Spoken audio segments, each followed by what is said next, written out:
Yo, what's up, Rod? What's up? Oh, yo, yo, yo, yo.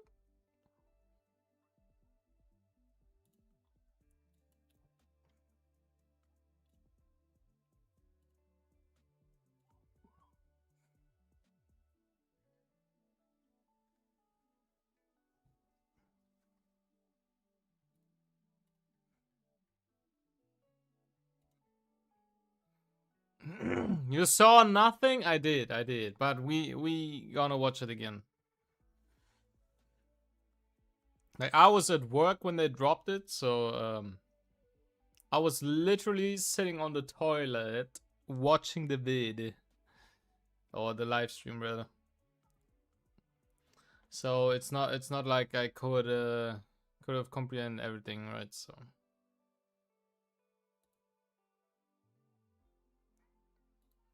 okay.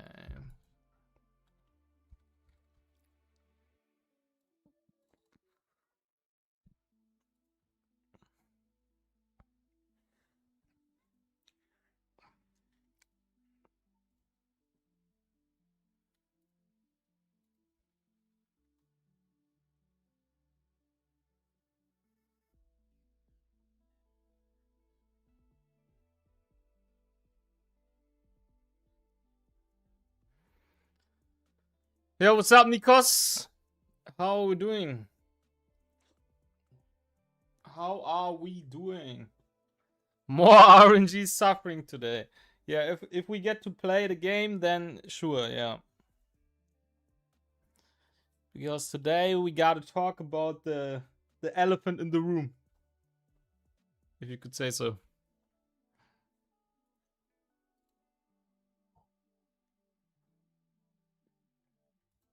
Bro, this track is insane.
E33, yep.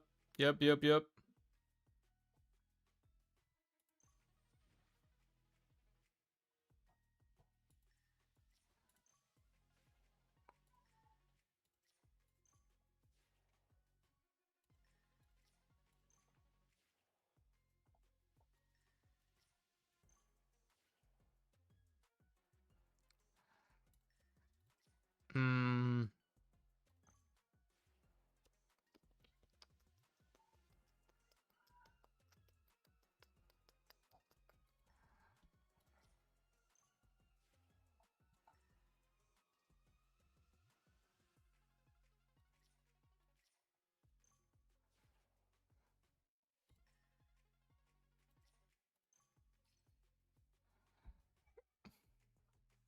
E33 collab, bro, that would be crazy. This, by the way, peak feature. Peak. See this? Ah! Ah! It's so beautiful. Ah! Ah!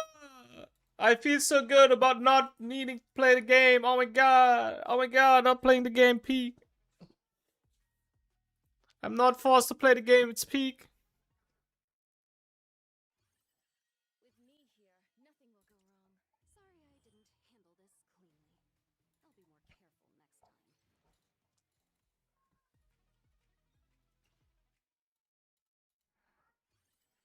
Who's next to die? Okay.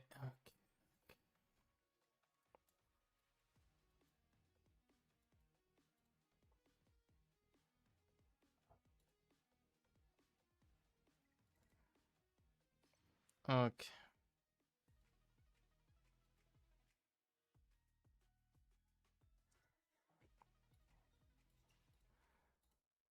I can do this.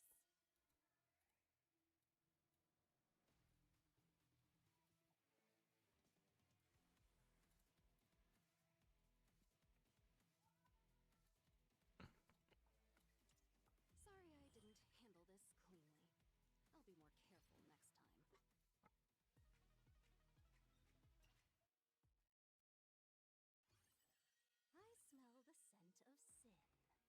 I hope they do this for farming module shells too, bro. That would be insane. I'll pray for you. That would be insane. Okay. Let me finish all of this real quick.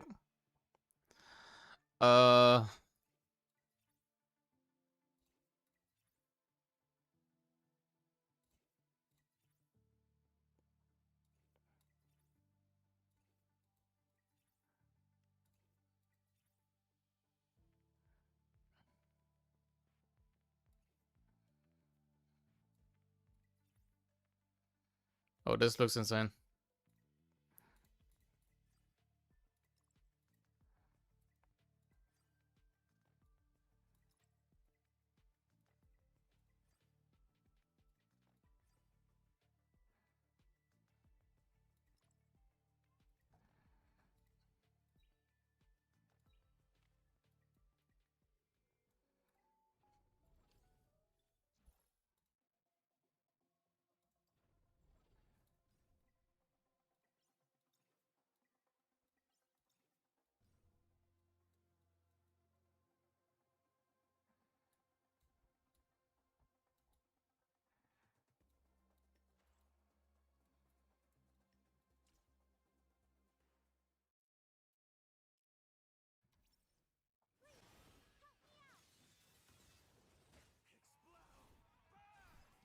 Okay.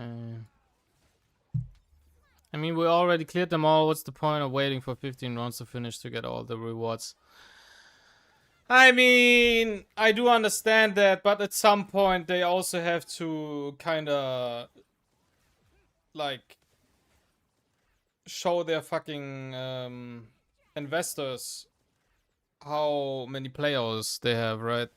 Like how many players they have and how much hours they play. So at some point they do have to show that the game is alive, right? So, and that's just the easiest and natural way to do it.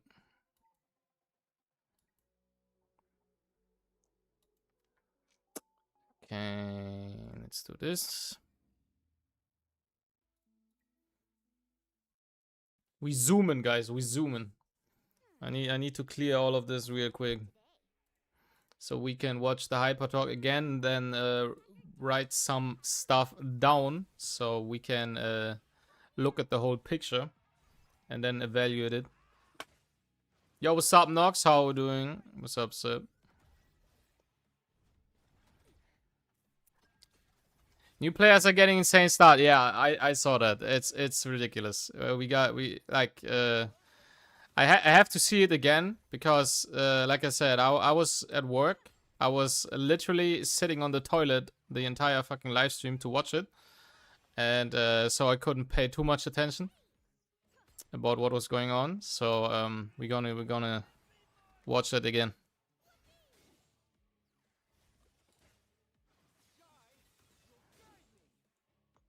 What do you think of Hypertalk Co-op or good for your opinion? I mean, we gonna watch it again, and then I can give you a better opinion about everything. But my first thought, my first guess is it's good. Toilet break for live stream is dedication, bro. Like the amount of fucking spoon-fed informations that we get from XZ is just it's just that much worth, you could say, I guess. Like they just literally never communicate, so the moment they do is just it's almost an anniversary, you could say, lul. Let me zoom through this.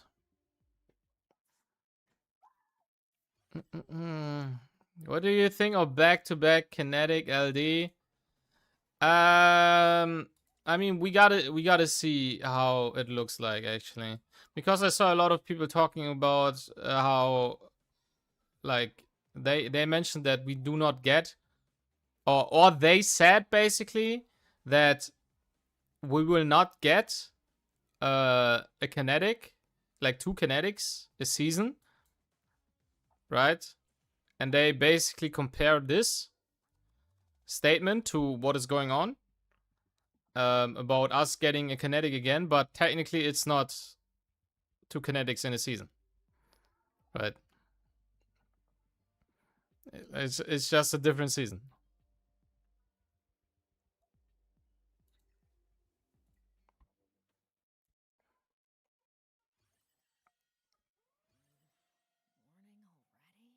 We don't know the characters in this season. We don't know anything yet, as always. When people are speculating and shit talking, it's nothing new. It's literally every season, every hyper talk, it's the same.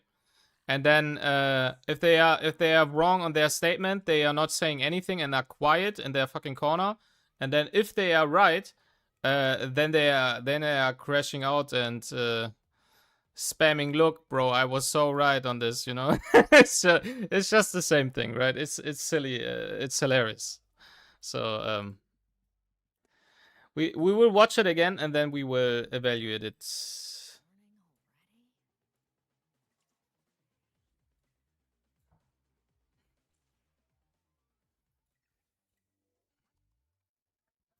So you think this season gonna be kinetic LD double RGB? I'm not sure yet. We gotta see. We gotta see. Okay, so are we done yet? Anybody in the chat? Do you guys have the code? I forgot what the code was.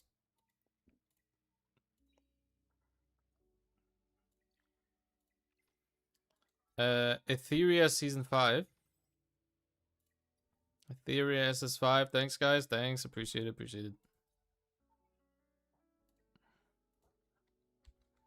Etheria SS5. Invalid! Bro. Am I dumb? Etheria SS5. Bro, am I dumb? Hello? Oh my god, bro.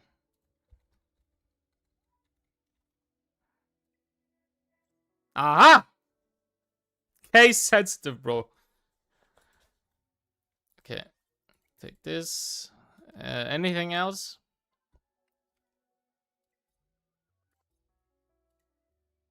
Okay, then I need to do this.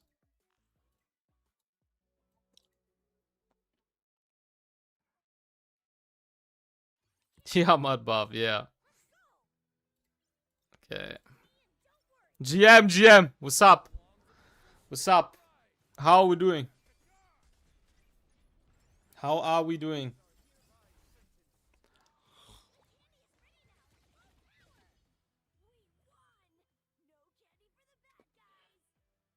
Total focus is the key to victory. Might of the Thunderlong! In the name of balance, I pass judgment.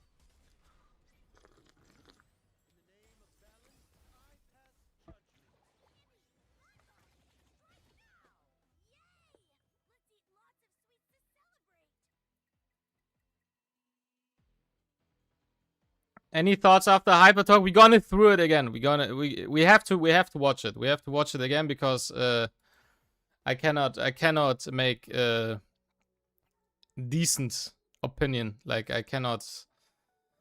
It's just I was missing too much information when I was watching it, so we gotta watch it again, and then we can write a couple things down, and then we see the entire picture, and then we can think about our opinion. You're already saving stamina, didn't you? Gonna get overload of stamina since the galore is like 5 days. What you can do is if you are capped at 9.9k, you can go into Doki in here, right? You can start this, for example. You see 150 stamina.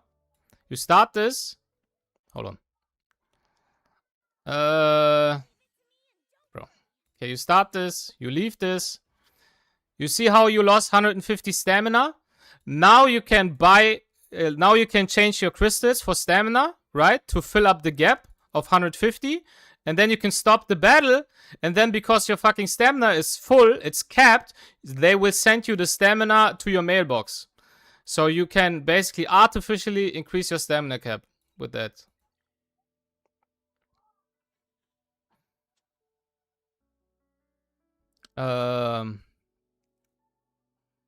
How can I farm modules when my inventory is 5.8k and I have no coins? How about selling modules?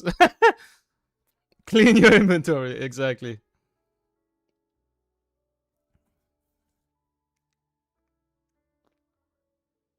Nah, bro, you didn't clean enough. You didn't clean enough. Like maybe your fucking your account is new or something. There's no way you have 5.8k modules that are worth to check. There's no way. Like I'm in a state of the game after 1 year where the amount of modules that I get that I can actually check, like after 10k stamina, maybe, I don't know, 200 at max, right? 200 at max. So, holy fucking Saberino, the super Asian. How are we doing? Appreciate it. Thanks a lot. I click without speed and sell and I still have 5.8k, bro. If you actually roll for pieces with right side flat, then you need Jesus at this point. Okay.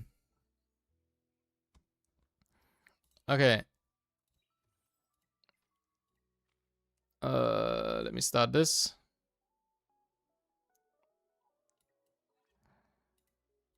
Okay, so we stop this track. Holy fucker, bro.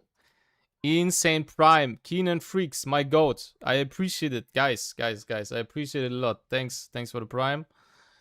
Thank you for the sub. We do this.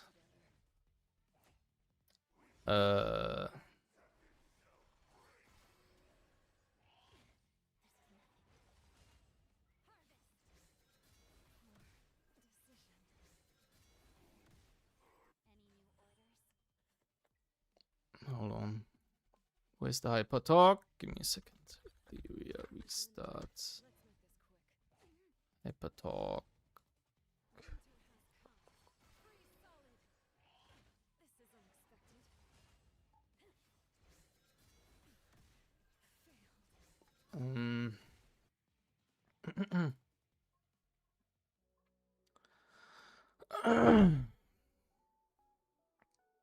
Okay.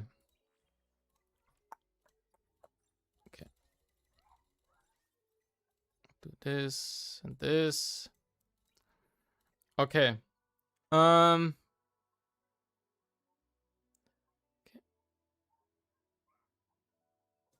don't know. I expected so much from Hypertalk. Best part about Hypertalk was good. I mean, that's the thing, right?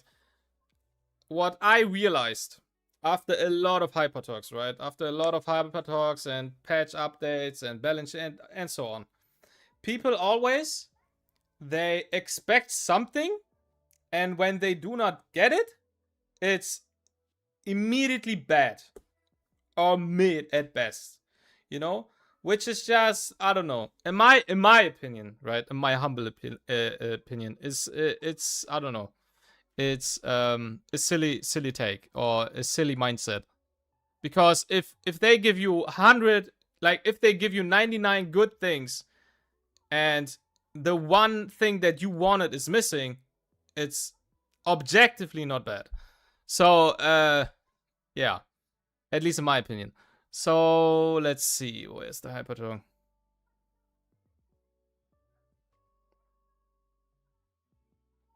Don't expect things that you'll never be disappointed. Christina, you are my goat. Okay. Where is it? Let's do this. Let's do this. Okay. Okay, so I think YouTube has no sound for YouTube, lol. Give me a second. The YouTube Andes have no sound, I think, because I have it turned off. Where are you guys? Hold on.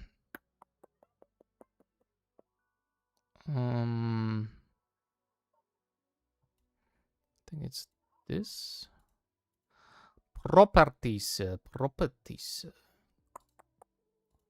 Do this.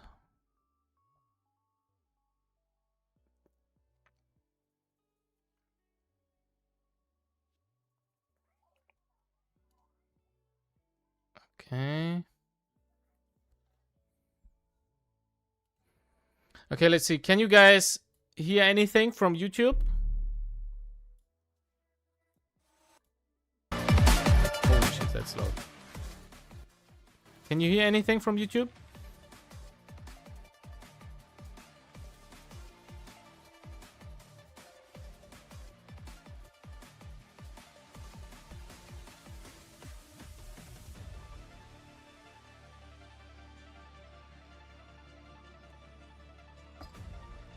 Yes? Okay, good. The thing is, I always have like my browser sound offline for YouTube because I'm always listening to licensed music, I guess. And YouTube is always kind of sus about these kind of things. So I have it turned off for YouTube stream. I do listen to everything on Twitch stream though, but YouTube is kind of sus. That's why I had to manually activate the sound. Okay, so how do we do that?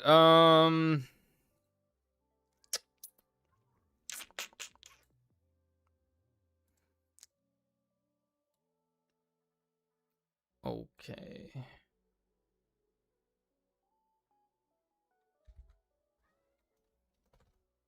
Give me a second.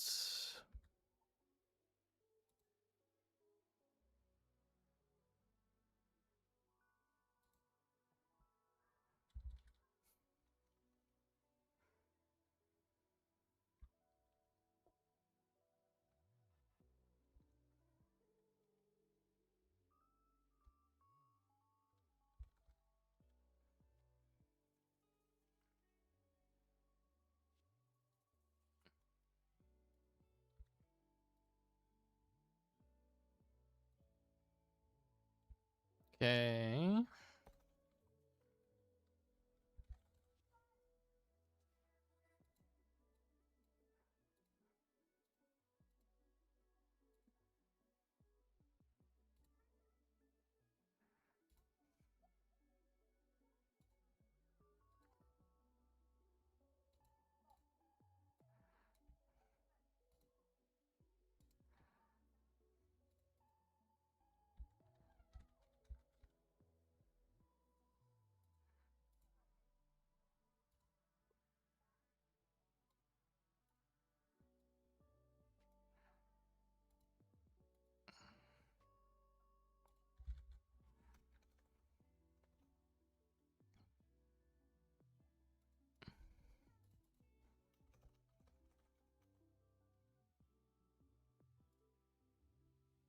Okay, so where is it?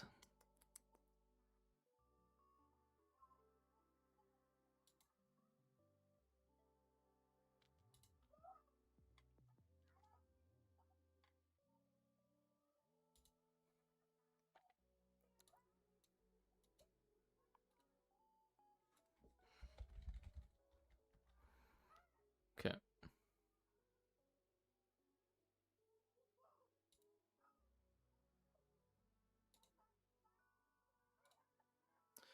Okay, I would just write a couple stuff alongside it, right? So I would just write a little bit so we do know what's going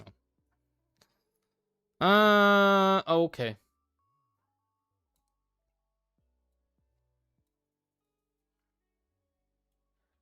Okay. Let's see.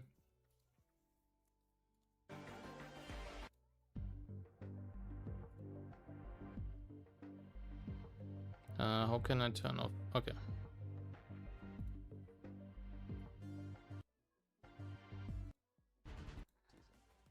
Okay. Hello Hyperlinkers, welcome to the official Etheria Restart livestream. I'm your host Chris. And I'm Marcus. Why homie so handsome? No, I'm just kidding. Is the Great sound to see good? you all again. Today is a special preview show Is it for too loud? Etheria's SS5 Am I too season. quiet? Marcus and I will be bringing you Hyperlinkers a ton of exclusive sneak peeks and massive reveals for the new season. But that's not all. Today is also an incredible special day because exactly 1 year ago today, we welcomed the launch of Etheria's global version. To show our appreciation for all of your support, we've just sent out a special thank you mail in-game. Hyperlinkers, you can log in right now to claim your anniversary rewards. Speaking of events, we've got plenty of global and Celebrating global server first anniversary. Okay. So we do get some goodies here, I guess. I have no idea what, but Ocean Aria, bro. Shit is peak, obviously. Blessing Galore, Shell Lab, Summer Surprise, Reconfigure, Module Forge, New Season Preview. So we do not know what the rewards are here, I guess. Or maybe anniversary themed events lined up for you. In SS 5.1, the game will be launching the brand new Thermal Resonance Gala themed celebration. During the event, you can grab some awesome rewards Okay, so just by logging in on the festival page. We also have event exclusive avatars, avatar frames, and massive event exclusive avatars. Okay. summer lucky gifts waiting for everyone, so make sure you don't miss out. Before we dive into the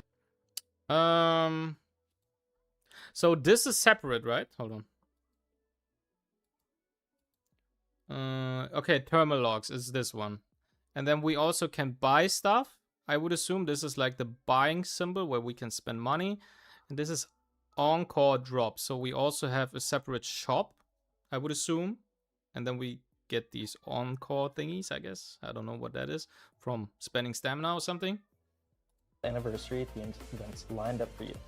In SS 5.1, the game will be launching the brand new Thermal Resonance Okay, so hold on. Let me write it down. Hold on. Updates. Pyro Gala. Pyro Gala.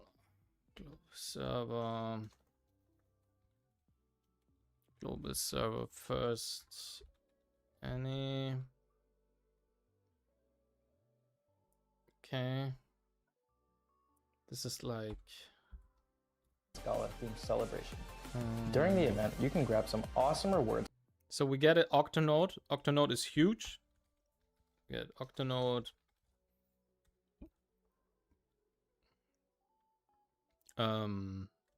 Passive. 500 crystals. This is 20k chip. This is lattice. 5 LD. And what is this, guys?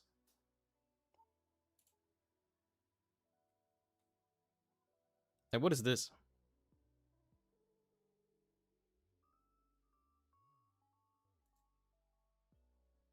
Just by logging Like, what is this symbol here? What is this chest? This box. Is that a free LD or something? SSR selector, I bet. Okay. So I guess I write it down for now. It's a cipher box. SSR selector. So any selector, right? It's any selector. Has LDs in it. Okay. Any SSR. Okay. In on the festival page. We also have event-exclusive avatars, avatar frames, and massive summer lucky gifts waiting for everyone, so make sure you don't miss out. Before we dive into the details of the new season, let's take a quick look at the SS5 season preview lineup we've prepared for you. In today's broadcast, okay. This is just what they will talk about, I guess. Okay. we're bringing you the ultimate season. We also have SS4 rewards through the Summit Arena's Summit Pass, including a stunning skin for Plume, Brocade Plumage. At the same time, starting from SS4, Hold on. Dawn, hyperlinkers could score a ton of cosmetic rewards through the Summit Arena's Summit Pass, including a stunning. Did they change the skin? Bro. I would have sworn that her hair color was standard before the skin. Like she had the basic hair color. Like this is like, hold on. Maybe the splash art is just dog shit, but like this is the standard one, right? This is the standard. This is the skin that I have. And this is, you see this? Isn't that like literally the same hair? Like color wise?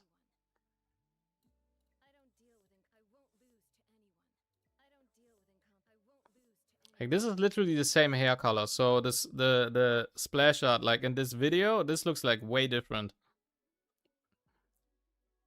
Like the hair color looks way different here.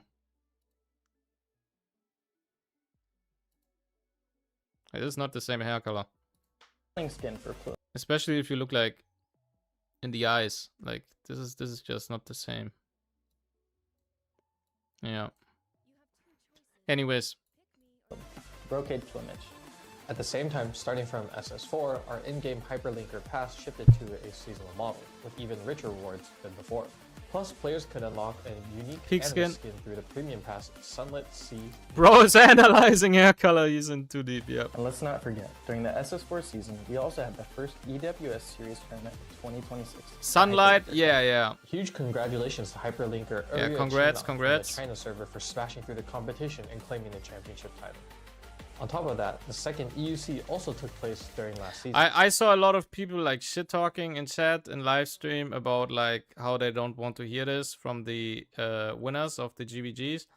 I think that's stupid. Like give them shout outs, like let them talk. It's a huge achievement, right? Because it's a collective achievement with multiple people, and everybody worked their best, tried their best, spent a lot of free time on winning this event. So shit talking that is just, I don't know. It's just being silly about somebody liking his hobby or something. This is just a trash take. Like you should not do that. If somebody enjoys the game or enjoys anything in life, like making fun of it is just fucking, yeah, dumb. A massacre in your lip. Yeah, but this is not this is not important for our thingy now, because we look for changes. This means the upcoming SS5 season will officially serve as an off-season, and we can't wait to see all our unions return stronger than ever for the next big showdown. With our recap of the SS4, EWS, and the EUC wrapped up, it's finally time to look forward to the new season, because SS5 has a ton of amazing new gameplay and fresh content. So, without further ado, let's dive straight into the brand new SS5 season. To kick things off, let's check out the SS5 teaser trailer. Okay.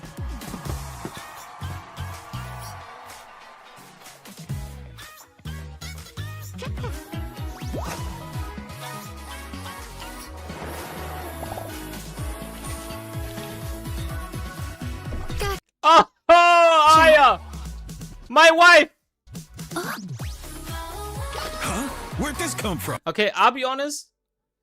In my opinion, in my humble opinion, I'm not the biggest fan. But it's not necessarily because the skin is mid. It's more like I just never use Messiah. You know, it's like the same thing if somebody would give fucking Beyonton a skin. Like, I just don't care. I never use the unit. You know what I mean? It's just, it's kind of right? It's kind of mid. But I guess the Cleave players enjoy it, I guess. I don't know. Like, for example, there are also a lot of people that never use Aya, and they are like, yeah, bro, whatever. You know, so. Don't let them get away! This is the new unit, I think, right? Let me check the room. Hold on. Okay. Wait!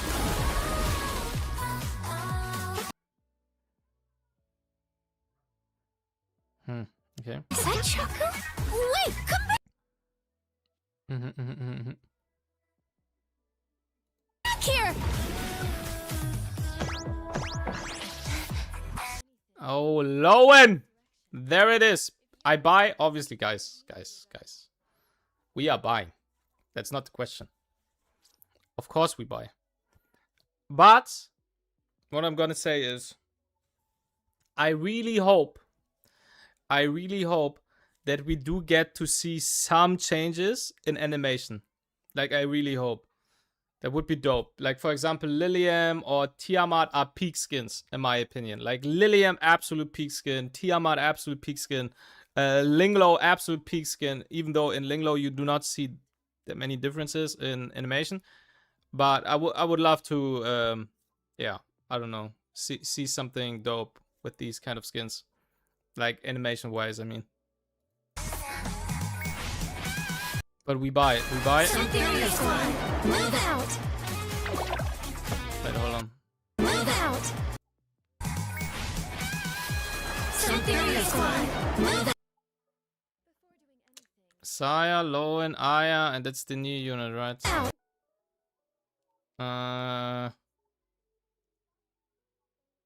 I don't know who these two are. Like, one of these is the new unit. I have no idea who that is. I think Lowen new skin RTA for season 5. Maybe. Who knows? I heard the beach is getting a little... Absolute peak, bro. There's my wife. There it is. There it is, guys. There it is. I love everything about this skin. It's peak. It's 10 out of 10. If you didn't see my fucking description on Twitch, bro, there it is. It's my wife, officially. It's peak. We buy, obviously. $20, I don't care. I spent. Restless? Who's that, though? Cheating on Estelle and Acel already? Bro, don't tell Estelle, bro. Don't tell her. Acel knows, but don't tell Estelle, you know? They don't know each other. It's all good. Little restless? Who is this?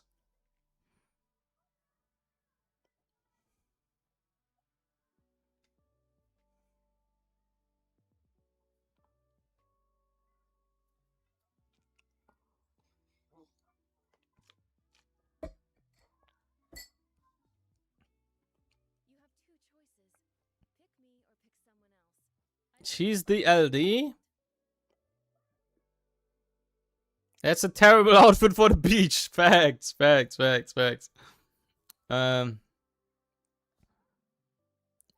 Finished with Hyper, but no. We are not finished with the Hyper Talk. No. New unit farm. Okay, I think she's the part 2 Animus. But what? How do you guys know that's an LD though? So let's see. I mean.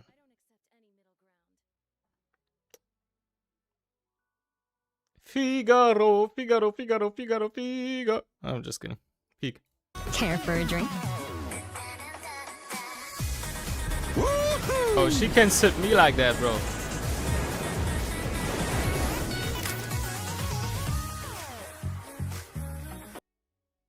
Okay. Before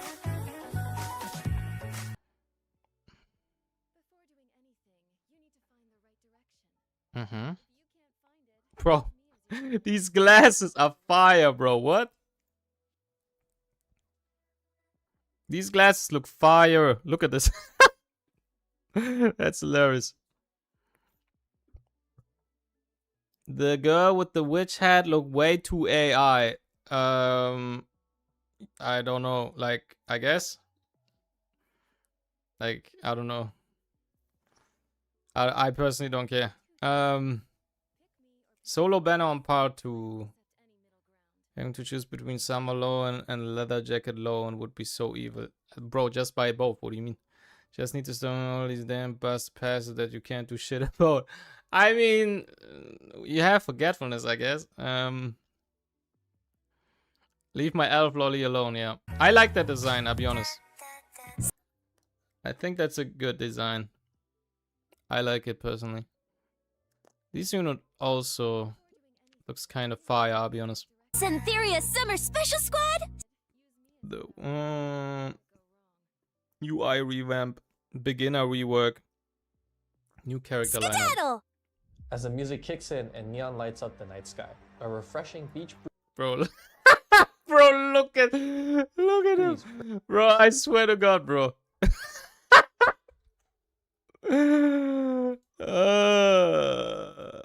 Hold on. Oh my God. Bro. Chris is just killing me, bro. Homie has the fucking post-nut clarity. Bro, homie's killing me. I love him. Homie's killing me. That's the post-nut clarity, bro. It's insane. Homie's locked in. I love it. brings us our brand new season, Summer Surprise, where we'll embrace an unforgettable summer together with all our hyperlinks. That's right. The theme for the SS5 season is Summer Surprise, and it officially kicks off on June 11th. Let's get this summer showdown started. First, let's take a look at the brand new arena skin you can score through the Hold on. June 11th. Let's get this summer showdown started. First, Okay. No new shells. Nope, I don't see any. Am I missing something? Bro, this looks kinda... Like, this arena looks insane, no? let's take a look Hmm.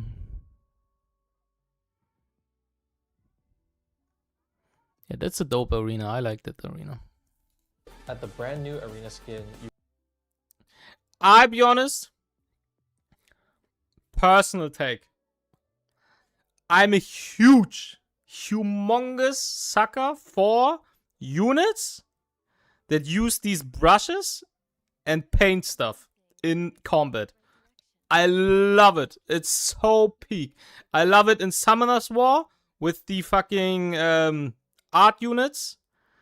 I love it in fucking Wuthering Waves with the glass girl, like the girl with the glasses that also paints stuff, right? It's just peak. I just love the concept behind it. It's so dope. I love it. you can score through the SS5 Summer Pass chromatic throw. By hitting certain ranks in RTA mode, you can Bro, this looks dope. I'll be honest. Hui Enjoyer actually played Hui a lot. I played him a lot in League. ZOOOOOOMIN, yeah. My team was always Jinshi, main DPS. I die on that hill, best DPS, lul.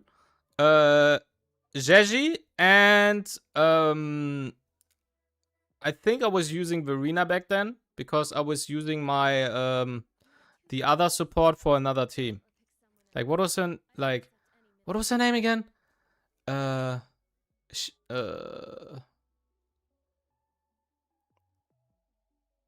Shorekeeper, exactly. Shorekeeper, yeah. I remember, yeah.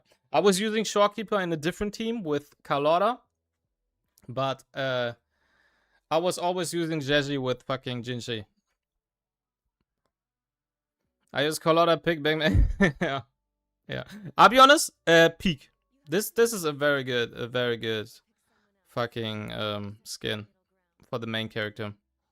I like the skin a lot. I like the skin a lot. It's very cool. You can also unlock season. Like, this is one of the few fucking good skins for the male protagonist. Personally, I like it. I think it's kind of drippy. Exclusive skins. The male hyperlinker outfit, Chilling Summer.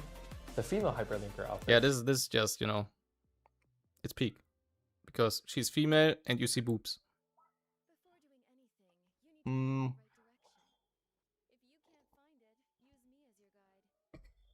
Summer Sway. But they missed on the monetization there. And you know, the entire issue of XD is always fucking managing and monetization. And you can see the issue already in this fucking video. Like, the angle, guys, like, the angle is just not right. You have to just show the other side so we can look at something. Like, you see, this is like the entire issue, and it goes through the entire managing team, the entire fucking game. Like, it already starts here. It already starts here.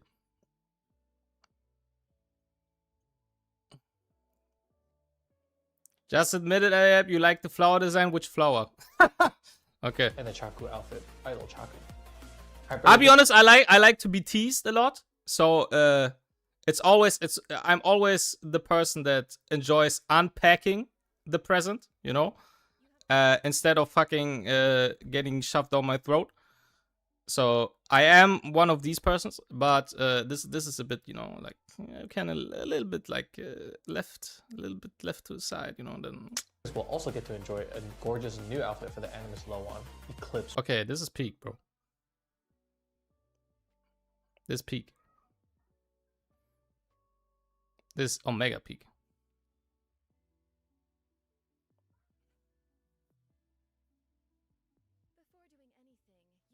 Yeah, I like that one. It's obviously not perfectly rendered for this video. Like, this looks like not rendered to me in this as well. But yeah. When the SS5 season drops, the hyperlinker pass will be reset.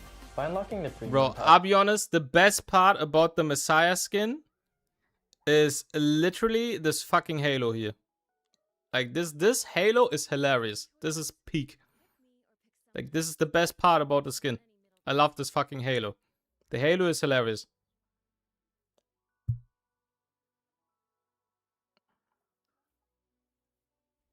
Home screen for CD. Yeah, I don't know Serenial. I don't know her, but yeah, CZN always had some peak animation, let's say it that way.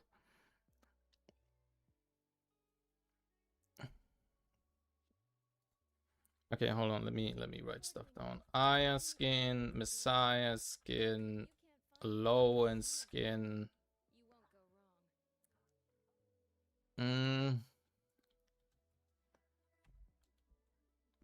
New hyperlink pass.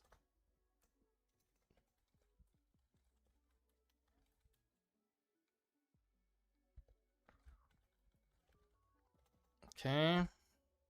hyperlinkers can get their You said you like the unwrapping. It's highly specific to you. Okay, perfect. hands on a ton of upgrade materials and the exclusive outfit. Oh, he looks very good in game. Messiah, Sunset Ride. Okay, I gotta say, homie looks very good in game. Like, he looks better in game than on the splash art. Wow, it looks like quite a few animes are rocking some serious hot party styles this season. I think I caught a glimpse of Mizusumi Aya joining the Summer Bash in that trailer too. You bet. Mizusumi Aya's unique outfit. Bro, oh my god, she's so fine, bro. Oh my god, she's so fine. It's crazy. It's absolutely stunning. Aya just goes down, bro. This one will Like, be she's so available fucking hot. directly Oh, on in-game. oh my god, damn it, Bobby! Ah! Alongside the new season launch, our in-game festival events are going live. Just by completing the 7-day login event. Okay, new season launch celebration. So this is new season launch celebration. This runs beside the Pyro Gala thingy, right? So we have this login event from the Pyro Gala, which is the global server first any type shit. And this is the new season type shit. So that's basically the difference, right? New season. I guess login plus shop. And this is new season login.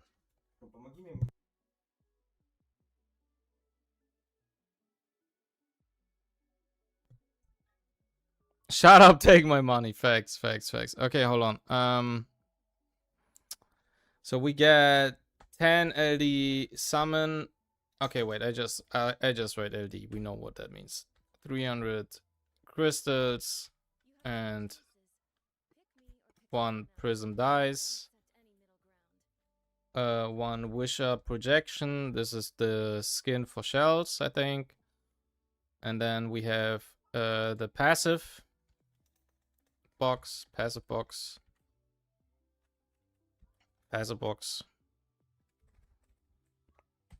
And then we have 10k of the chip stuff. 10k chip. And this is a quantum cipher box. This is like quantum cipher box can be exchanged for all SSR anime released before. Oh, okay. So this is another any SSR, right?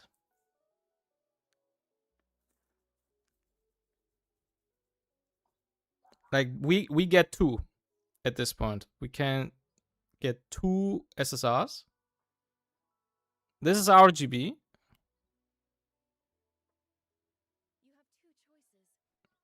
Or is the anniversary one, the anniversary box is any SSR and this one is RGB? It would say Apex SSR. True. Okay, so this is RGB SSR.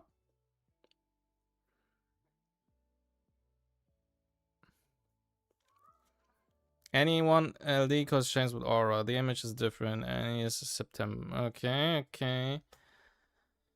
Okay. You can snag a Crux selection box, a Wisher projection chest, and a Quantum Cipher box, which lets you handpick and analyze. I mean, we clearly get rewards exclusively for the global launch of the game, which is the first anniversary for global in a sense, right? And so you could say it's a half anniversary or something, but it is an anniversary. Otherwise, we would not get anything. Which is something that a lot of people forget. Like, we are getting stuff because it's a 1-year anniversary for global. It's probably not what a lot of people expected it to be, but it is. If it's good or not, it's something else. SS4 or previous versions. We got 10 Apex summons peak already. I mean, we got 10 LDs and then we get any SSR and a lot of other things. To celebrate our new journey, we're launching.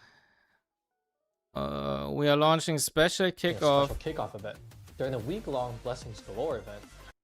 A week-long Blessing Galore. Okay, hold on. Let me write this down. 1 week Blessing Galore. This is crazy. Hyperlinkers will get double drops when challenging Investigation Threshold and GP Outpost. We're also rolling out a Reset event peak is always, guys. Reset is always peak. I'm always glad and grateful that we get reset. Reset event for units. Always peak. 2-week-long Animus Reconfigure event at the start of the season. During this time, hyperlinkers will get 3 chances to completely reset materials chances as well. Yep. On top of that, the Module Forge. Module Reforge event will return for 2 weeks, featuring some awesome new optimizations to improve your experience. And to blow the roof off of the new season launch, SS5 will introduce a brand new set of seasonal servers.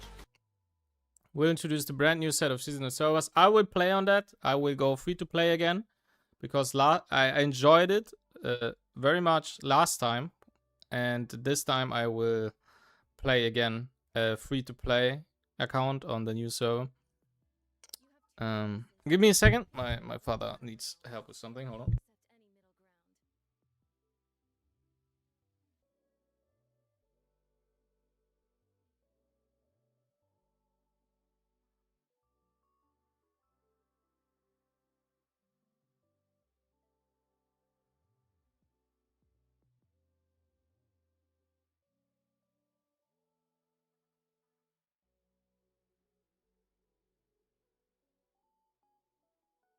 Before doing anything, you need to find the right direction.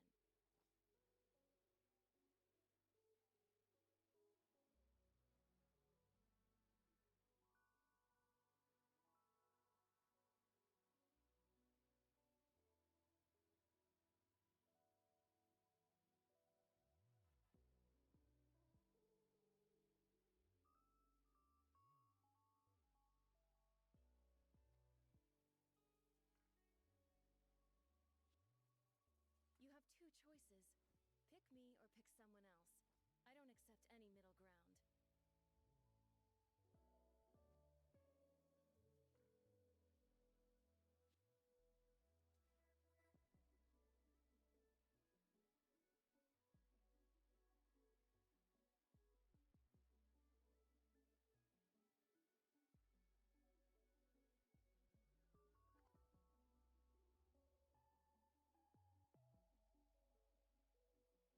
Before doing anything, you need to find the right direction.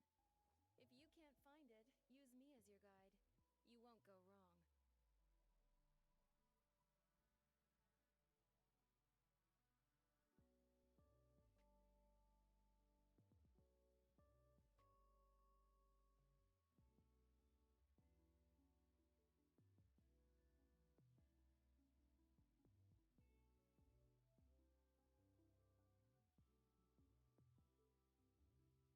You have two choices.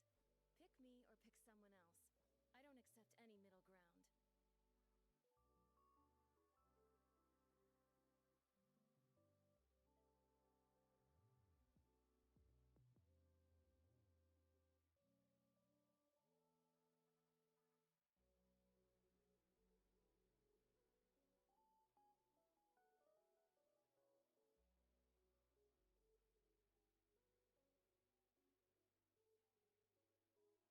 Before doing anything, you need to find the right direction.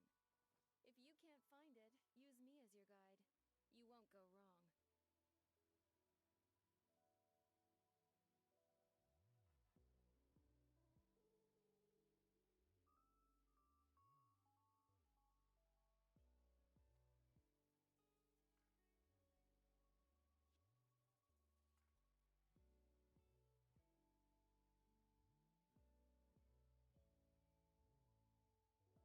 You have two choices. Pick me or pick someone else. I don't accept any middle ground.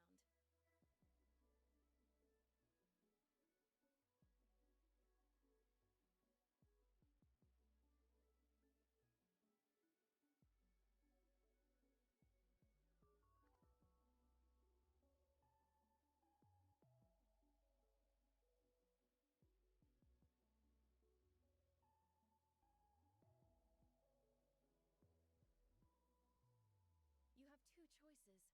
Pick me or pick someone else. I don't accept any middle ground.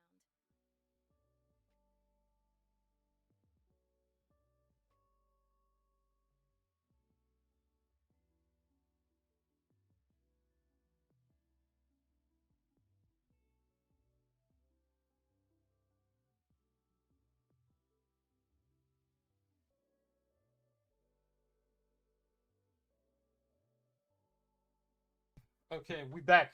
Hold on. Before doing anything, Hold the fuck on. find the right direction. Okay. Find it, use me as your guide. You won't go wrong. Hyper rank up rewards are available up to level 100, offering a large amount of upgrade materials. Complete boot camp assessment missions.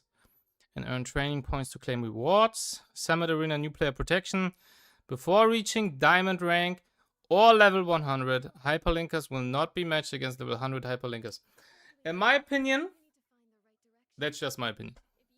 I think it would be a brilliant 900 IQ genius move if all of these new player servers, like all of them, would be in their own fucking bubble of RTA and GVG.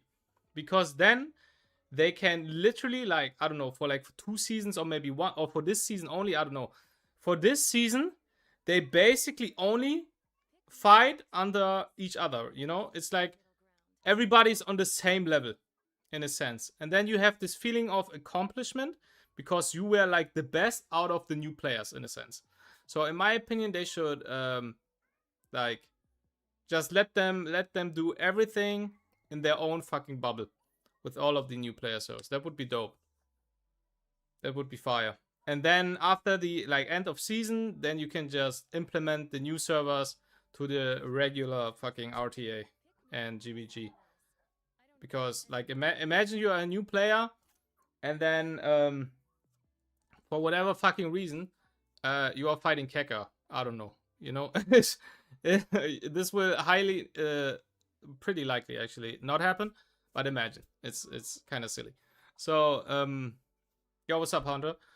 So in my opinion, that would be insane. That would be super dope. Like, just imagine I start a new player server and then for whatever reason I'm the best out of the new players.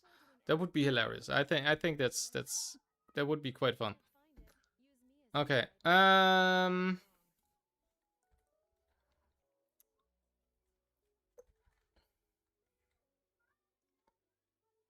Okay, hold on. New players. We get new player server.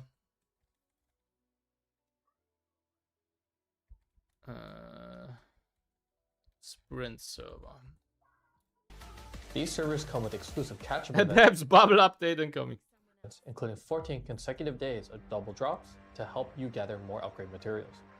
You can also complete the hyper rank up program. Also, one of my suggestions was this double drop should include, at least for the new players, the double drop should include shell dungeons. 1 billion%. Like 1 billion%. Because shells are insanely important. Like, shells give you an insane amount of stats. And shells in general are just very valuable. And if you have 2 weeks of double drop, it feels very bad when you start to farm shells. Like, that was the case when I played on the new servers last time, and this will be the case until they will change it. I think it's dumb, in my opinion. Like, just double drop the shells as well, then it doesn't feel bad to farm shells. To secure massive power boosting modules. It's like all the time you have the feeling of missing out something. You always think, yeah, I could just farm modules because I have double drop on modules. It's just a bad feeling. Sets and jump into the Hyperlink Bootcamp event for stacked rewards. There are even more catch-up events and community-exclusive Hypercamp activities waiting for you all. So make sure to keep your eyes glued to Etheria's official community forum so you don't miss a single thing. A dedicated Wait, did I miss Bootcamp something? event for stacked rewards. Jump into the what? Hyper rank up program to secure massive power boosting module sets. You can also complete the hyper rank up. Oh, hyper rank up program to secure massive power boosting. Okay. Hold on. 2 weeks. X2. Hyper rank up rewards. Rank up rewards. I hope these are like sets that are fully built already, like maxed out. For example, just give purple speed, swift rush sets, multiple, and purple crit or something, momentum. These kind of things, that would be dope. Hyper rank up rewards. And then we have this bootcamp thingy, bootcamp missions. for rewards. And then we have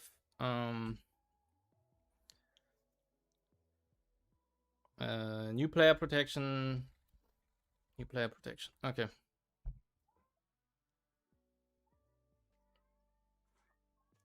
Every 5 levels you get free stuff up to level 100. Yeah, I know that. Like, I know that, for example, you were getting this White Fang on level 40 or something. You got this three matrix White Fang, this Inferno White Fang on level 40. Like, I remember that, but maybe they changed something, right? So I hope they worked on that, because that's not enough. In my opinion, that's not enough. Sets and jump into the Hyperlink Bootcamp event for stacked rewards. There are even more catch-up events and community-exclusive Hypercamp activities waiting for you all. So make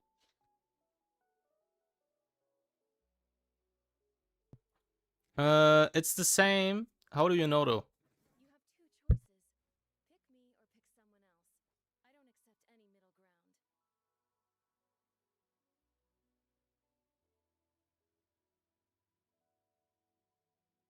ground. Played on last season's server, but how do you know it's the same for this server?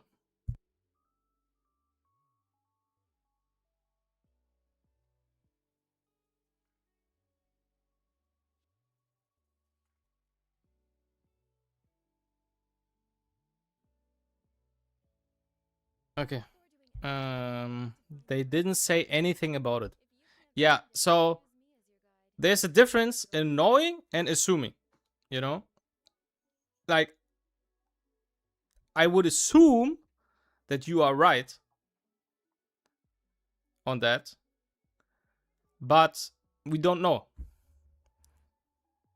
And as long as we don't know, we don't know.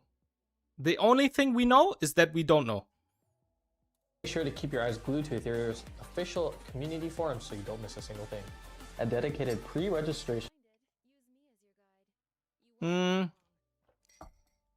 That's dope. That's dope. I like that. Pre-registration page for new servers will go live very soon. I need to pre-register as well. Hold on. Pre-registration.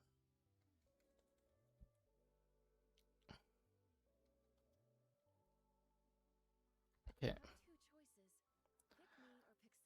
page for the new servers will go live very soon. Hyperlinkers can unlock server-wide milestones, complete their Server-wide milestones. We had this one as well, I think. Server-wide milestones.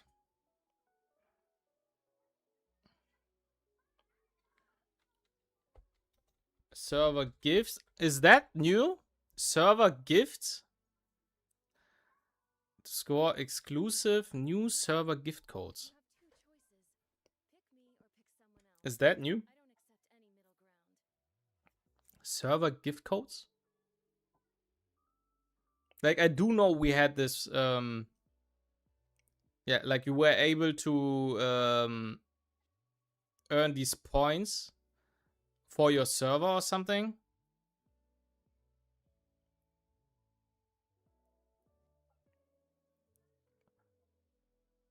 When you pre-register, you get the gift code. That's it. But that's not what it's saying. Complete the team missions to score exclusive new server gift codes. Like, are we talking about team missions in terms of a lot of people pre-register, and then if we reach a certain amount of people pre-registering, we will get a server code or what? Oh, this is a new web event. That's what I assume. Right? I assume that.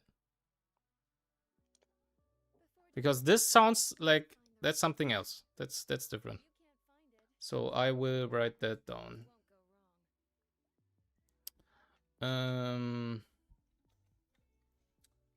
Pre-register page.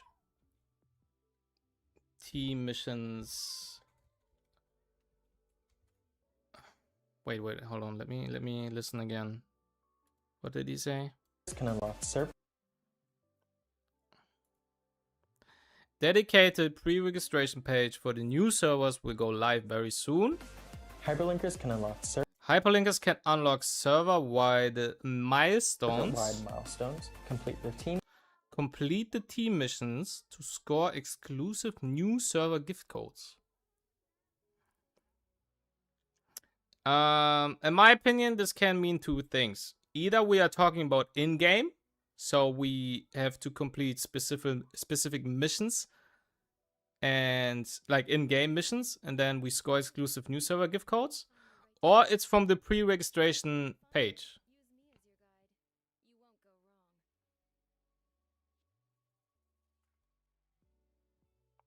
Pre-registration page is already live.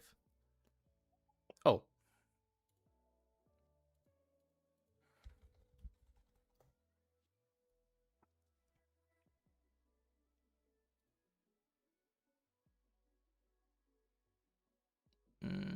This doesn't look right. Two choices. Pick me or pick someone else. I don't accept any middle ground. This doesn't look like this.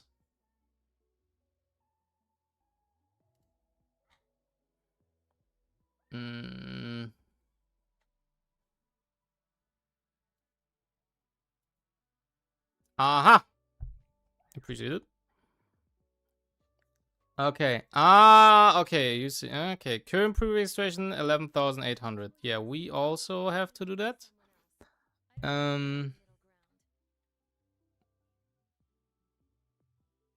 Deep dive squad. Team up for rewards. Exploration supply. 3 draw chances? What is this? What is this? Okay. Summer season limited lucky. Oh. Okay. Before doing anything, you need to find the right direction. $50, bro. I take $50. Use me as your guide. You won't go wrong. Oh my god, premium pass, guys, a monthly pass. Does that count as free to play? I mean, I didn't pay anything, right? So it's fine. I won a monthly card from the door, but that's super peak, no? But that's dope. Join seasonal server for massive gifts. Over 68? Perfect, Latice. Over 430 summons. 8 SSR animus. Yo, what's up, Doom? 15k crystals. New hyperlinker events. Seasonal server exclusive gift codes. Growth fund. More than 300 summons. I mean, we are not buying anything. What is this? A sprint server exclusive. Recharge any amount during the first week. I mean, we are not paying stuff. Like, we will not buy anything. Enhanced beginner top up. Oh, bro. Like, this sounds... Like, all of that sounds so dope. But we are not spending. Brand new daily packs. I know. Yeah, daily packs. We do know that. 14-day login. Beginners targeted summon. Yelly Plume. Freya joins the beginners targeted summon. Damn, okay.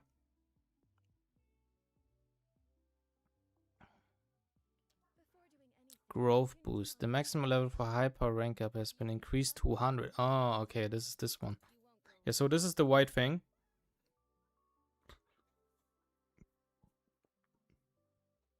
Who else is doing new accounts, by the way? I will do 100%. I don't care. Like, I will do my thing, you know. I will do my thing. Yeah,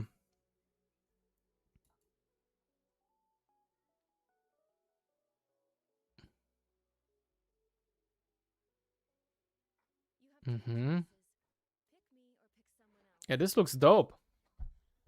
I know Bok and Sean B said they were. Oh, really? I didn't know. I didn't know that one.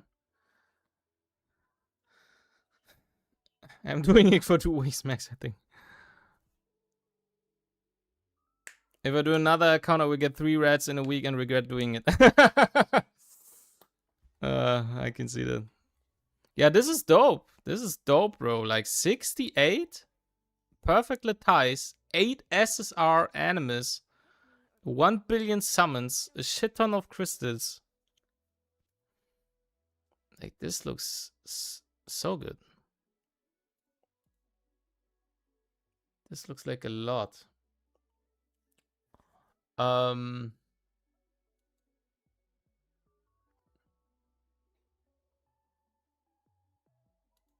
Pre-registration page.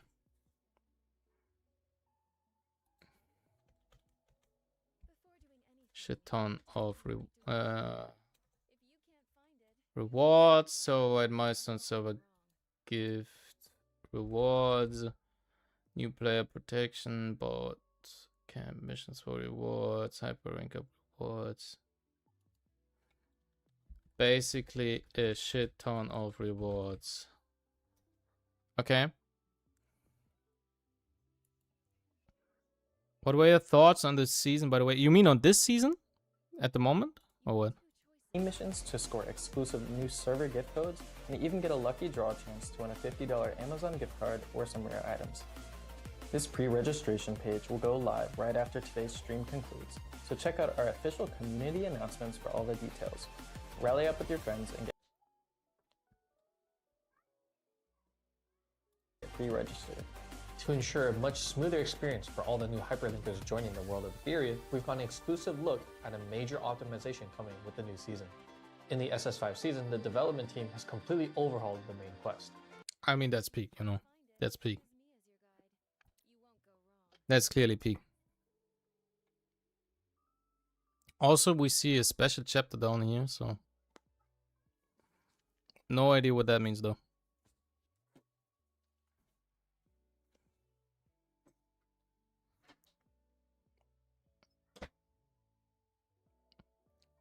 I mean, I'll be honest, guys. I'm just glad. I'm very glad. I'm very happy that we do get some form of changes for the story, right? So we do get the difficulty change, right? We have this special chapter here. The entire UI just looks better. The new main quest UI is much sleeker, and both the prologue and main story have been optimized. Both the prologue and main story have been optimized into a streamlined linear stage mode. Linear stage mode. What does he mean by that? Like, the prologue and the main story have been optimized into streamlined linear stage mode. Linear stage mode.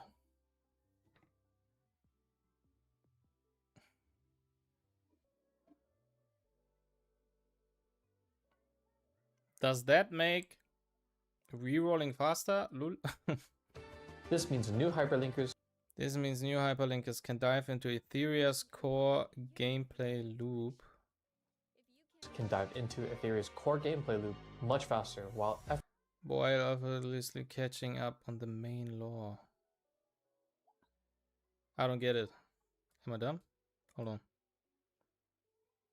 Both the prologue and main story have been optimized into a streamlined linear stage mode.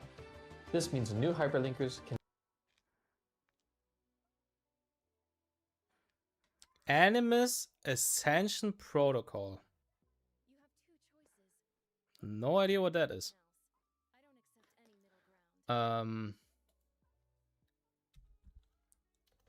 Story changes. New difficulty. Animus Ascension, whatever that means. Ascension Protocol.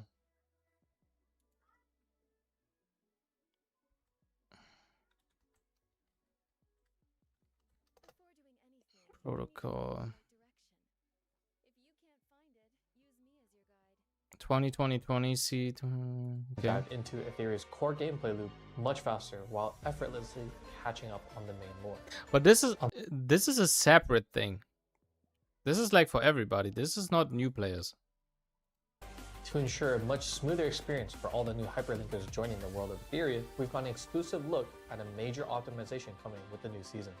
In the SS, like, he's just talking about the experience for new players, right? But this is clearly something which is for everybody. Like, it's not like only new players on a new server see this. Like, this is just for everybody. Completely overhauled the main quest. The new main quest UI is much sleeker, and both the prologue and main story have been optimized into a streamlined linear stage mode.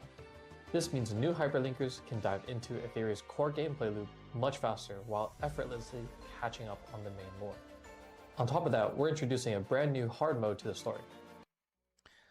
Hard mode. Yes. We love hard mode, okay? Meaning even greater challenges and sweet rewards for clear. I mean, I take the rewards, you know.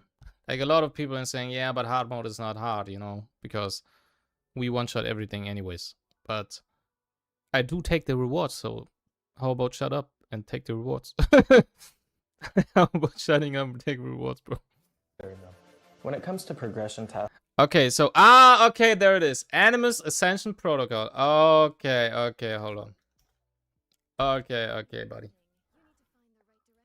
for beginners, alongside our existing hyperlink charter, we're also launching Alongside our existing hyperlink charter. Okay, this is very good because it's not replacing it. So we just get free rewards, basically. the new Animus Ascension Protocol. Through this system,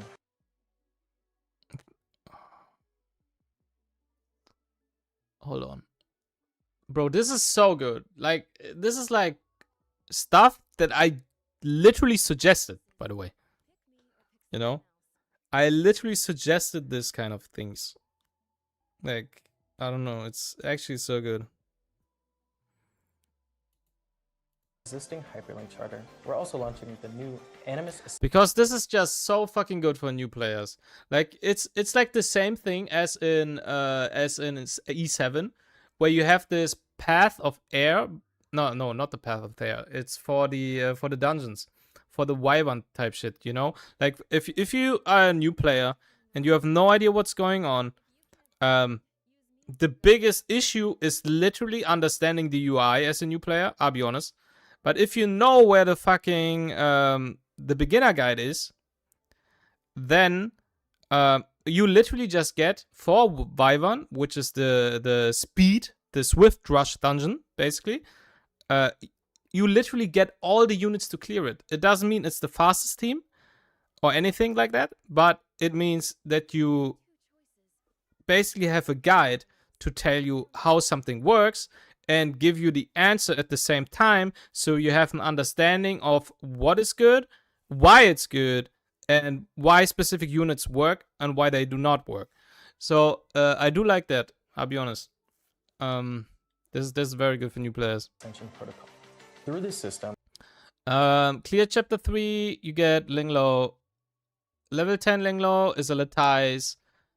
Activate Linglo's prowess one time, another Latize. Bro, this is so fucking good. Upgrade Linglo skills one time, another Latize. Linglo ascend to 5-star, another Latize. Bro, this is so peak. This is so peak. Oh my god, it's so good. This is so fucking good. hyperlinkers can complete Ascension Protocol. Lian, Linglo, and Kloss. We write it down. Because now, if you think about it, Bloom is still better than Kloss, if we're being honest here, right? But now, you are basically forced by the game to play Kloss as a new player, even though you have no idea why something is good or not. Because, for example, you have this LD banner, right? And you see Yelly and you see Plume. And as a new player, you look at that and you have no idea what's going on. You are just, okay, Yelly looks dope, I take Yelly. Even though you already have a DPS, right? And if we are being honest here, any fucking veteran knows that Plume is just the pick there. Like, nobody picks Yelly. You have to get Plume. And this is not changing the fact that you still get Plume, because in my opinion, you still get Plume, even though you get Claws. You still get Plume. But the thing is just, new players that do not care about like what is good or what is bad, or don't even join the Discord server, right? They literally have no information. Literally no information. And this game is now telling you, okay, you get a healer, you get a debuffer with defense down basically, and you get a DPS. So you basically get like the 3 core type of units to tackle any form of PvE in a sense. Doesn't mean that Claws is just the best unit in fucking Aurora, because you cannot use Claws in Aurora. She's green, Aurora is red. but it's already a step into the right direction. And you get the units for free, and you get the Latize for free. So, I don't know. I think that's dope. I think that's very good.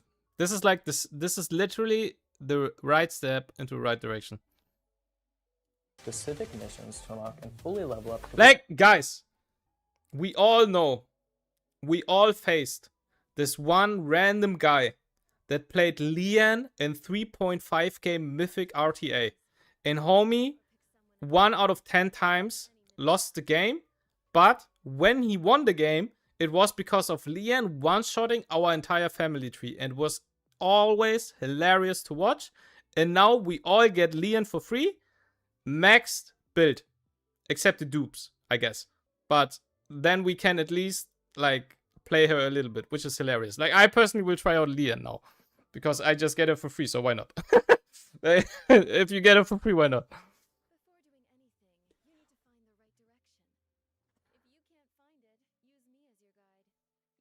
Three powerful animus.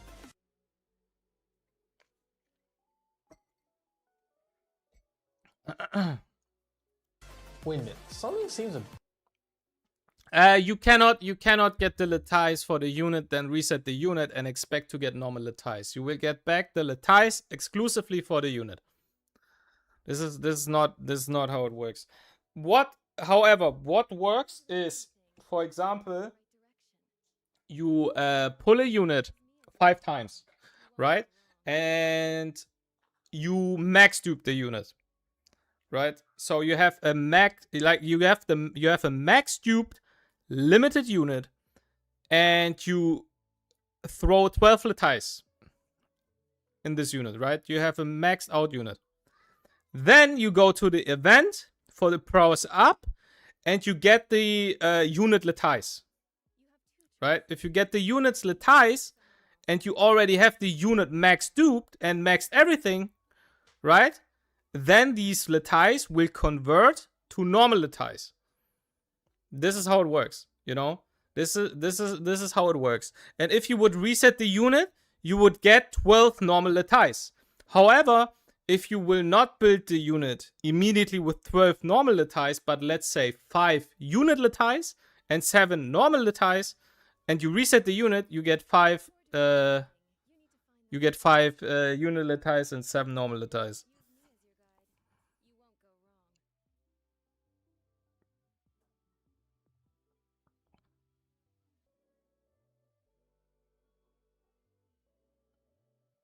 Yo, what's up, Sean? How are you doing? You still will get back the unit specifically ties even if you max her with 12 normal ties.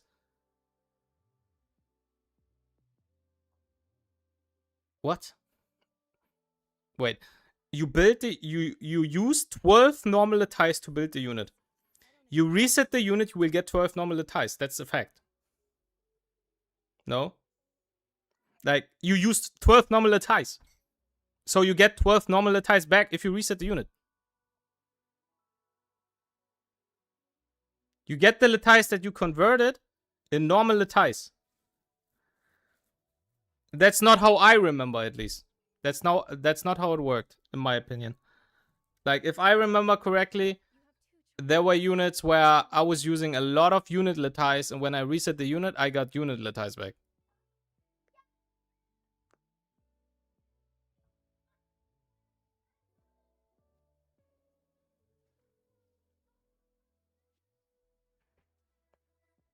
Yes, but if you build her with 12 normal lads, but then get another dupe and convert, then it will come back as a character-specific one. No. How should that work? That's not how it works. How does that work? Like, for example, right now, like, we had the fucking, we had the, what's it called? The Sharon banner, right? You pull Sharon, you use 12 normal ties. Then you decide to P5 Sharon, so you pull her 5 times, right? After the first time, basically. So 6 times in total. You pull her 6 times in total, And then you decide to get the unit lattice from the process. But your unit is already maxed. It's maxed out. So the unit lattice will automatically convert to normal lattice. Because the lattice are otherwise not usable.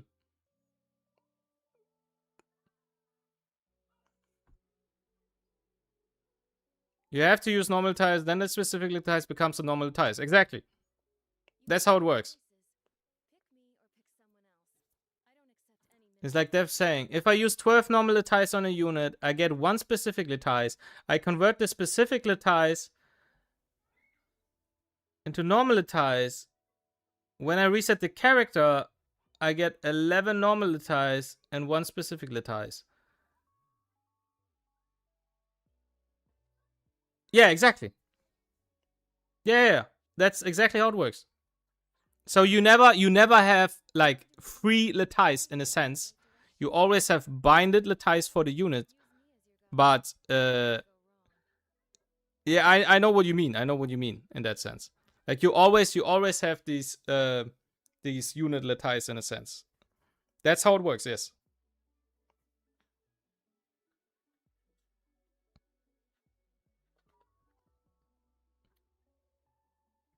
You use 12 normal, you reset, you get 12 normal.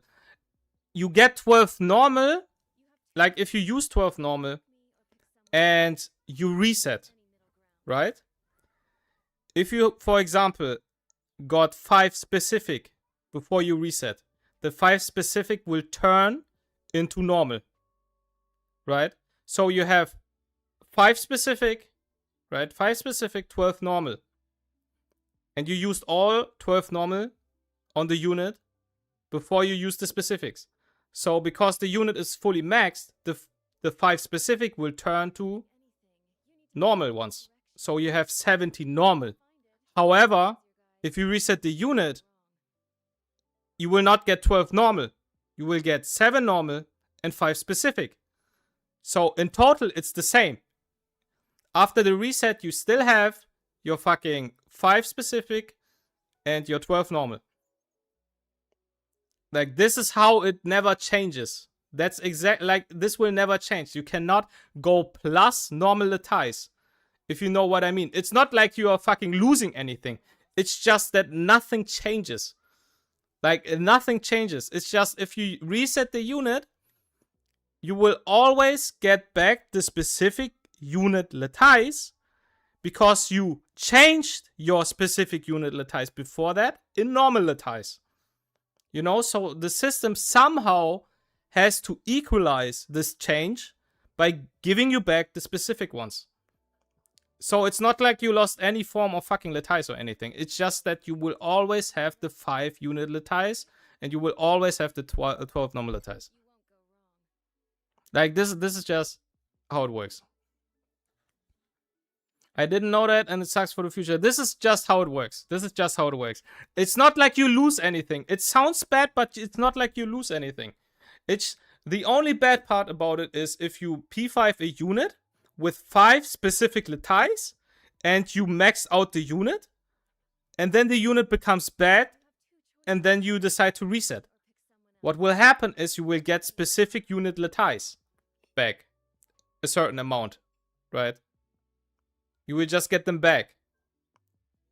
So you never go plus a normal lattice. You never go plus a normal lattice, but you also never go minus a normal lattice. It's just equalized. It's always the same.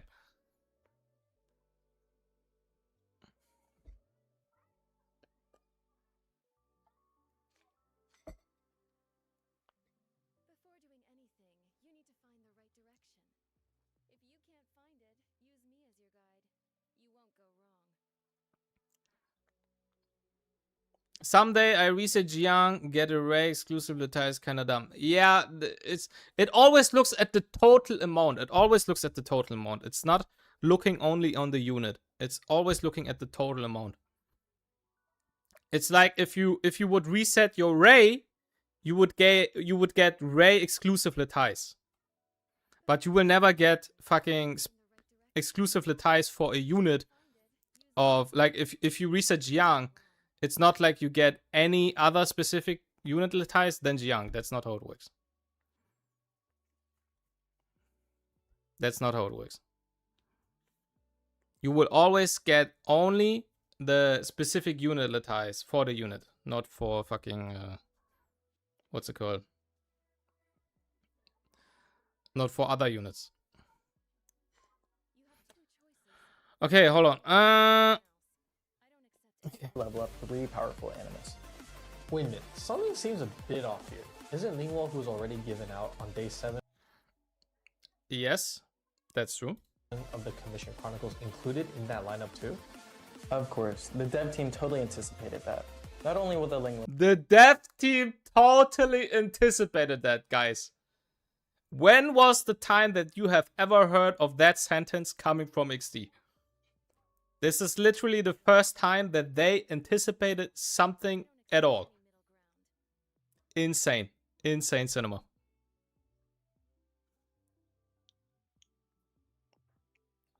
Not only will the Linglo reward and the Commission Chronicles be swapped out for Nymphonial, but Raymary will also but Raymary will also be rewarded from the 14th day of commission. There it is, guys. The best change in the entire fucking game. This is the best change in the entire fucking game. And I have been saying that. I have been writing multiple essays. Fucking hours of writing, suggesting, explaining on why new players need specific units to catch up. Devs, listen, this is a humongous W. This is a fucking W going over the entire fucking screen.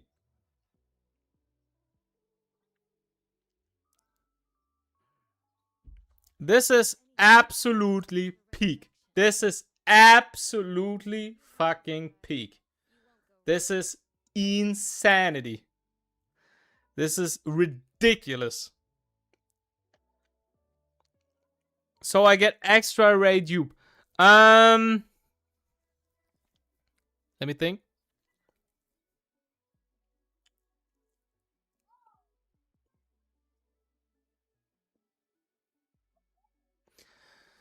It's hard to say, I'll be honest. It's hard to say. I don't know if we get retrospective fucking Ray now. Because when we played the game, we got Linglo on 7th day. And we got an SSR on 14th, right? So I'm not... I don't know if we get fucking Ray Mary now. As, like, in retrospect. Because you already got an SSR. Like, you know what I mean? I don't know. I don't know. I could see if a lot of people are fucking crying about it. How new players, oh my god, they get Raymary for free. And I've been playing this game since launch. Why get him if I can cook? Why are you focusing only on new players? Where are my rewards? I'm a veteran. You know, I could see if a lot of fucking people are crybabies and crying out about this shit. I could see them just retrospectively sending Raymary into our mailbox so we shut up. In my opinion, I don't care. I'll be honest. I don't care.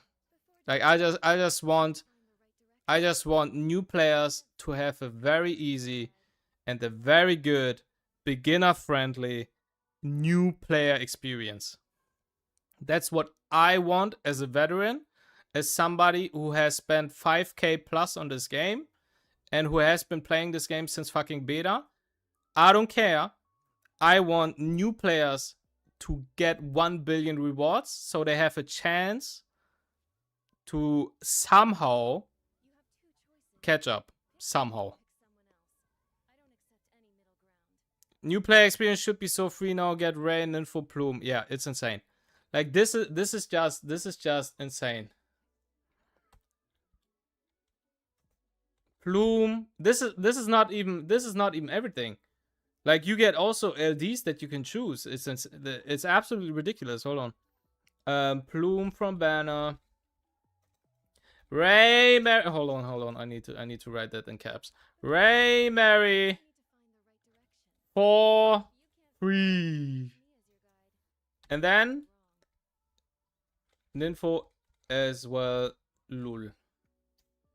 Okay. be a reward from the 14-day commission. To sum it all up, any new hyper Okay. Sprint server, new player rewards. This is... Okay. Yeah, I would assume this is new players. Like, also this thingy. But I'm not sure about this thingy, I'll be honest. But new players get a shit ton of pulls. And a shit ton of crystals. And 7-day commission info, 14-day commission Ray Mary. Oh my god, you get Ray Mary for free. Oh, we get Ray Mary for free. Cinema.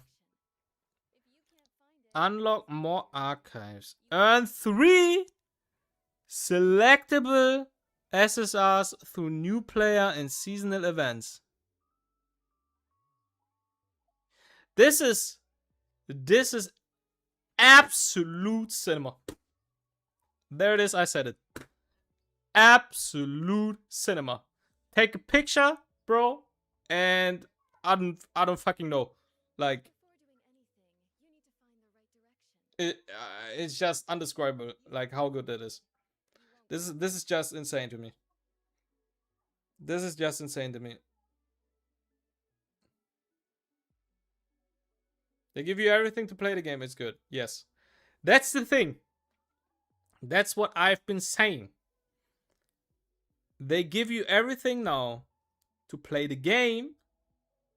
Now they only have to make a guide to tell new players how to play the game. So they already get everything to play the game. Now they need to understand on how to play the game. Right? So they also have to work on that.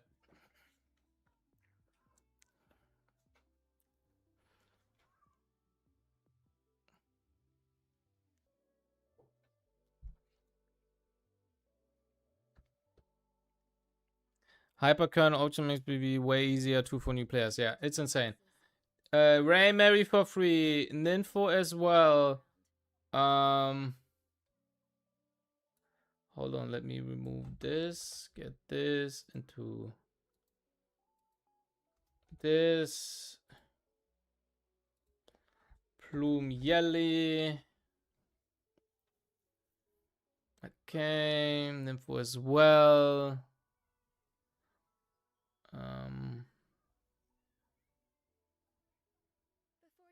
Okay, hold on. 570 summons. 15k crystals. 2 APEC selectors.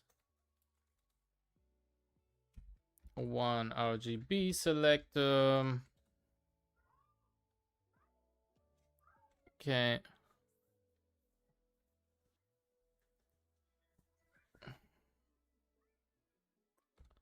Uh, 10 Apex pulls. Another 10 Anima pulls.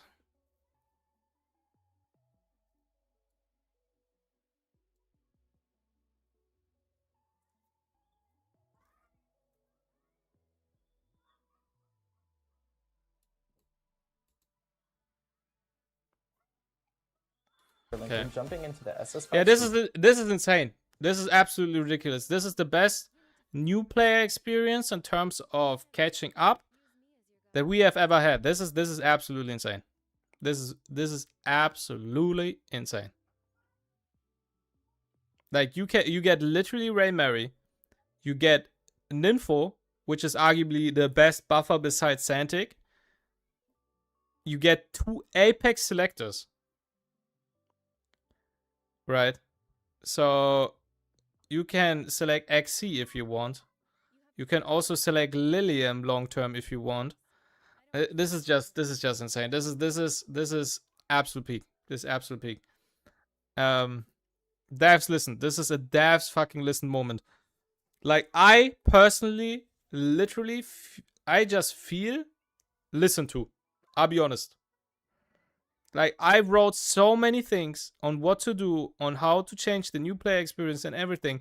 And one of my takes was give out the units to the new players. Give them the units.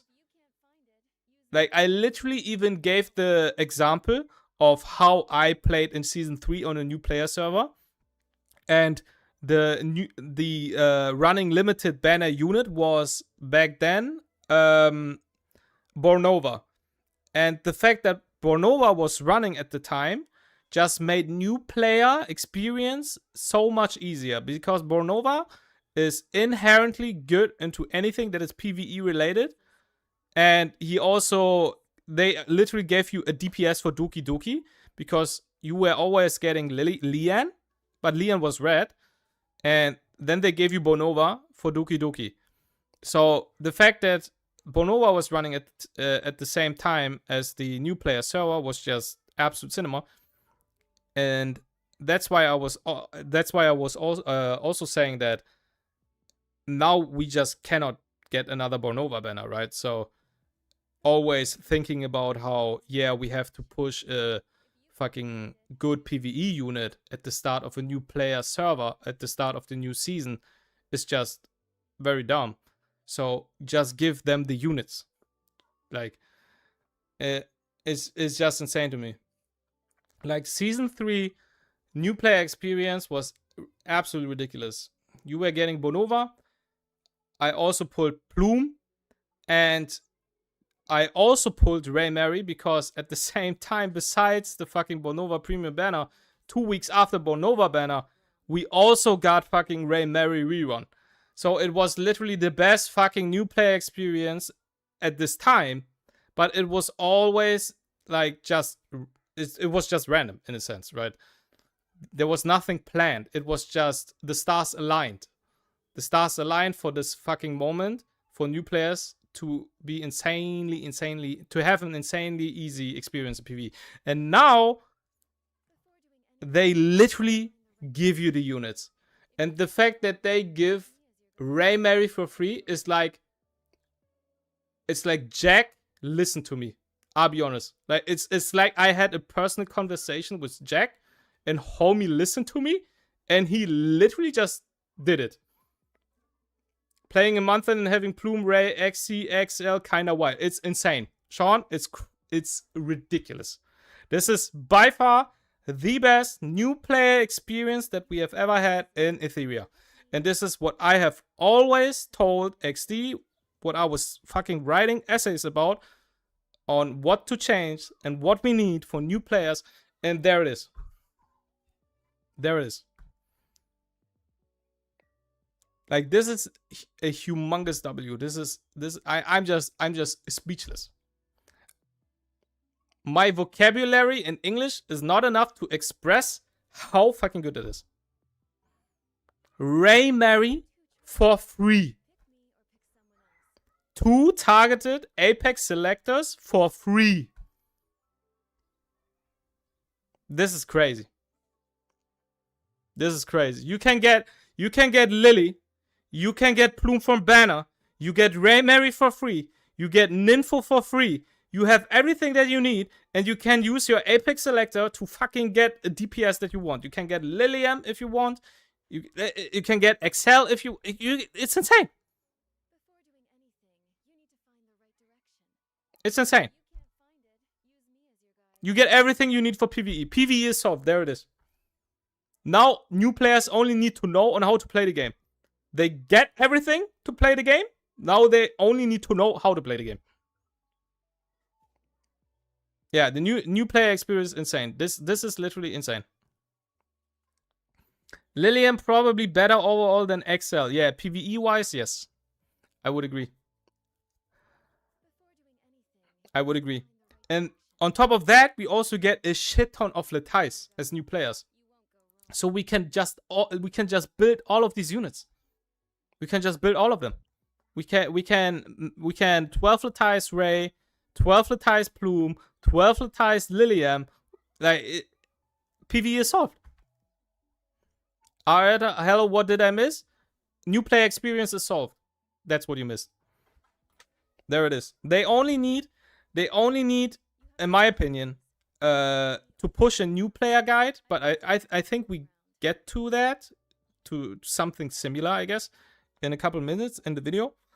But they also need a form of a new player guide, like in Summoner's War, like, or in E7, where in Summoner's War, what I always liked was the beginner guide, where they were fucking giving you the units, like they were showing you the dungeon, they explained to you how the boss works, and then they were giving you the units for the dungeon. Doesn't mean that the units were the best for the dungeon or the fastest for the dungeon, but they always guided to play the new player to understanding what is going on, which is what is still missing, I think, here. Because now everybody will just throw in Ray Mary into Doki and it probably will just work. But they will just not understand why you use these units and why these units work in Doki Doki. That's why I think we still need a form of a beginner guide, so people understand on why you use these units and why it works in these dungeons. Latize fix? Yeah, I think you get like 68 Latize.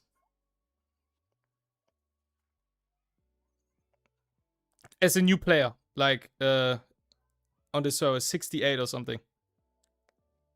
Latize, like, I personally have absolutely zero issues with Latize. I'll be honest, in my opinion. I have zero issues as if it comes down to Latize. But I'm also probably not the fucking standard casual player to ask, because I spend a lot of money, right? But I have zero issues with Latize. Like, I can just build whatever I want. And especially with the reset events now, I just reset the units that I don't use, and then I have 50 Latize starting into the new season, and then I just build every new unit without ever buying or needing any Latize.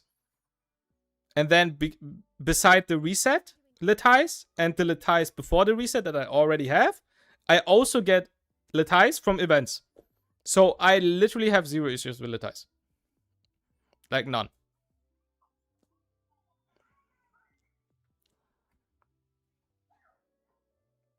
If you're a new player, then you have Latize problem, I guess. Yeah, you do have Latize problems as a new player, 100%. But I think we are getting to the point for where you, as a new player, can at least try to build one style of fucking what's it called? Like one gameplay style, basically. Like, you can at least decide to, I want to turn 2, and then I build these 10 units. And it doesn't mean that I can literally answer on every niche and so on, but I can at least try to play my turn 2 playstyle and achieve something with it, I guess. You know? And the same goes to turn 1. I can build my cleave units, I can build my push units, I can build my CC units, and then do my thing, you know? I will still not be able to build any, like, all units. I will not be able to do that. I cannot build any style of play. Like, I cannot be turn 1 and turn 2 and cleave and CC and bruiser and tank. Like, you cannot do all of that simultaneously, obviously, as a new player. But yeah, the new player experience is so much better. So many reset events, new events give double the ties to PvP units, also destroy PvE. Yeah. Yeah. Yeah. And as a side note, in my opinion, chips were the only massive L on the game, personally. I don't think cards in general are bad, because the idea behind cards is good. I don't mind cards. I do mind the chips, though. And the only way to fix chips, like, you will not be able to remove the chips anymore. They will never, ever do that, because we had too many people spend money on this system. There's no way they will remove it. The only way to take away the value out of these chips is by basically creating inflation, by giving a shit ton of materials, a shit ton of blueprints, a shit ton of these chips, so everybody gets to the point of everybody has the best chips and everybody has the best cards. This is like the only way at this point on how to get everybody onto the same playing field, onto the same level. This is like the only point. Like, you will not be able to remove this anymore. We only can hope that we get to the point where everybody has the best, and then nobody feels a difference anymore, or that high, that much different. Like, it's, I don't know. You have two choices. If they do that, they will have to make new pay to win mechanic. We're like, let's go. Yeah. I mean, we do get a broadcast on the 8th, I think, and yeah, we will have to listen to that.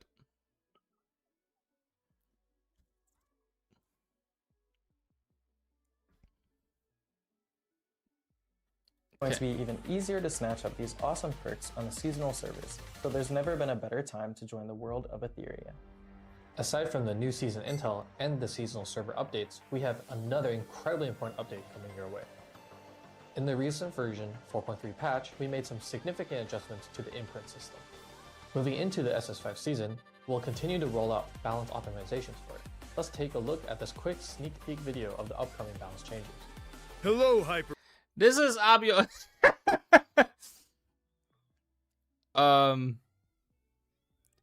This is weird, in my opinion. Like, Pick me or pick someone else. I don't accept any. they are talking here about balance changes in terms of imprint system, right?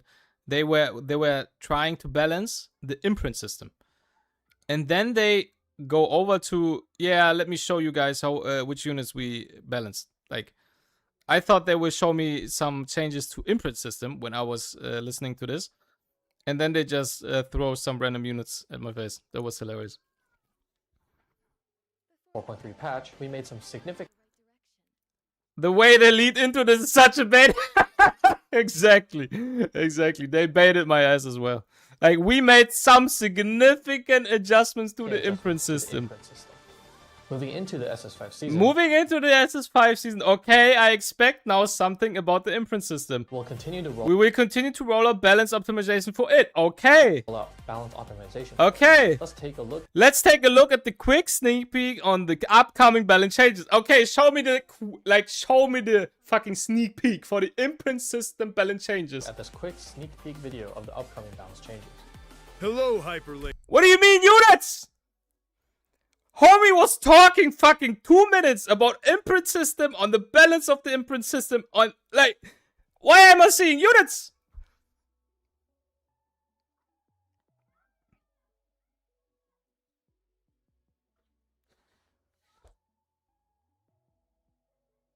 No, they said in 4.3 we made changes. I mean, they did, but homie was leading up to, okay, we have more changes for it. That's how I understood it, at least. However, most importantly, guys, I guess we do not reset Holden. I guess there it is. They just know. They just know.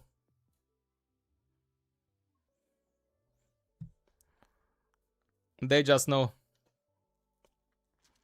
Okay, let's see. I was literally not listening to this when I was sitting on the toilet at work. I don't even have Holden Tiamat Messiah build. That's why you are not 4K yet, Sean. There's the reason. I'm just kidding. Okay, let's I'm see. Vice, and today I'm here to share some of the balance adjustment directions for SS5 that I've heard from the Etheria design team. So, let me give you a little sneak peek. First, let's talk about a few Animus receiving balance changes. The first is Luvia. Pick me or pick someone else. I don't. Her exclusive effect, Wither Bloom, will be enhanced, allowing her to deal higher damage in battle and making her DPS much more threatening. The second I mean, this is like whatever, I'll be honest. Like, I do see what they mean, because Luvia has this fucking strange ramp up time. Like, it's just feels like she's not doing anything except as 3 exiling unit. You know, so I do understand what they mean by that, because like you have this 2-turn Wither Bloom, like you press a button and then nothing happens. right? You press a button, nothing happens. The opponent takes a turn, nothing happens, and then the opponent takes another turn, and then you see damage. So I can see how it feels like she's not doing anything. But you are not picking her for dealing damage. You are not picking Luvia for dealing damage with Witherbloom. You are picking her for like you want to exile a unit. You want to remove a unit. That's why you pick her. So I think this is just a nothing burger, in my opinion. This is just whatever. Like, I just pre-ban Luvia anyways every single game. Like, I don't care. I genuinely don't care. Is Tiamat. Right now, once she enters ultimate form, it can be difficult for her to maintain that state and keep up her damage output. Because of Keep up that state. What does he mean by that? Keep up that state. that, the team plans to strengthen ultimate form as a whole in SS5 so she can perform more consistently after transforming. Next is Yo, what's up, Sturdy? How we doing? How we doing? Poor Tia needed help. Her Brahmins don't do enough.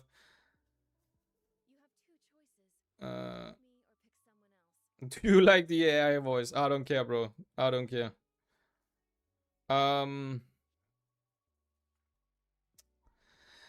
I mean,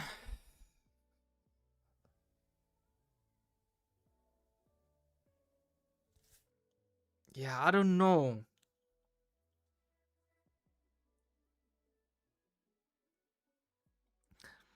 I do agree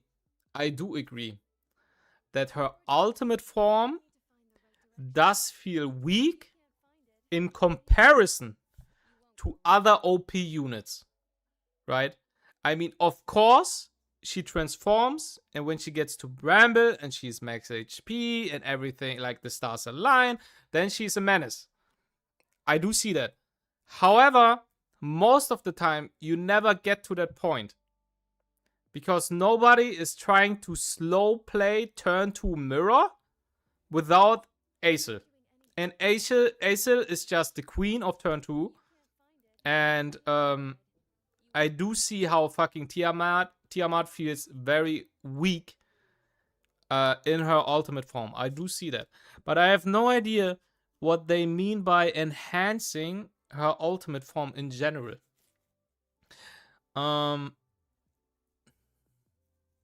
What would be hilarious? What would be hilarious? How are we liking the hyper talk? I personally think it's a massive W, in my opinion. Like, a lot of people are fucking shit talking as they always do. Like, they don't like anything about this game and they're still playing it. I think it's a W. And yeah. I'm writing stuff down here about what we actually get so you can see. Anyways, what would be hilarious? Imagine Tiamat in her ultimate form gets double speed the same way Nodos in E7 gets double stats. Like, we cannot give Tiamat fucking 100% HP in her ultimate form if we're being real here. But it would be insanely hilarious if Tiamat gets 100% speed in her ultimate form. That would be insanely hilarious. Like, I would love that. It would be so funny. Oh my god. It would be so annoying, but it would also be so funny. Oh, that would be so annoying, but it would also be so funny. Like, imagine she transforms and then she's faster than Turandot. That would be so funny. Oh my god. I would love that. I would love that. I would love that. Oh.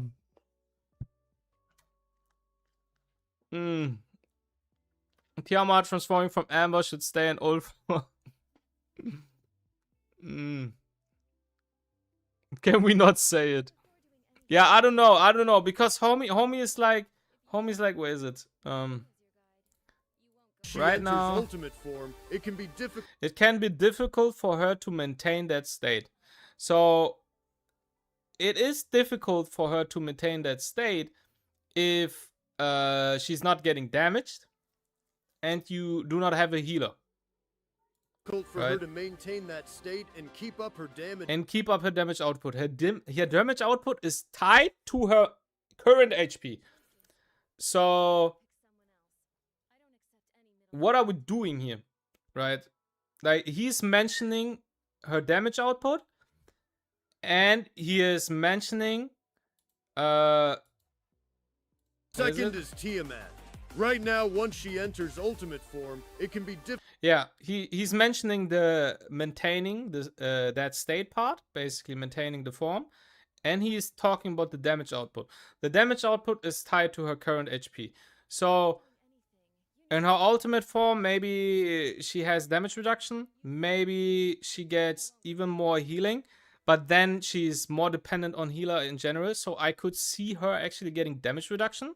So she's not losing that much HP because she's already sharing, right? She already has this damage sharing part. And that's why you can basically lower her HP by attacking her team. So I can see how they give her damage reduction ultimate form. And maintaining that state. Maintaining that state. Maintaining that state is quite easy. Like, you can just say you will not drop the stacks as fast as before. Like right now, it's like doubling the amount of stacks per turn that you consume. You can just change that so she is not consuming that many stacks of her bloodshed thingy. So yeah. We want Tiamat becoming Nodos. Bro, that would be hilarious. Comprehensively enhanced? I'm scared. You should be. So the buffers remove current HP and make HP like every HP scaler. Maybe. That would be also a possibility. Which would be a huge, humongous buff to Tiamat. That would be an insane buff. Because then that would mean she would deal like 1 billion damage with 1 HP. Which is crazy.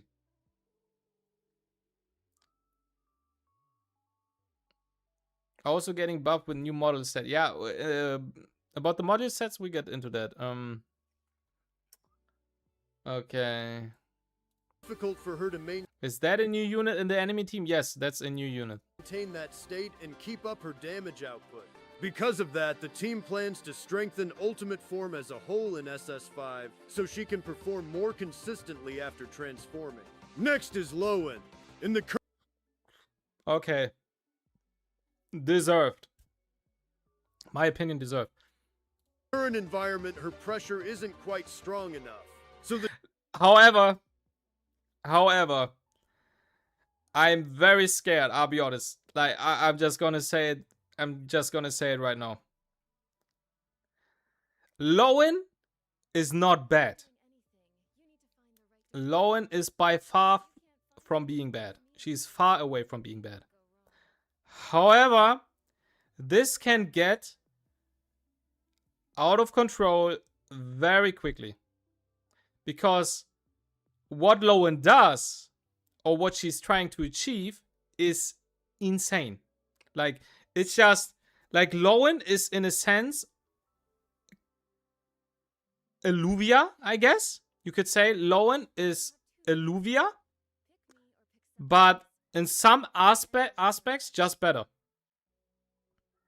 Because she's just, like, you know this awkward feeling of exiling Raymary, and then you kill his entire team after 60 turns, and then Raymary gets out of exile and one-shots your entire team, you still lose. Lowen just applies pressure 24/7 by just perma-taunting the unit. And the issue with Lowen was always she was RNG. Lowen was RNG. She never, you never had this 100% taunt. So I could see them giving her guaranteed taunt, which changes a lot. This changes a shit ton. So Lowen has a problem with taunting. So maybe they change it to guaranteed. Next thing is the debuff in itself to the opponent is oppressive enough. I'll be honest. It is oppressive enough, but it's not protecting Lowen enough, in my opinion. Minus 60% crit is like dog shit. Minus 60% is just dog shit. You connect to Raymary attacks you, crits, you dead. It's terrible. So I can see them just reducing the damage they deal to Lowen by 60% or something. Yeah, exactly. Okay, 60% damage reduction, happy. Yeah, something like that. I could see them just saying you deal 60% less damage to Lowen. And if they give 60% DR and they make the turn guaranteed, then Lowen is insane.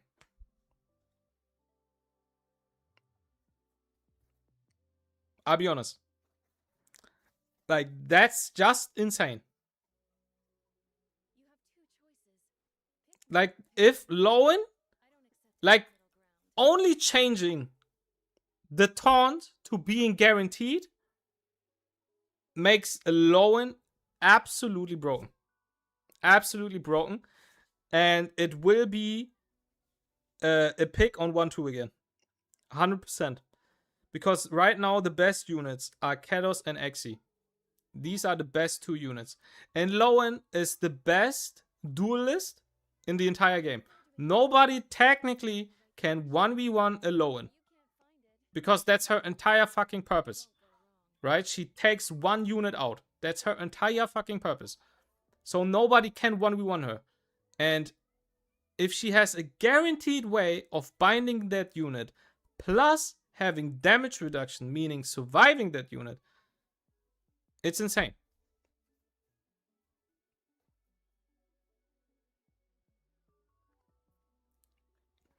Jiang kinda can. I mean, I do see what you mean. However, it's not like Jiang will out heal Lowen's healing reduction. I mean, this is like build dependent. This is build dependent. Like, I can tell you my Lowen would win against the Jiang. However, if you have a mid Lowen that doesn't deal enough damage, she will lose. You have 2 choices. Pick me or pick someone else. I don't accept any middle ground. So that's why I'm saying, like, if they give damage reduction, Lowen is super gear dependent, yeah, and that's the thing.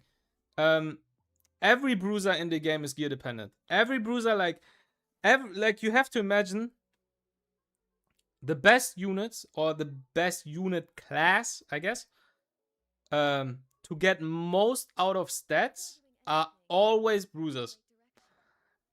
Bruiser units get a shit ton out of stats, out of any stats. They scale very, very well with stats. And that's why something like P5 is also so fucking huge on bruisers. Because they can just use every single stat you give them. Yeah, it's a huge difference having a well-built P0 Lowen or a well-built fucking P5 Lowen. It's a very huge difference. Like, P5 is just insane on bruiser units. And gear also.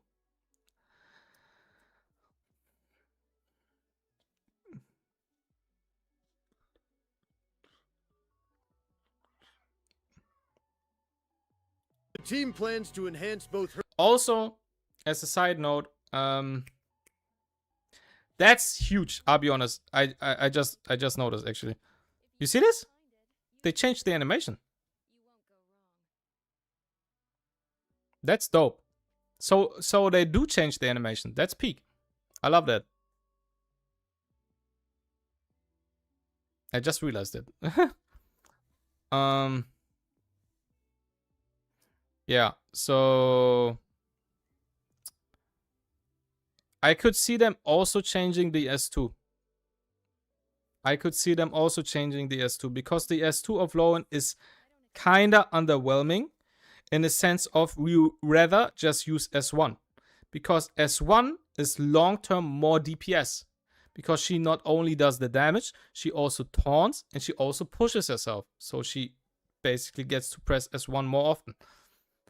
And S2 is kind of the backbone. Like it's kind of nothing burger. It's just you never really want to press S2 unless your opponent runs ASL and you want to attack down her or slow down your opponent with speed down. It's the S2 is like you know, whatever. So I could see them buffing the S2 as well, actually.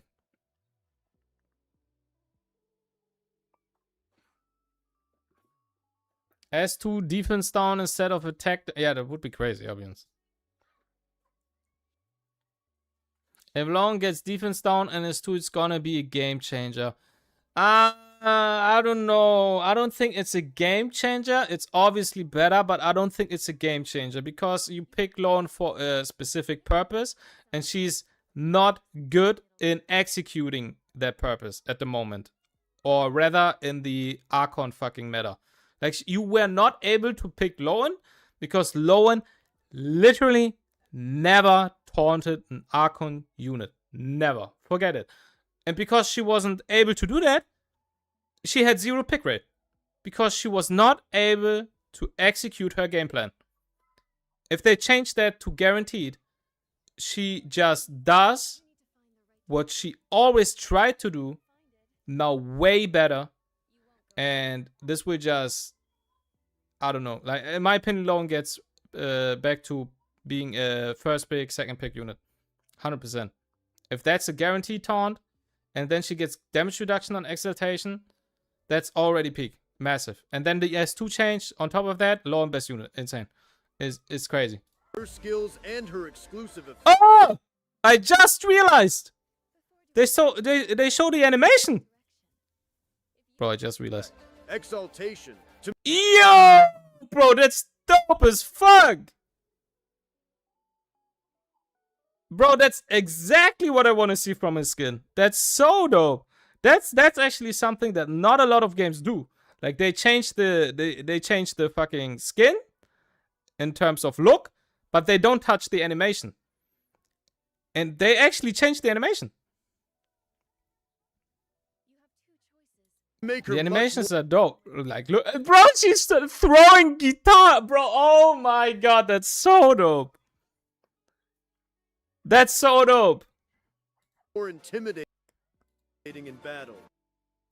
Next, Oh, that's hilarious. I love it. That's hilarious. I love it. I love everything about it. Bro, I need to see that again. That's so dope. Hold on. That's peak. isn't quite Oh, hold strong on. enough. They're showing everything. Environment I'm or done. pressure five, so she can perform more consistently after transforming. Next is Lowen. In the Okay, this current is without a environment, skin? her pressure isn't quite strong enough. So the team plans to enhance both her skills and her exclusive. Yeah, we buy that. We buy that, guys. Like, look at this. She just wants spec shots at this point, so we're buying.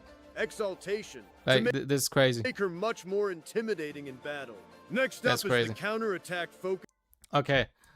So, Holden. Holden.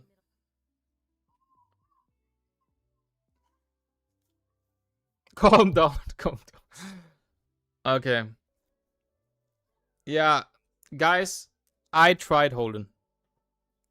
As one of the last standing believers of Holden, I recently tried Holden.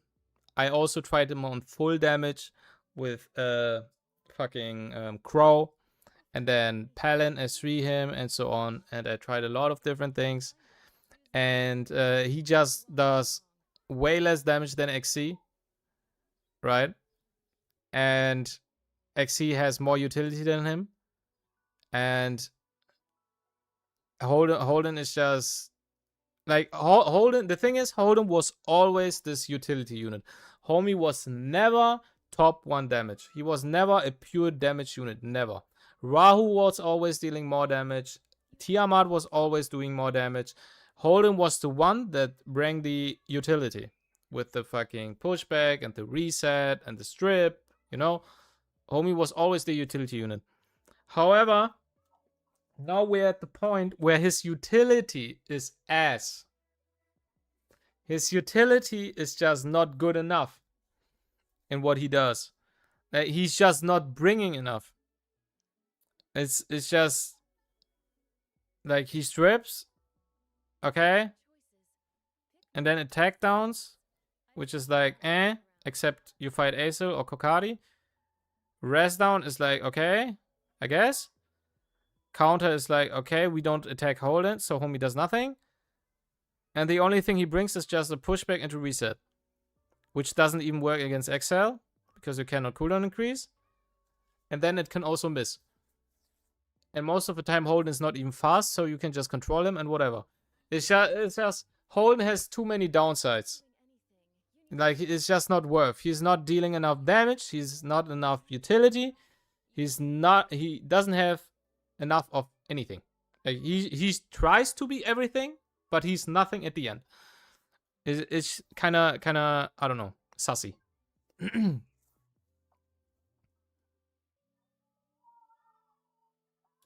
Animus, Holden. His skill 3 will gain a new taunt effect, which could open up even more exciting tactical combinations in battle. Then we have New taunt effect.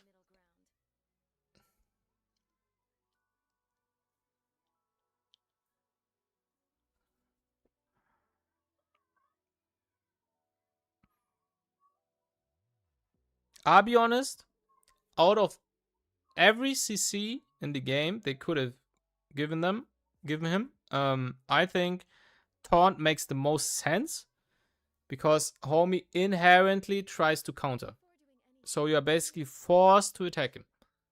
And he just counters, defense down, does damage. So I do like the fact that they are giving him taunt in specifically.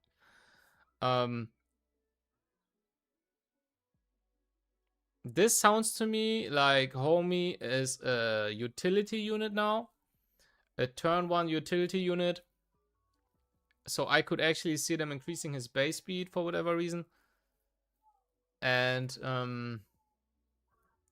is he good in turn 2 though? Is he good in turn 2?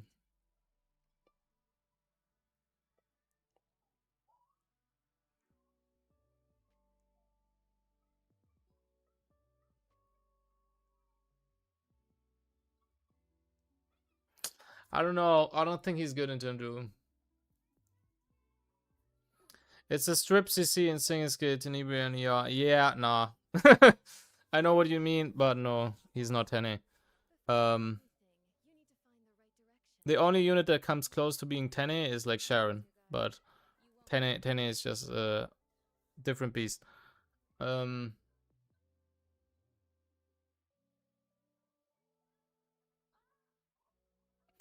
I think this is more like a turn 1 buff.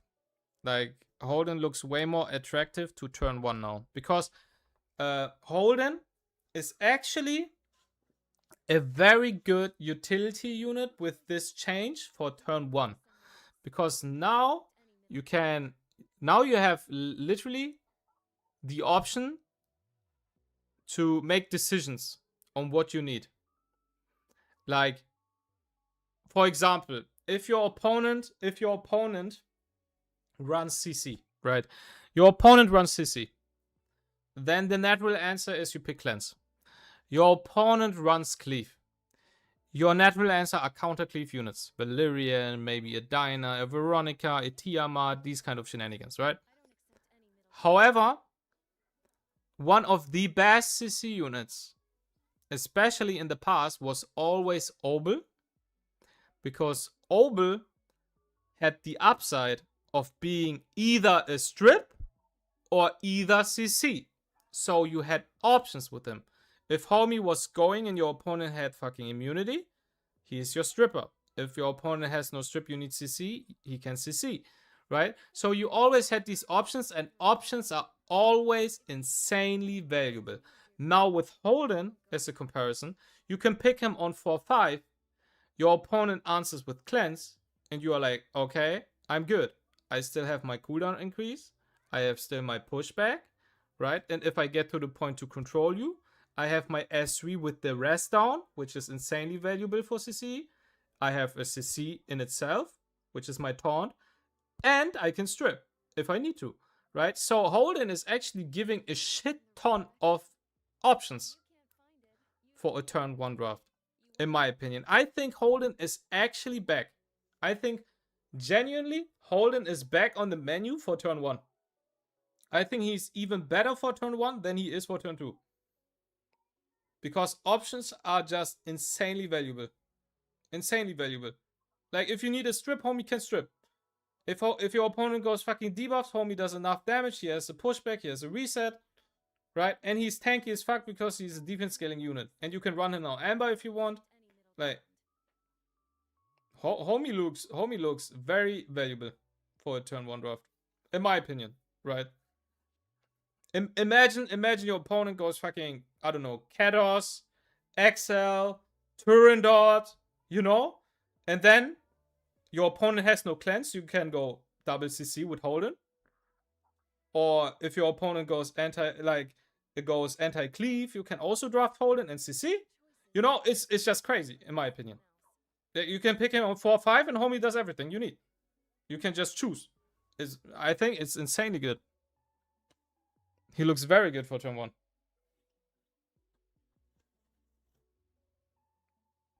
He also has a defense down because he taunts them, right? And then he counters on defense down. I think homie is insane. Homie looks very, very good. Yeah. Messiah. Okay, Messiah, I'll be honest, guys. I do see why they buffed him. I do understand why they buff him.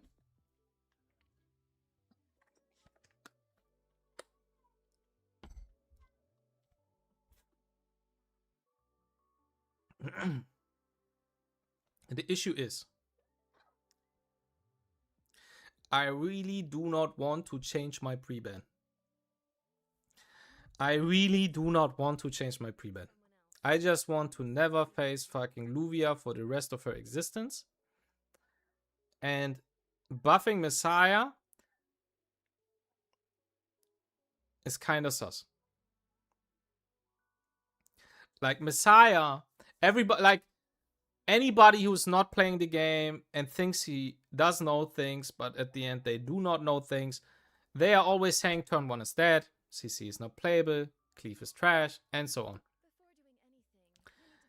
At the end, every time your opponent drafts Messiah, we are shitting our pants. And that's a fact. Doesn't matter what you pick. You see Messiah, you're shitting your pants. Doesn't matter the elo. It's always the same. And now they are buffing him. And in my opinion, Messiah is, from his kit, one of the best, if not the best, cleave unit in any PvP game. Because homie, the fact that homie ignores passives is insanity. Like, ignoring passives is ridiculous on a cleave unit. Like, the fact he fucking ignores passives is insane. If he would not do that, homie is literally worse than fucking Strays in E7. Like, Strays, damage-wise, does what Messiah does, but better. Strays literally does more damage than Messiah. But the fact that Messiah ignores passives makes him just way more valuable than Strays. Like, ignoring passive is just omega fucking busted.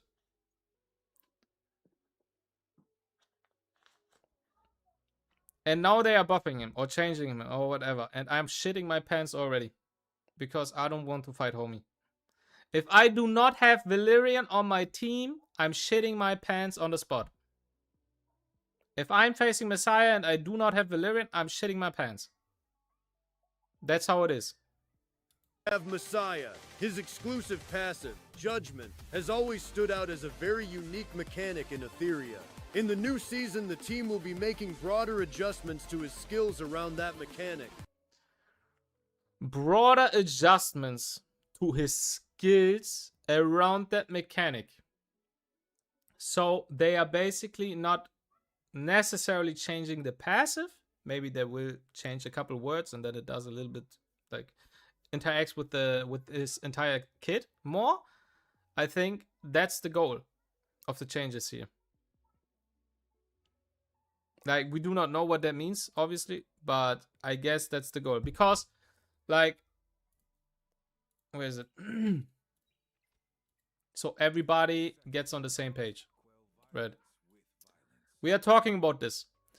When Messiah defeats an enemy target, he gains 1 turn invincibility. If he's already under invincibility, its duration extended by 1 turn. So, this doesn't really have anything to do with his kit, if we are being honest. This effect doesn't care if you kill with S1, if you kill with S2, if you kill with S3. It doesn't care, right? So it's not interacting very well with his kit, right? And they want to change that by basically having this synergy, like having a better synergy with his kit, which I do understand. However, I'm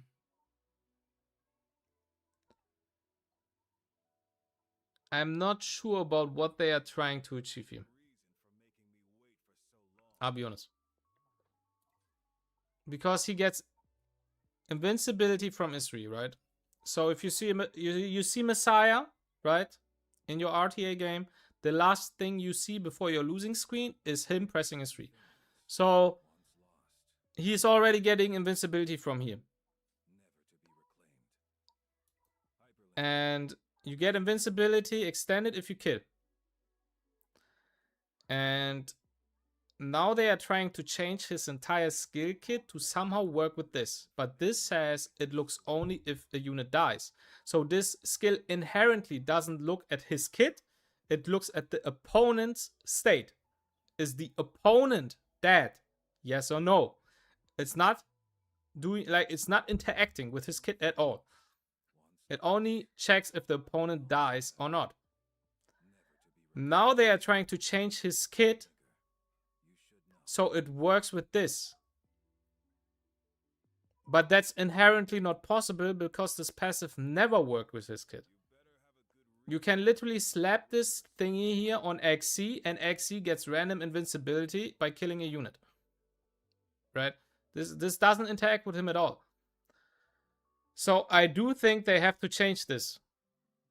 They have to change how this passive works so it interacts at all with his kit.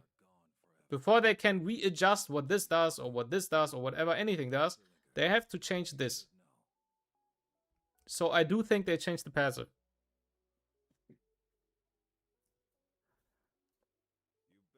Bro does nothing after S3. There are so many cheat nav mechanics. Feels bad to play most of the time unless they drafted terribly. Maybe some kind of disabled passive like or increase the percent damage. I'm gonna buff his damage so that after we what he does compare him to the value you get from the current units and he falls way short. I'll be honest. Every time we are in a draft and we see Messiah on 5, we ban Messiah. If we're being honest. Because we do not want to deal with that BS. If Messiah gets through, most of the time, 1 S3 is enough and you lose the game. I have never ever managed to win a game if Messiah pulled off an S3 because half of my team was dead. And even if Amber procced, I was not able to do anything against him because he was invincible for 3 turns. So, you know, it's like, homie is insane if you manage to pull him off.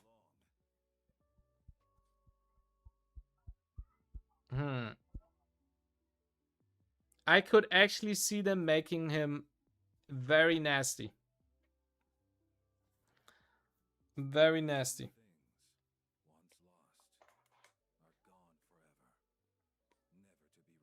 That's true for a lot of units on 5, but yeah, I mean, yeah, of course it's true for a lot of units on 5, but specifically you pick Messiah not because you just randomly want to pick Messiah, but you think that Messiah is the best answer into the opponent's draft right now. So your opponent probably has some cleanse units or has no way to deal with cleave.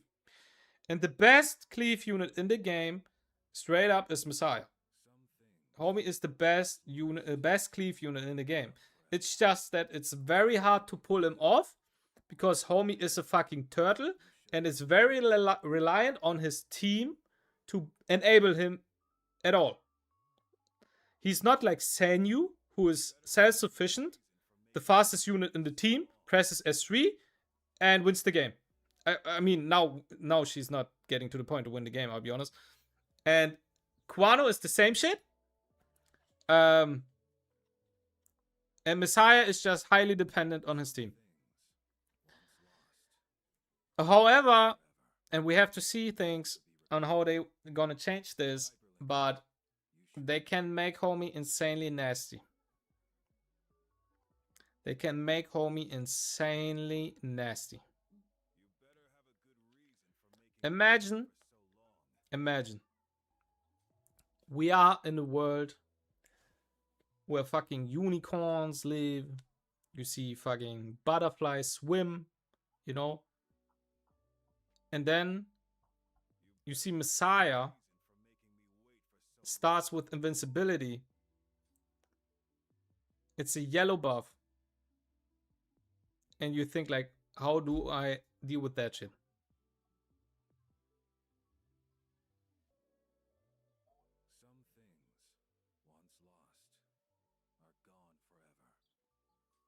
Please don't. Please don't. CC him. Exactly. But you pick him on 5. So you have the initiative of turn 1. Bro is creating RV and yeah, let's not. Yeah.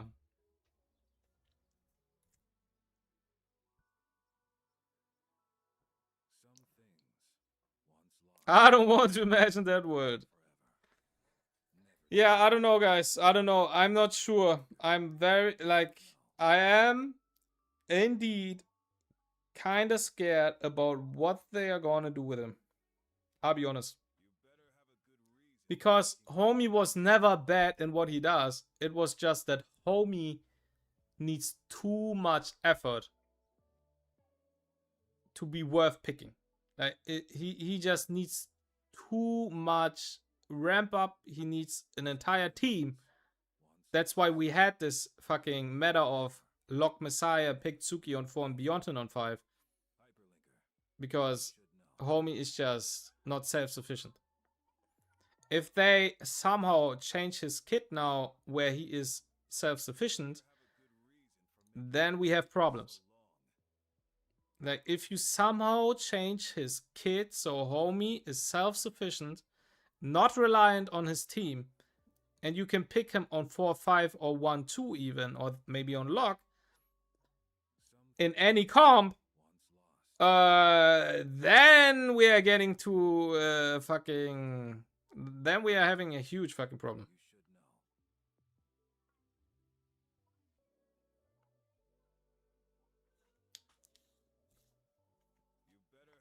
$130 base speed Messiah. Gain turn meter if allies use skills. Yeah. Homie is fucking... Homie is literally setting him up. Like, he's setting up himself. It's insane. Every time your units use a non-damage skill, he pushes himself by 40%. Lul.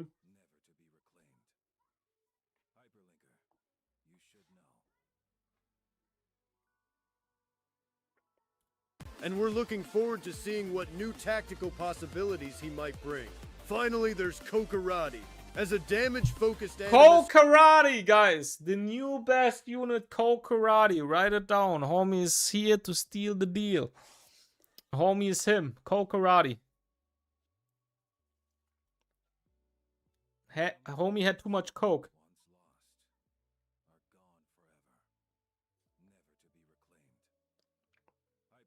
I'll be honest, Coke karate needs buffs. Because Coke karate is just a worse form of Acelerati, you know? Acelerati is literally a better form of Coke karate, so homie needs just buffs. I'll be honest.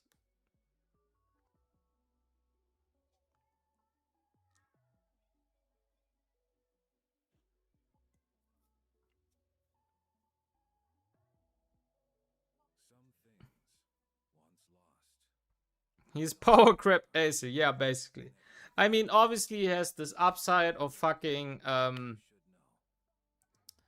of not being targetable. However, guys, and I know a lot of you are not playing RTA, you know, and you are not paying attention to the way you play and so on, so let me enlighten you. A huge issue with Kokadi is your XC presses S3 and you can target Kokadi because shell lock is a CC, and if Kokadi is CC'd, you can target him.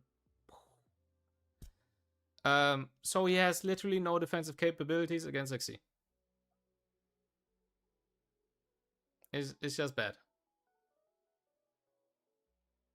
It's just terrible. Sharon does the same thing, yeah. It's terrible.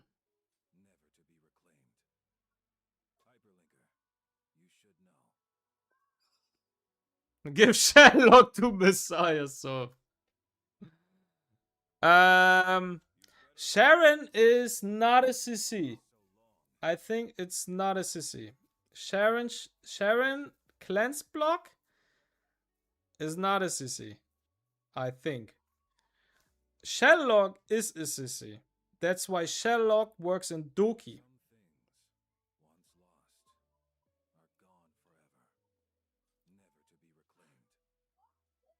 I mean, I'll be honest. Look. We can ask questions all night and all day, or we can just test it. Because why not? Real quick, we go into Doki Doki.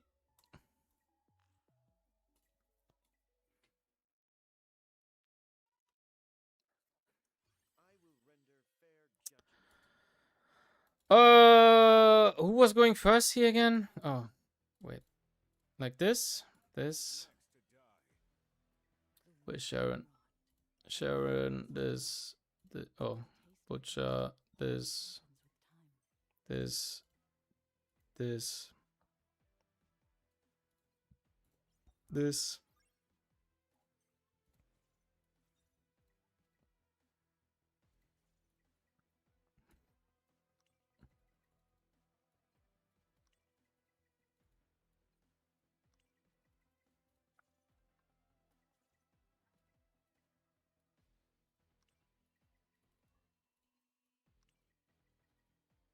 Okay. And another one.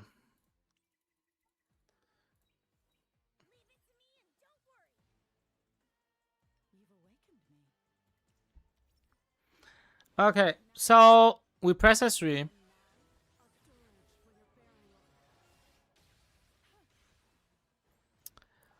No, it's not a CC.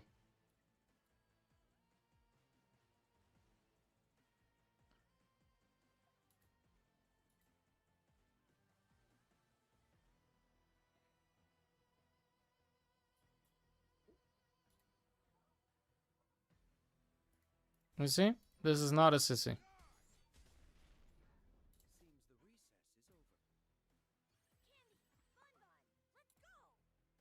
Sherlock is a CC.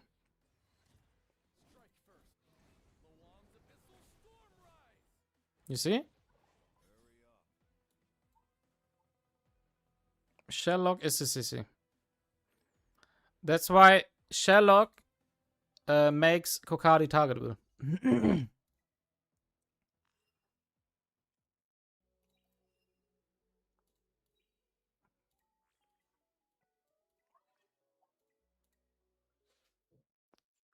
Best skin in the game, Sharon, yeah. Sharon's skin is peak, obviously.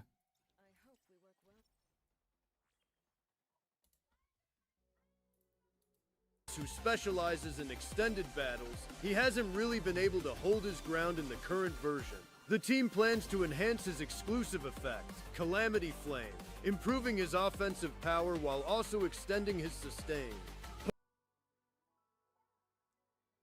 Extending his sustain.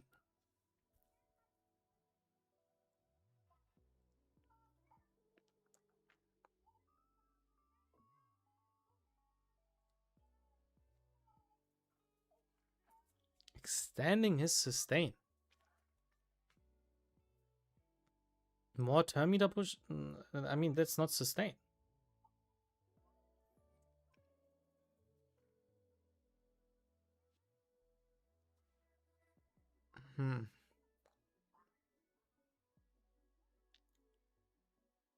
Turn meter equals most equals sustain. I don't think so.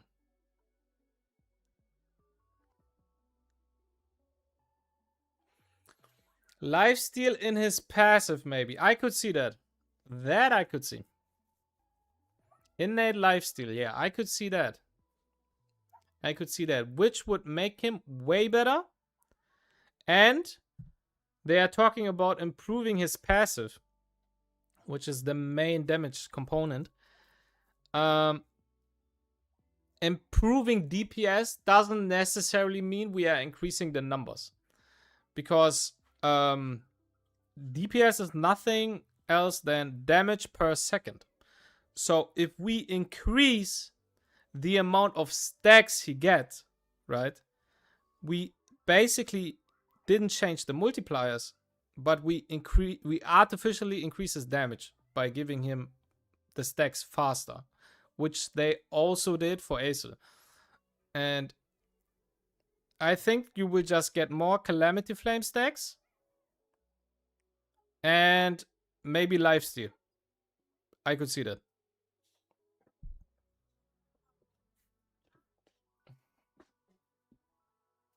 Like, you give him lifesteal and he gets more stacks. I think that's how they changed him. Hopefully this will help him regain his footing in longer fights. That's all for today's sneak peek. As a damage-focused Animus who specializes in extended battles, he hasn't really been able to hold his ground in the current version. The team plans to enhance his exclusive effect, Calamity Flame, improving his offensive power while also extending his sustain. Hopefully this will help him regain his footing in longer fights. That's all for... They also didn't show his passive proc. So maybe they changed his passive proc animation a little bit,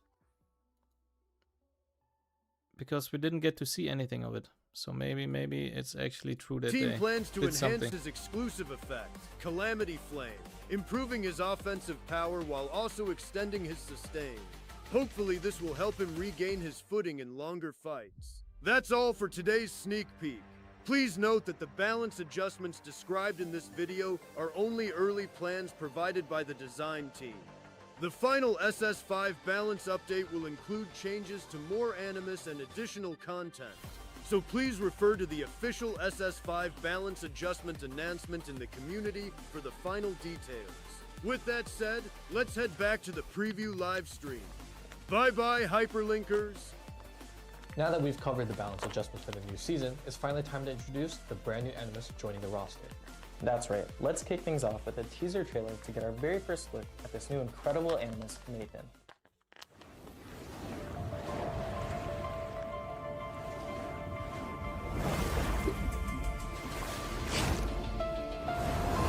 Is this where the perfect vessel Lord Fair mentioned? Why is homie so based in lore but so ass in game?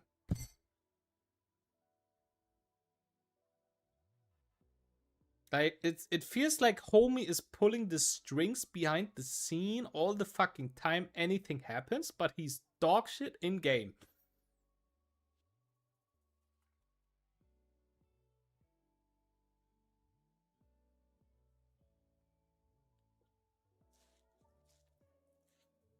Palin pulls more strings. Supposed to be. I knew following the Union would lead me right to you, RCS. Tell me what you know about Faye now. How interesting. Not talking? Then I'll just have to take you down first! Is this the extent of your power?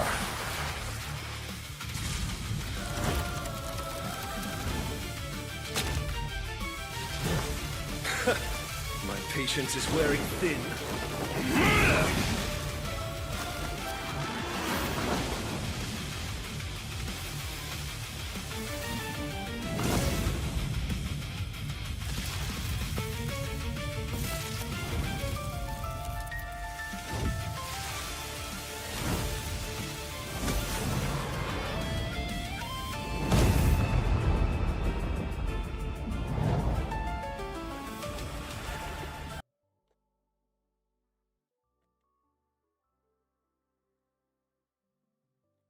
Oh, this is the painting girl, right?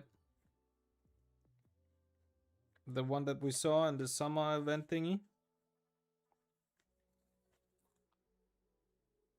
He has a Susano. Yeah, absolutely.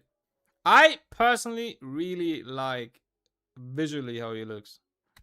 I like his design, personally. So, it has finally come at last.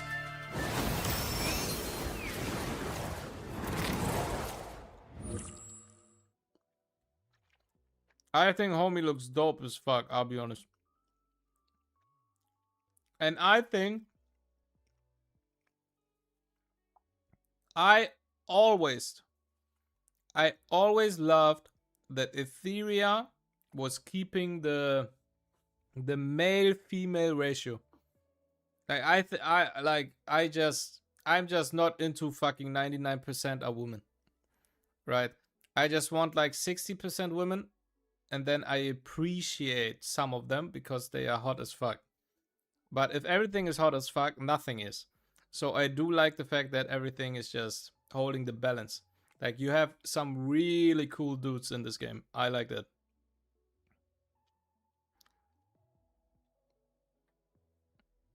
I like the Minotaur do the sparrings. I mean, the Minotaur is part of him, so. Kinda annoying, he's another kinetic right at the start of the season.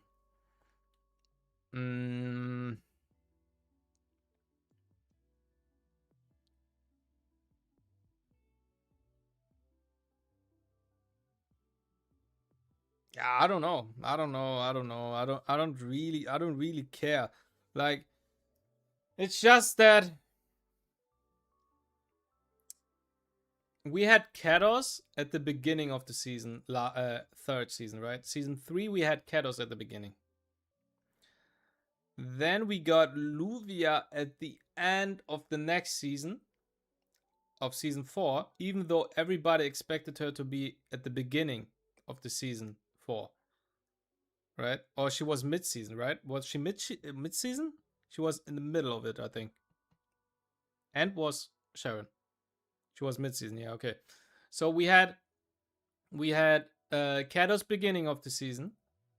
Then we had Luvia mid of the season, of the next season. And now we have him again at the beginning of the season. So, of course, it feels bad in a sense of, oh my god, we get another kinetic so early. But it's not like it's that early, I think. It's not like we get 2 kinetics in one season. It's not. It's just that they pull him off at the beginning of the season, and if they would pull him off in the middle of the season, I don't know. Like, I don't know. Like, I don't really care that much. I personally don't care that much. I was never the guy that duped kinetics. I think duping kinetics is just dumb, in my opinion, because I personally just am not the guy to actually support that kind of thing, right? So I do pull the unit because the unit is good and I want to stay competitive in PvP. So I do get the unit, but I never really P5 them because you don't need dupes for Kados. You don't need dupes for Luvia. Homie however, is trying to fit a role. At least that's how it looks like to me, right? He is more of a traditional kind of bruiser, and he is more of a traditional kind of DPS. He's not like a utility unit like Kados or Luvia. So I could see him getting more value out of dupes. So I do see that one. If prisons are...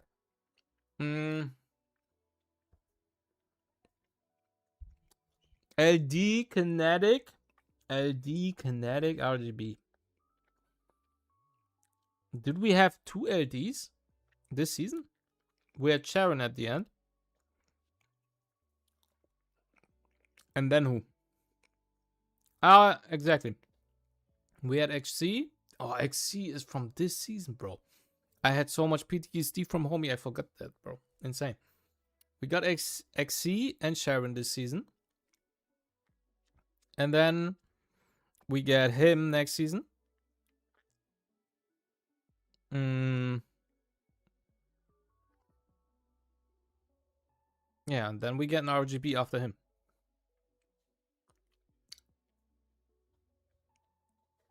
Okay.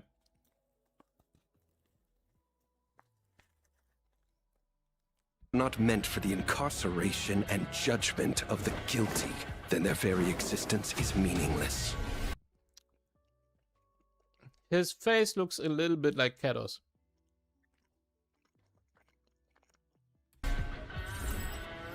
Nathan is the fifth warden of Elysian, known for his domineering, overbearing nature and his harsh, ruthless methods of control. I personally really like the design. I think homie looks dope. Especially his axe. Homie literally looks like Darius, but with way more drip.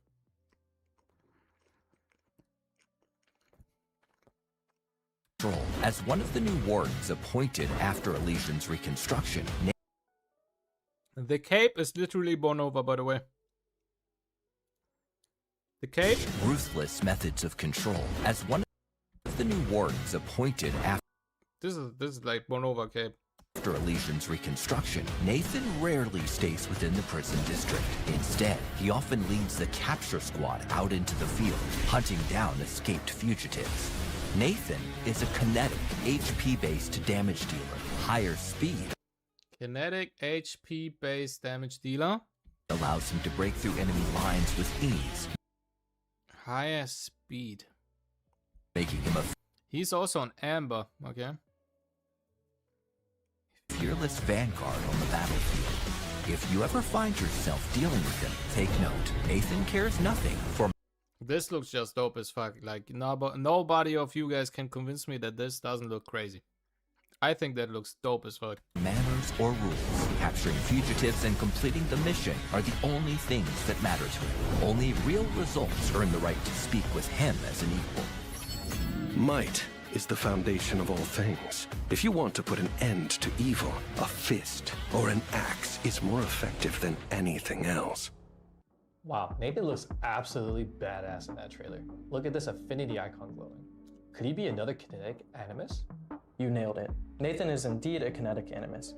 He serves as the 5th warden of Elysian, dominant, overbearing, and notorious for his ruthless Iron Fist management style. He previously led elite capture squads to hunt down high-profile convicts and fugitives from the RCS, and he personally commanded an operation to apprehend the RCS's 4th executioner, Fair.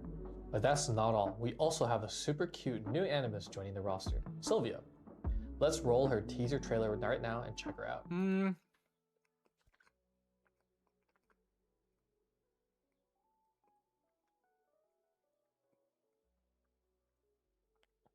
This law dump is cringe. I disagree. There are people that care about it. And if there are people that care about it, like, why not?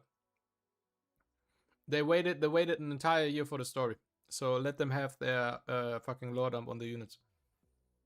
By the way, I heard a lot of people saying Homie will be better than Kados because they did not make enough money, so they make him crazy, and because he's a bruiser, you need dupes and these kind of things. I highly doubt that he is better than Kados. Because the thing is,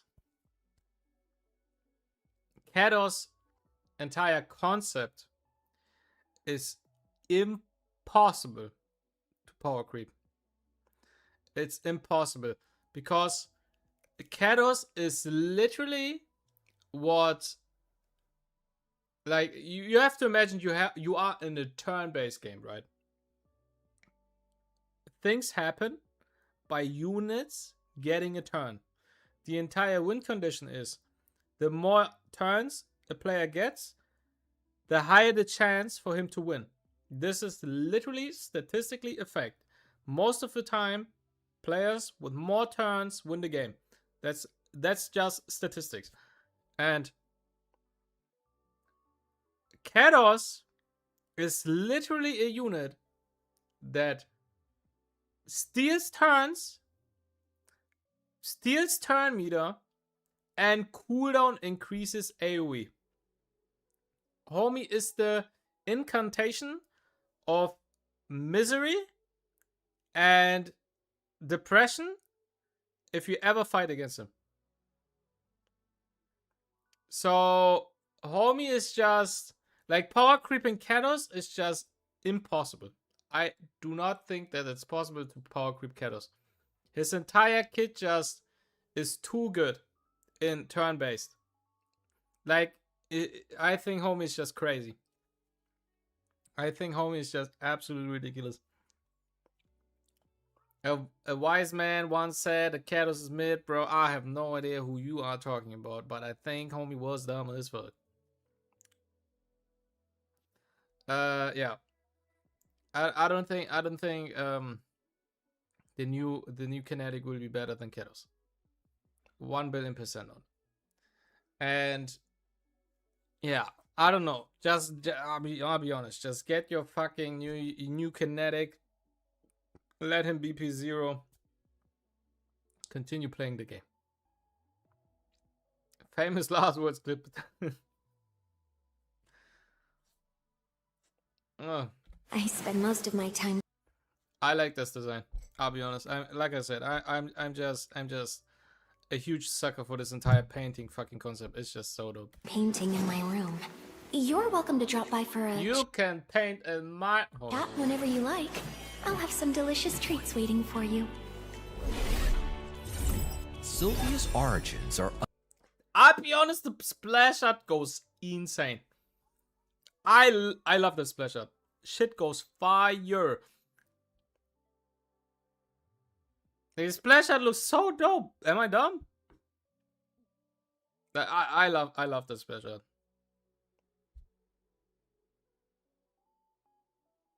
Turn-based game, Kados steal turn, and GG no matter what, yeah. At least it's quite distinct from what we have so far. I really like this.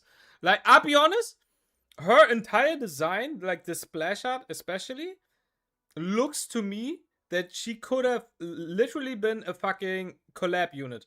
Like, trying to implement a unit out of a different universe into our game. Like, her design looks so fucking different. Her fucking splash art looks so different from anything that we have ever gotten. Like, it's just so unique.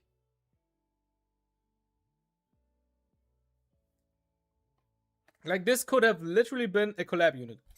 Like, them trying to implement a collab unit. Didn't they say Ya was having a collab a couple months ago? Yeah, Ya is getting a collab. Yeah. But we do not know when exactly, and we also do not know what exactly. However, I think we do get it this year.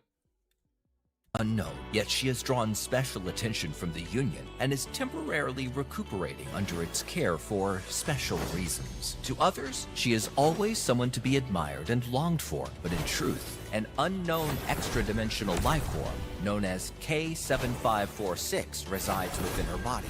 Sylvia is a support animus capable of forcibly Oh, I'm a sucker for support units, guys. I'm telling you. As a turn 2 merchant, I'm a huge sucker for support units. Setting the state of battle and turning the tide in an instant. Perhaps because of K7546, Sylvia can always see colors invisible to ordinary people, and so she picked up a brush and canvas, painting the beautiful colors only she can see. Don't trust only what your eyes see. Trust what your heart senses, for that is your true color. For that is your true color. But in truth, an unknown K76 resides within her body. Sylvia is a support animus capable of forcibly resetting the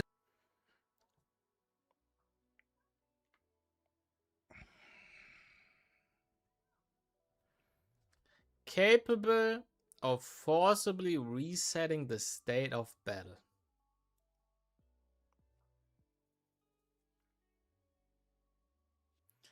If this unit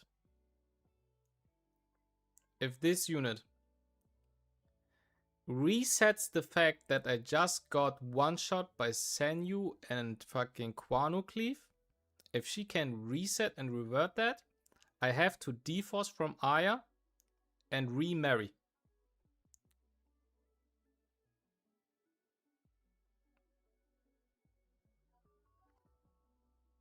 Like it was a fun ride.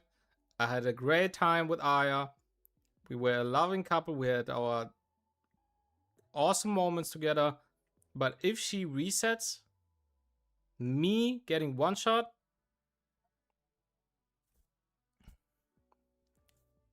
there it is. There it is.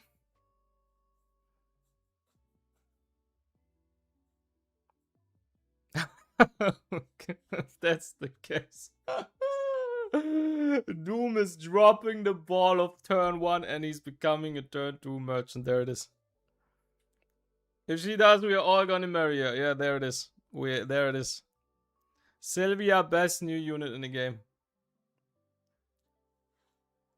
Bro started streaming Gooning over ISKN to say bye in the same stream. Crazy way. Don't tell her. Don't tell her. Yeah. Yeah, I'll be honest. And turning the tide in I'm an curious. instant. However, what is very, very, very important, I think we didn't see an S2. So it seems like the S2 is a passive.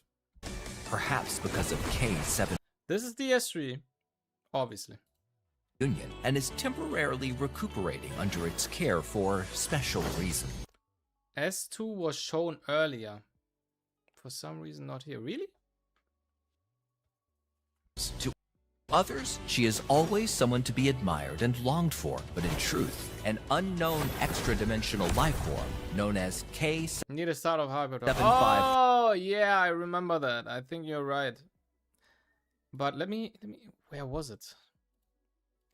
Like now I'm curious actually. Where was it?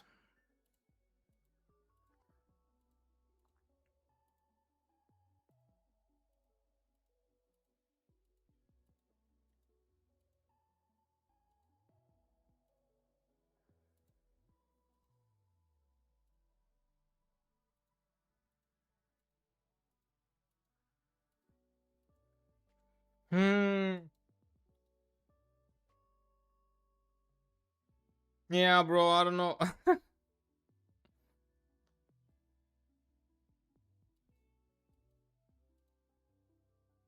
Yeah, I don't know, bro. I don't know. 6 can always colors. Okay, hold on. I actually forgot to write down.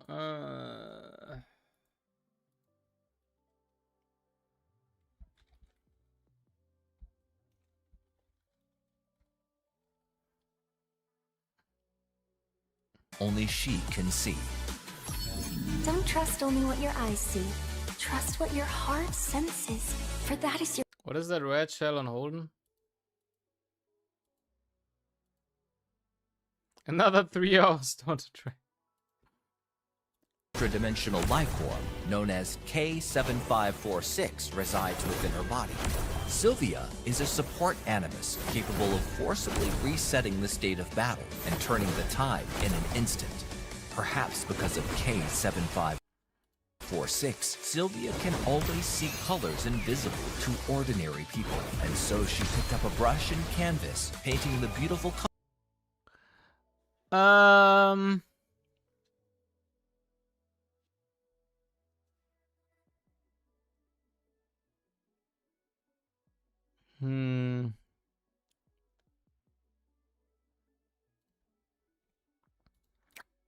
Let me check.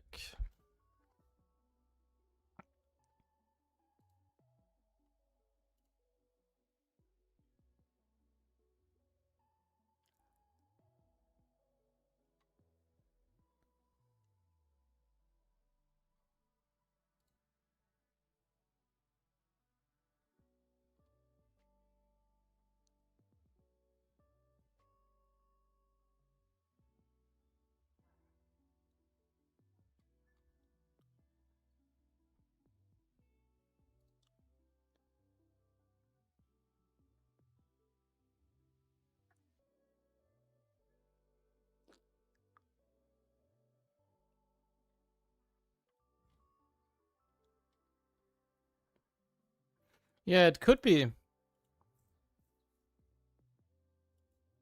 It could be. It could be a new shell.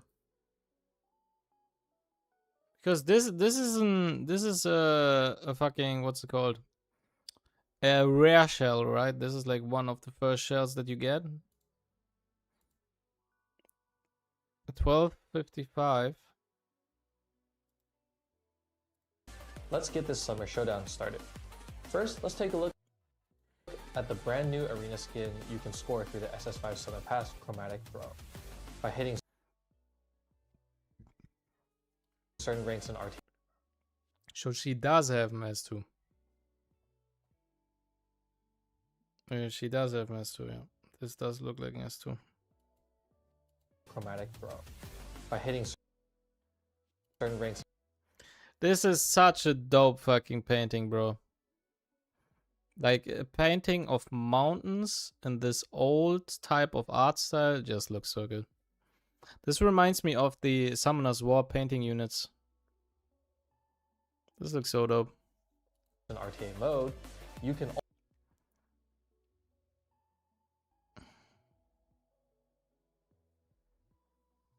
Is that White Fang on Yelly? skin you can score through the SS5 Summer Pass Chromatic Throw by hitting certain ranks in RTA mode. Okay, we saw all of that. Colors. Everyone else sees her as someone to admire and envy. Her body actually plays host to a mysterious entity from beyond our world. Both Sylvia and Nathan will be officially joining the world of Etheria right out of the gate in version 5.1. Looking ahead to version 5.2, we'll be welcoming Ariel, a priestess from the Autumn Hall of the Astral Union. As an apprentice pharmacologist, her day-to-day work involves admitting and treating those infected. Okay, guys. Ariel. Bye, lolly.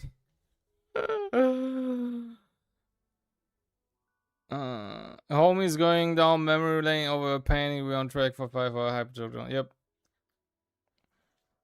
A priestess. She looks 5, but she's 30 years old. Facts.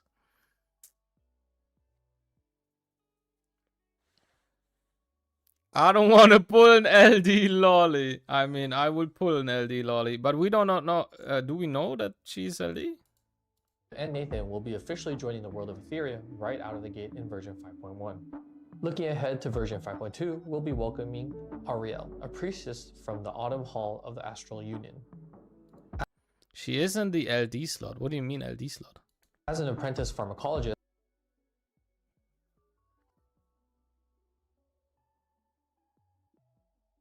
Where miss? What do you mean LD slot?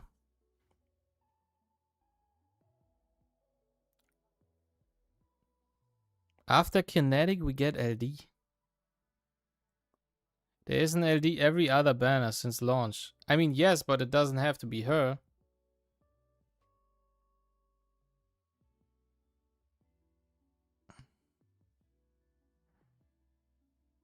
Like, only she's the one in the second banner slot? Yeah, but every single banner is an LD. Yeah, but doesn't mean that's an LD. Like, everybody is trying to predict the pattern of how they fucking push units, and everybody was always wrong on everything. Everybody expected Acer to be an LD, everybody expected her to be kinetic, everybody expected so many things because they showed us this gray screen of the unit, and we expected Acer is insane. And then she was an RGB.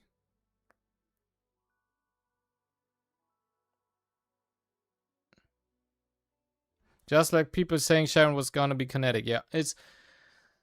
I'll be honest. I just don't care. I'll be honest. I don't care if it's LD, kinetic, RGB, or whatever. I don't care. I just look if the unit is good or not.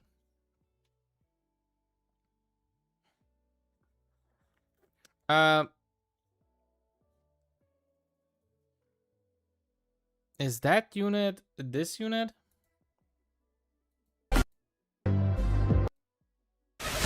Exclusive line during the enemies to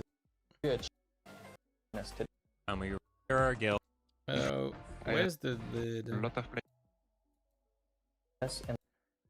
Where is the vid?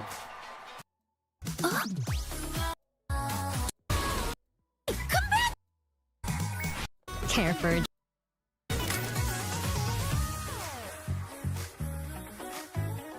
Oh.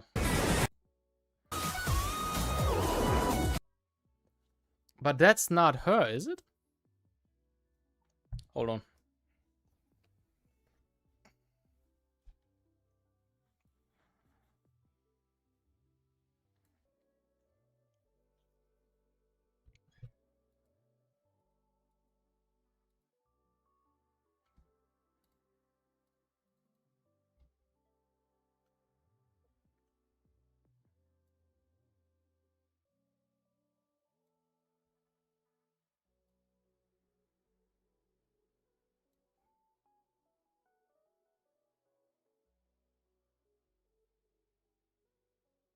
Yeah, I think you're right. I think that's her.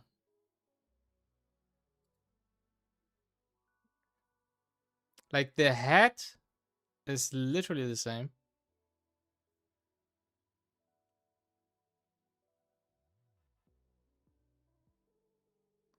Like, this is literally the same hat.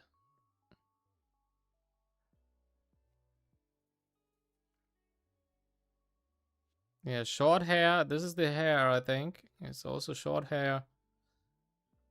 Yeah, we also have this pattern.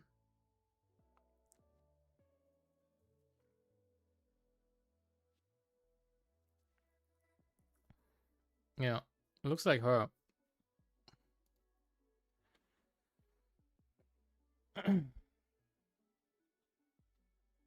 Trust, lean on, and support anyone who recognizes and stands by her. And in version 5.3, 2 more new animes, Pierre and Danbury, will be making Nathan and Sylvia, Ariel, Piera, and Danbury. Okay, okay. a grand entrance. They're classified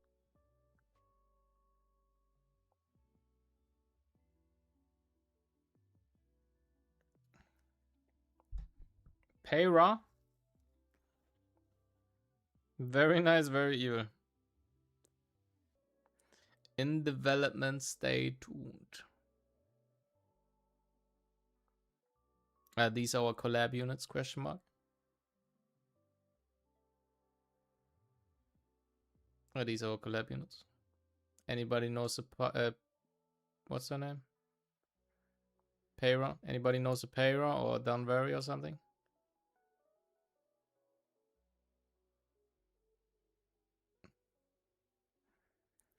Who the fuck is Pyera? Guys. You have to think out of the box. Maybe they wrote it on purpose. So weird. So we do not connect the dots. But maybe they just mean Pyera. Maybe they mean Pyera. So, do we know a Pyera?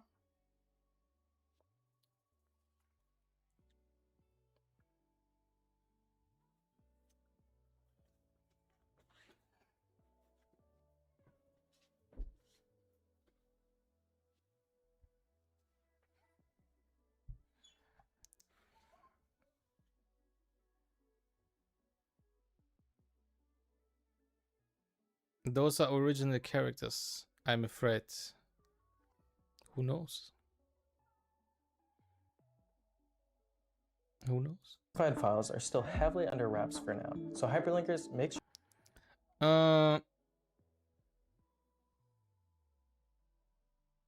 Yeah, this is a 3 weeks gap, and this is also 3 weeks gap. Okay. To keep a close eye on our community channels as we get closer to version 5.3 for more intel. Beyond the new character debuts, the SS5 season will also unlock a massive power-up. One of our familiar faces is officially receiving her animatry awakened. Dinah Awakened.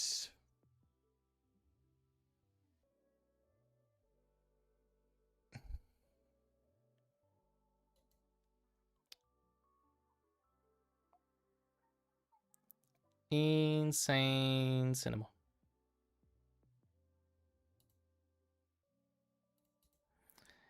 Dinah Awakened. Guys, opinions. Peak or PvE only?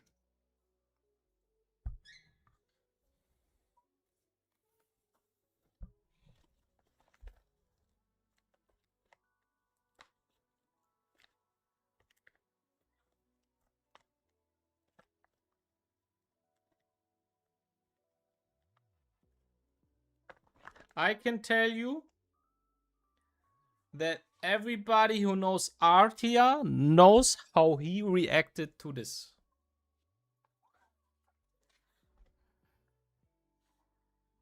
Everybody knows how Artia reacted to this. It's normal human. No, I'm just kidding. All good, all good, all good. It's all good. Never mind. Yeah, the kid kinda. The kid is kinda PvE oriented. Like it's.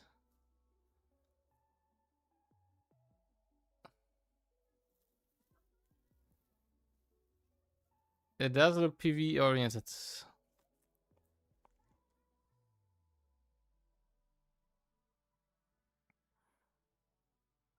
Do we know when the double drop is? I mean, at launch. So 11th. Next week.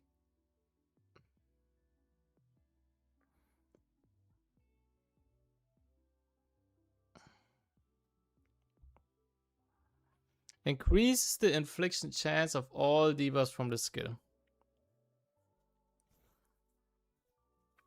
I'll be honest.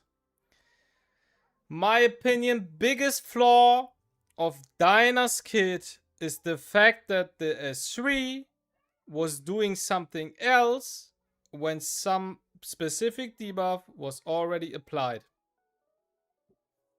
I think it's trash. Because you never ever can bring Dinah as your, like, is the only debuff unit in your team. Because the issue is, for example, the S3 has a 4-turn cooldown. And the S3 goes defense down, vulnerability, and then erosion. If you S3 and you cycle and cycle and cycle till you get your S3 back, and you are in front of the boss, and the boss has only 1 turn defense down, what will happen is Dinah presses S3, the unit checks for defense down, which is the case, checks for vulnerability, which is the case, checks and will apply erosion basically, right? Then what will happen is she presses 3, the boss will get a turn and drop defense down. And then you have no defense down. So, in my opinion, they either have to change that so she applies everything on every hit, or we have to think about some specific tuning with Dark Moon, I guess.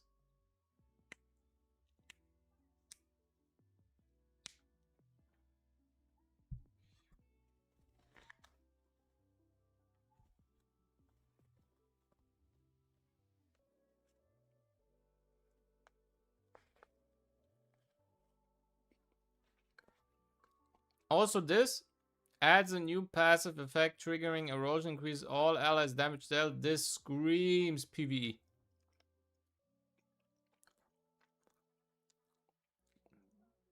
It's screaming so loud PvE that I need a hearing aid after that. Eligibility, and it's none other than Dina. Dina's Awakened skill kit is up on the screen right now. So hyperlinkers, feel free to grab a quick screenshot so you can save it for her new meta later. Now that we've gone over all the upcoming Animus updates for the new season, let's take a quick breather and treat you all to a little giveaway time. We've got an exclusive preview gift code for all our hyperlinkers. It'll be on the big screen right now, so snap a photo or a screenshot and redeem it now. Alright, with all that out the way, let's jump back into the new content for the SS5 season. Next up, let's talk about the major gameplay updates coming to SS5. Cast your minds back to season SS3, when we updated Grim Pursuit with the formidable boss Hellkid and introduced 4 brand new shells to Etheria. Well, in SS5, hyperlinkers are going to face a terrifying new adversary, Vespera. Born from the depths. Bro, she's so fucking hot, it's ridiculous.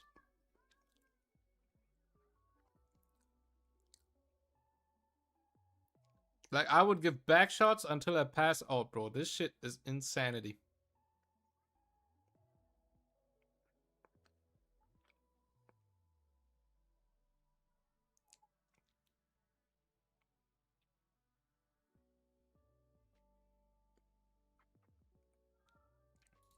The Doomsea. She's the ultimate maternal entity that creates the Meltdown creatures.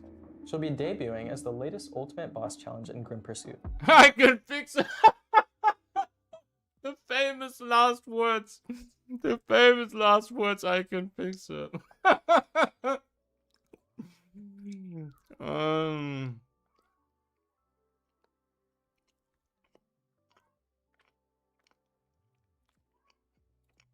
By taking on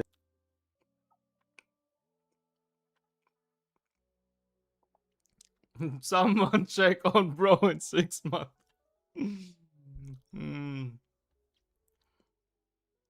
Vespera and Threshold, hyperlinkers will be able to score brand new powerful matrix modules. Okay, hold on. Let me write it down.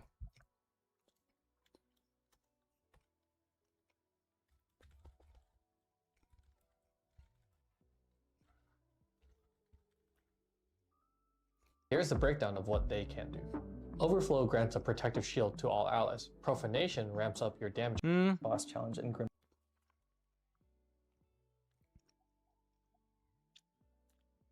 She is constant, so she's light.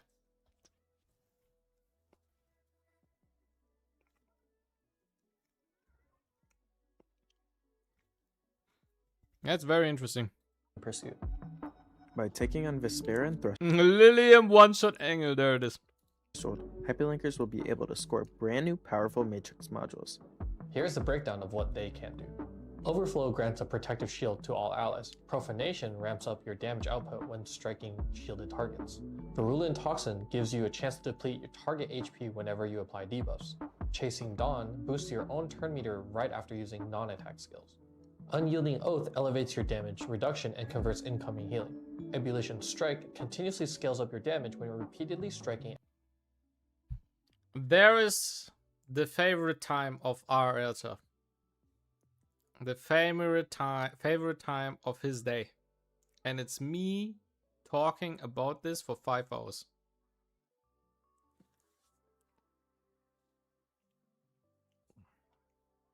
And these are all in this dungeon, yeah, I think so. Chasing Dawn is garbage. Ah! Okay, guys, look. Oh. As someone who has been playing this game in RTA on, I guess, one of the highest ratings possible, right?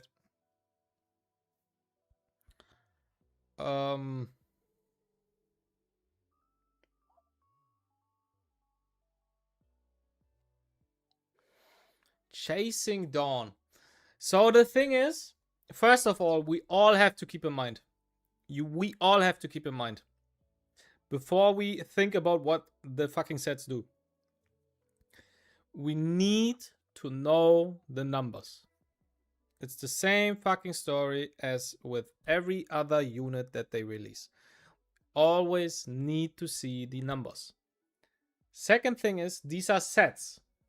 So not only the numbers are important, but also the amount of pieces you need for the set. So is it a 12 set? Is it a 6 set? Is it an 8 set? No idea. Everybody's shitting on Chasing Dawn now. Then they realize it's an 8 set piece that gives you speed on 4 set. And then everybody's saying shit is broken. So always think out of the box.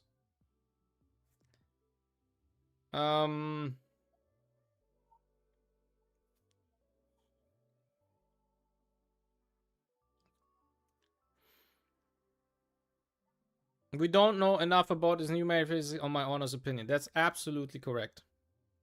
Don't know the shells and 1286 or yeah, exactly.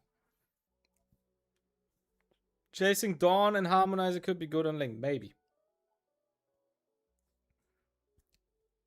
Imagine Virulent giving you speed plus 15% speed. Yeah, maybe. Virulent Toxin and the same effect as Sharon.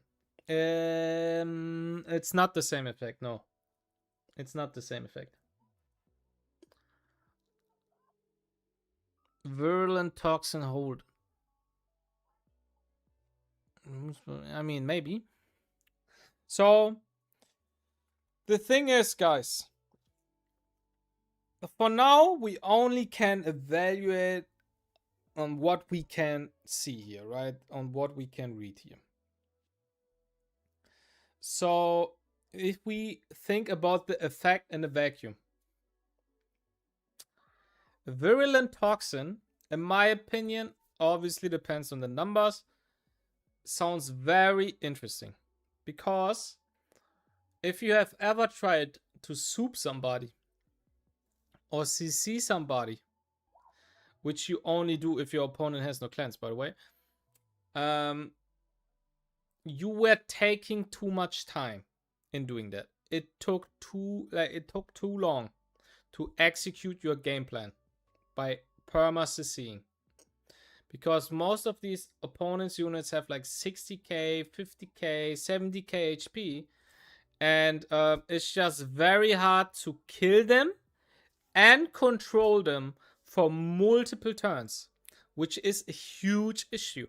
Which is also one of the reasons why XC as a unit is insanely hard to deal with for CC units. Because the CC player and the CC units always hit AoE, so XC always gets the max push. On top of that, for whatever fucking reason, and somebody was smoking something at XT, he thought it's a great idea that XC pushes the team even though he's CC'd. Which makes 0 sense. 0 negative sense. It's like I'm losing IQ listening to that. Homie is CC'd, so why is he pushing his team? No fucking idea. The thing is, with Virulent Toxin, if the numbers are right, we are able to kill the opponent's team fast enough. Which is what a CC team tries to do. However, now we have to think about it. What does a CC... Like, this is clearly targeting CC units. What set is CC running? CC is running Swift Rush on 12. Right? So there's no way Virulent Toxin is 12 because you run Swift Rush. What do they run? Also, they run Swift Smite 9 out of 10 times. So probably not a 6 set. Right? Because you cannot justify the effect for a 6 set. So this is probably an 8 set. Because what you can technically remove or change is the Bulwark that you run on your CC units. Which makes you inherently worse with Freya. But this is like, in my opinion, an 8 set. Because then you can run Swift Rush, Toxin, and Swift Smite. And then you can also justify the effect for an 8 set. And yeah, at the end, it depends on the numbers. Like, how much damage do you do with the debuffs? Right? Is it worth it to drop Bulwark for it? Right?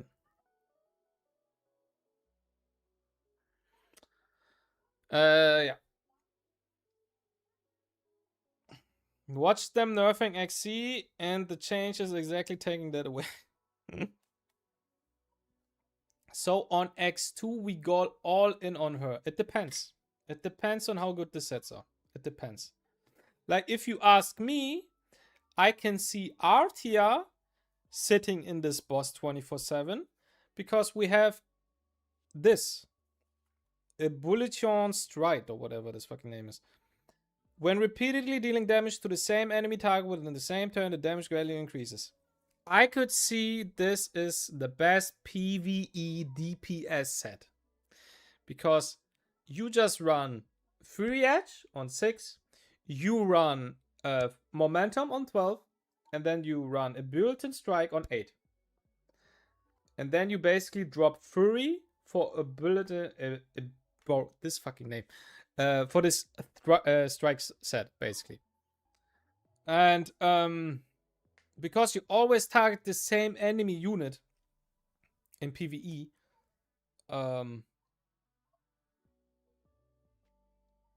yeah, maybe. The bottom two look like 6 set. I think they do too much for a 6 set. I think this is not a 6 set. They do too much for a 6 set. A 6 set gives stats. A 6 set gives speed. It gives crit. It gives crit damage. It gives increased shielding from Evil Guard. It gives res. It gives defense up. This is an entire effect. I don't think it's justifiable to give an entire effect on a 6 set.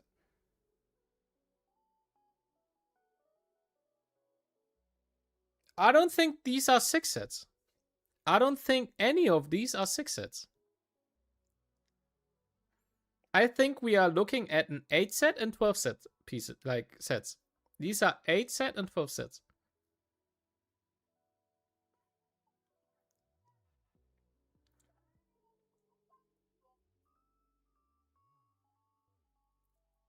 Yelly gonna laugh strike? Yes.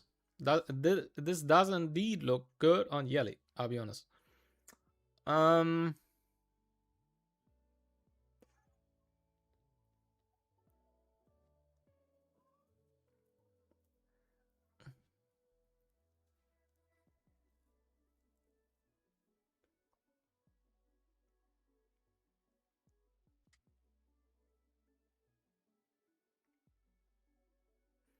Yeah. Okay. Unyielding Oath. As a turn 2 merchant, obviously, in my opinion, this looks the best. This looks like a very good turn 2 set. Increases own damage reduction. Do I have to add anything to that? At the start of the next turn, restores HP based on percentage of total damage taken. This sounds like a set for Tiamat.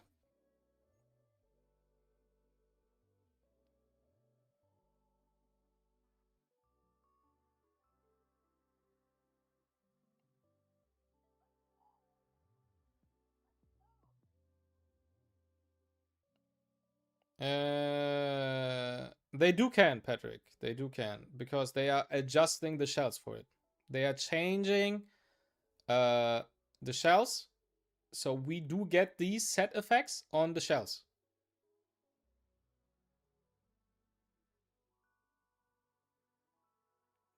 I do see the angle where these are all 6 set. Yeah, that would be crazy.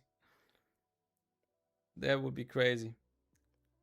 Yeah, unyielding off, guys, looks like the best turn 2 set.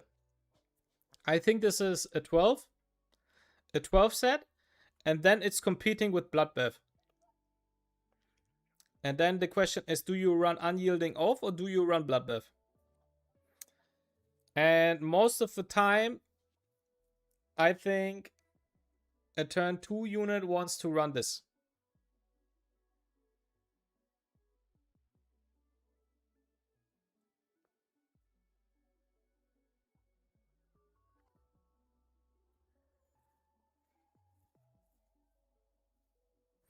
If Overflow is 8 set, then it can be good for openers.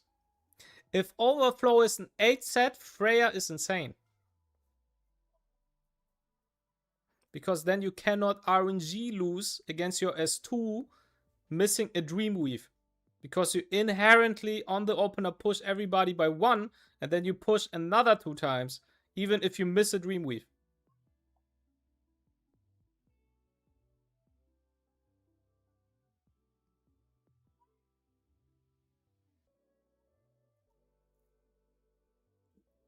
It's literally like immunity for Freya.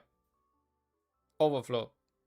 With the with the addition that it's also changing the RNG from S2. Because the issue with Freya was always, like, you have to imagine it like this. Freya's push. So I will explain you guys how Freya's push works, so you finally understand how Freya's push works. Freya pushes maximum amount of 12% for the turn, right? This means if one of your units has Bulwark, so immunity, she inherently pushes the unit by 4%. If you press S2 with Freya, you will not push the unit by another 12%. If you hit like 2 Dreamweaves and the defense up on the same unit with immunity, you will not push by 12. You will push by 8. Because the maximum amount of what you can push is 12. Until the unit takes a turn. Overflow literally gives everybody a buff. So you not only can drop immunity without having the drawback, you also have a guaranteed 100% reliant, like you can 100% rely on it to not fuck up your opener in terms of who goes first, who goes next, who goes third. It will always be absolutely scripted. Because what was always garbage was the fact when you had units without Bulwark, and then you missed a Dreamweave on one, and then you didn't miss a Dreamweave on the other, and then you had this entire fucking turn order having absolutely cooked, and you lost the game because of that. So Overflow literally fixes Freya if it's an 8 set. I think if Overflow is an 8 set, it's too busted.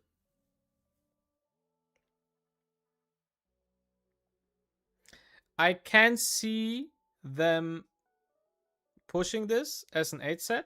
I can see them doing it. I do have the slight feeling of Overflow being too strong if it's an 8 set.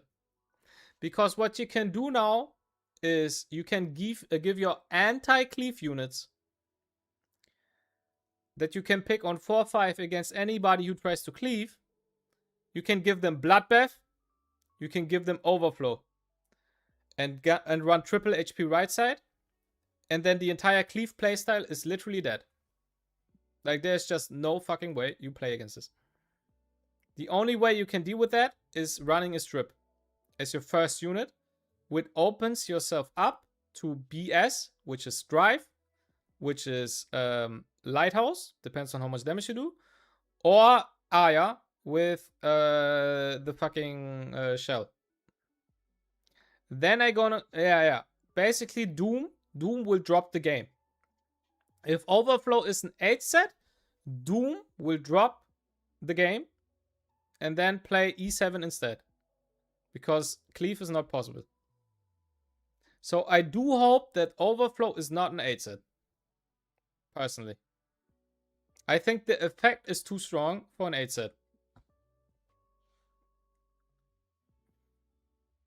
I think the effect has to be a 12 set.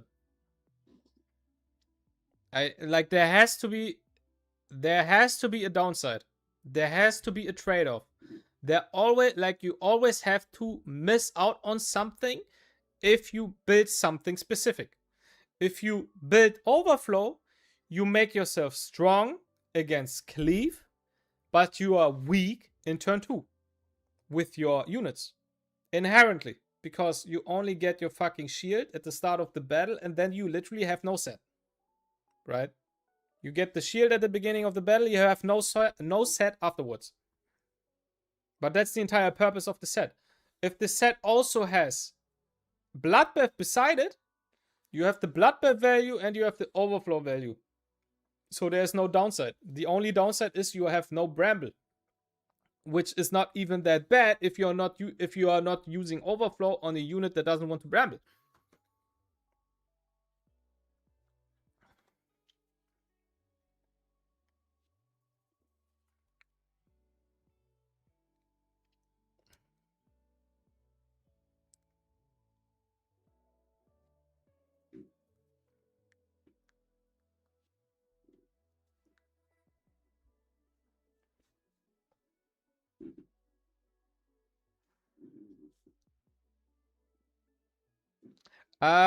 No, you cannot, Doom. You cannot, yeah. Never mind, you cannot. If it's a 6 set into a 12 set, you cannot do that. You have no shells that have this kind of combination. However, maybe they will change it. Maybe they will forget about their own game and how things work, and then they will just slap one of these fucking sets on a shell that already has Bloodbath. I can see that. Well,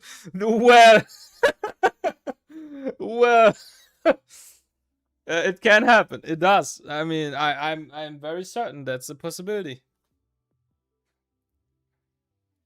Hey, yo, somebody won $50. The Amazon gifting card. Somebody won that. Homie posting it. Insane. Turn 1 playable. Next, Mr. Turn 1 is always playable. Turn 1 is insanely strong right now. It was insanely strong recently after the Arco nerfs, obviously. Turn 1 is very, very good. Turn 1 has never not been playable.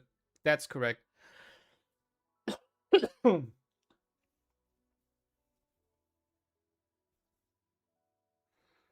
It goes up and down, but it's always playable. And right now, turn 1 is actually very, very strong. Yeah.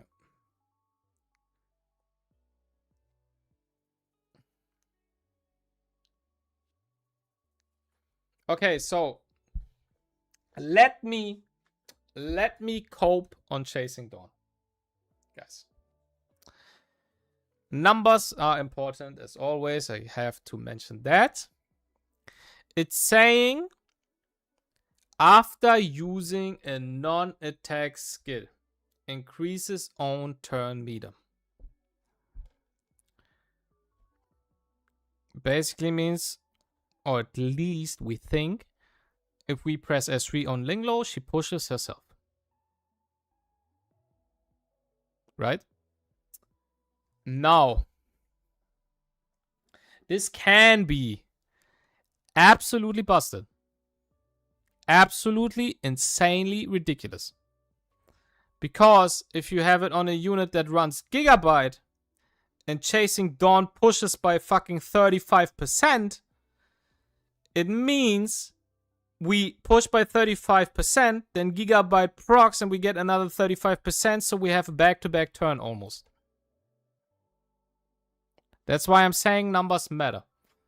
However, what I have to mention is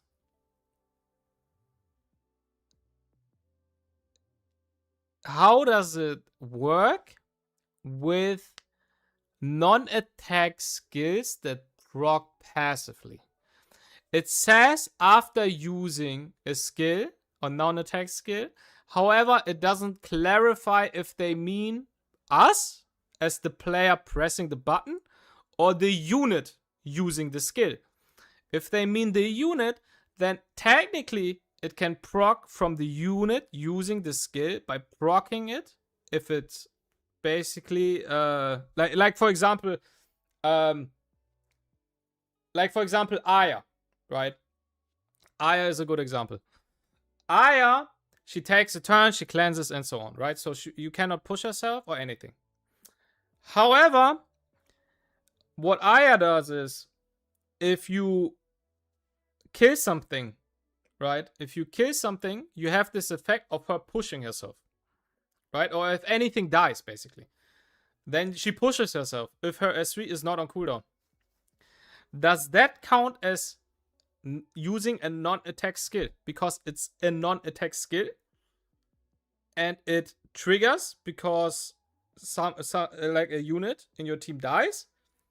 So that would mean she gets a turn 100%.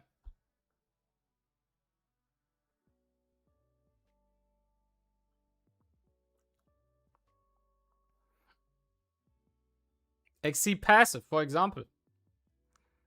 Like we do not know how this exactly interacts.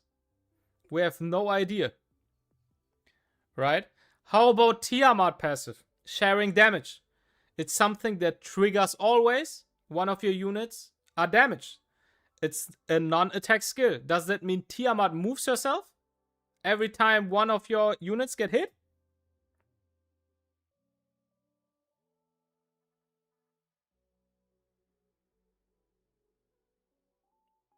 If it triggers on Exceed passive, I will uninstall this second.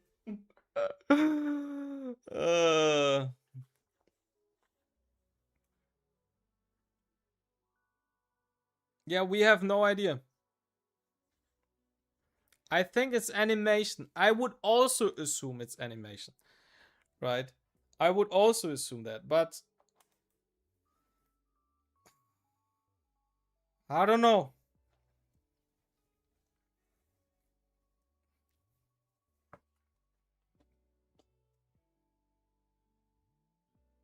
Should be active skill and no passive. We'll have to see. Yeah, I think we will have to see. We will have to see the interaction and how it works. 1,000,000,000%. Because it's like, if you think about it, there are so many things that are classified as skills, non-attack skills, that proc passively. Because shells, for example, Jekyll Guard, when you attack, your Jekyll Guard attacks as well, but he counts as an attack of you, basically, right? He is part of your unit. However, it's a different instance of damage. That's why you can double push if you attack into a Strife unit. You push with your attack and you push with the Jekyll Guard. How does this... I have no idea, but it's quite important on how exactly other shells work and function. Like, how does fucking Halloween work? Like, is Halloween a non-attack skill? How does fucking Codex work? Right? For example, if you have Tsukuyomi. Insane thought process for a second. If Tsukuyomi presses S3, she not only pushes the unit by 100%, she also pushes herself by 35%. If this thingy gives her 35% turn meter, does it mean that she gets 70% turn meter after S3?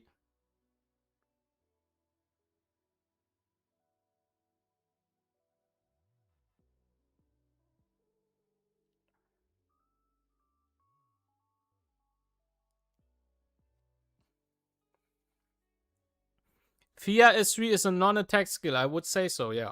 I would assume it's a non-attack skill. But that's up to debate. That's up to debate. I don't know. I would imagine these don't. We might be overcomplicating. I'm just saying we just do not know, because we can assume it works in a certain way, but we do not know. And that's the only thing in life that we always know, because we always know that we do not know.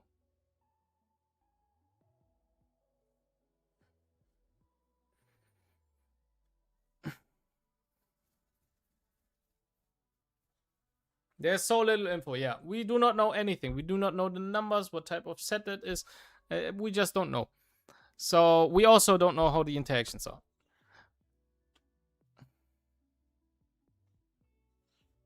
Yeah, exactly.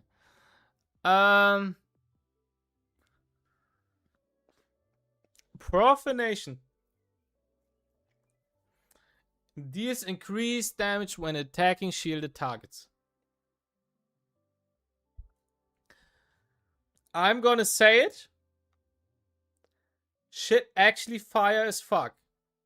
No. This sounds to me like one of the best turn 1 sets in general.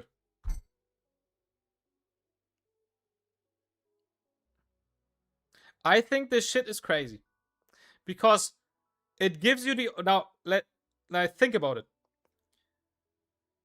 The biggest issue now for turn 1 cleave, as somebody who plays turn 2 and wins against turn 1 by basically executing the same shit 24/7, the main reason why turn 1 has insane issues is they always have to either face Fia or they have to face Valerian.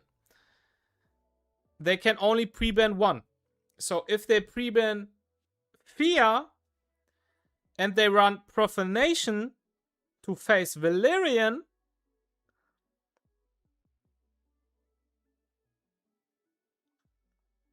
I'm just saying, maybe my entire team dies even though I run Valerian.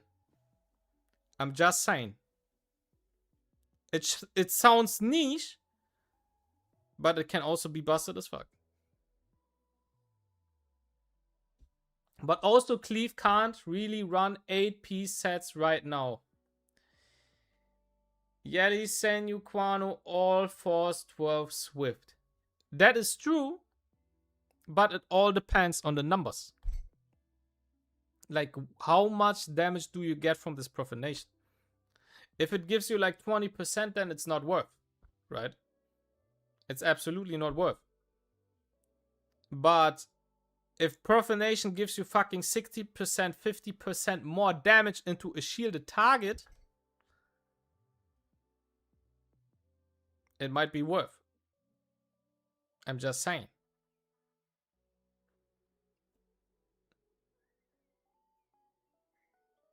%60 never happening is absolutely can happen. It absolutely can happen, because the main reason why we can throw with these kind of numbers is because the effect is insanely niche. And if something is very niche, you need to be rewarded for dropping something that is generally good. You basically drop the fact that you have to run 12 set, Swift Rush. You drop that, which is insanely powerful, for this niche effect. So this niche effect rather be insanely strong, in my opinion.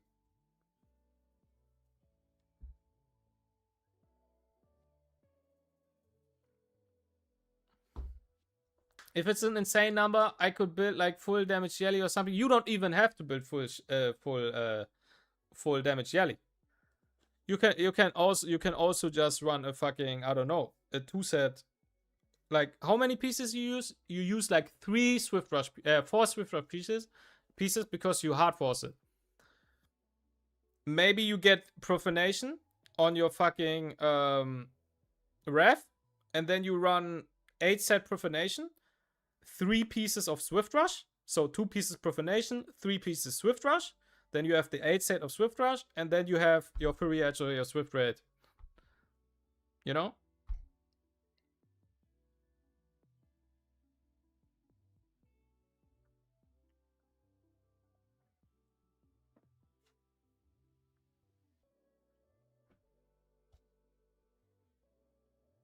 Yeah, 300-ish speed. That's absolutely enough, at least in my opinion. Because most of the speed units, like if you run like let's say 8 sets Swift Rush with a Swift rate. If you have decent speed gear, you are around 340. I'll be honest. Like my Acer has good gear. She is 12 Swift Rush plus Swift rate. She is on almost a 370 speed. Almost. So if we drop the 15% from 12 set Swift Rush, if you have decent gear, your DPS units are around 340. And the units being around 340 most of the time is enough. Like it's not like a turn 2 player tries to compete with your speed if they see fucking Turandot. If I see Turandot, I don't think about picking Doki. You know? I don't think about picking Lily. I'm thinking about I need to survive that shit somehow. So I lock Valerian, I pick Dinah, I pick maybe Aya if you go CC. I need to survive somehow. So I do not even try. You know?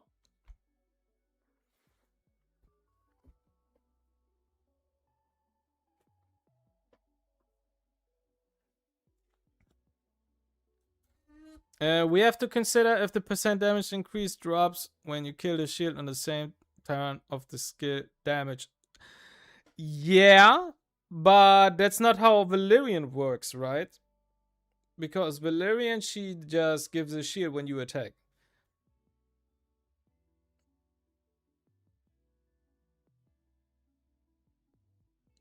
Like she only doesn't stack the shield anymore. So if the unit has the shield, it doesn't give a shield. But if the unit is pre-shielded, then you have to break the shield first, and then Valerian will proc and give another shield because she has no shield, right? The unit has no shield. But I know what you mean. That's also a very important factor. That's also a very important factor.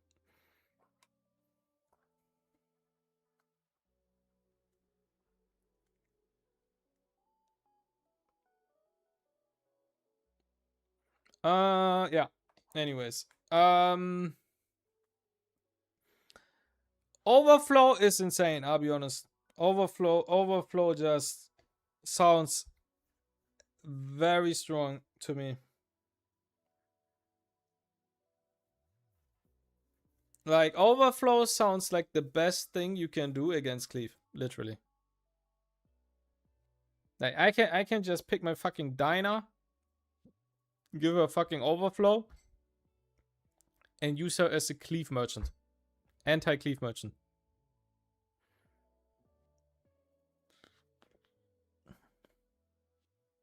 Which of these do you think are the 12 piece?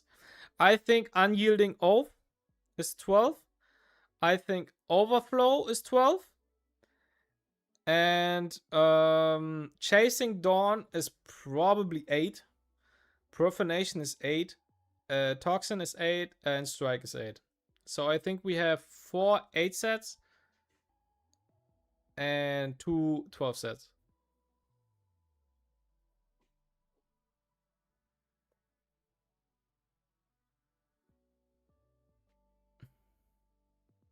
And then everything is 6 piece. I think the effects are way too strong for 6 set. If they do that, I just disagree. If they do that, I just disagree. I think that's not balanced. I think giving damage reduction on a fucking 6 set is not balanced. Like, all of these effects just do too much for a 6 set. Like, 6 sets always just give stats. So why should they start to fucking do something else?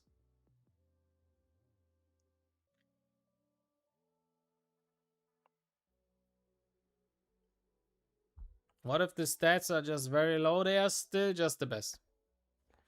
Like, even if this damage reduction is 10%, it's best in slot. Like, every time I run a turn 2 unit, if it doesn't have Unyielding Oath, the shell is just dog. Even with 5% damage reduction. Even with 5% damage reduction. Everybody is crying how fucking P5 is broken because you survive because of 10% damage reduction. You will also survive specific environments with 5% damage reduction.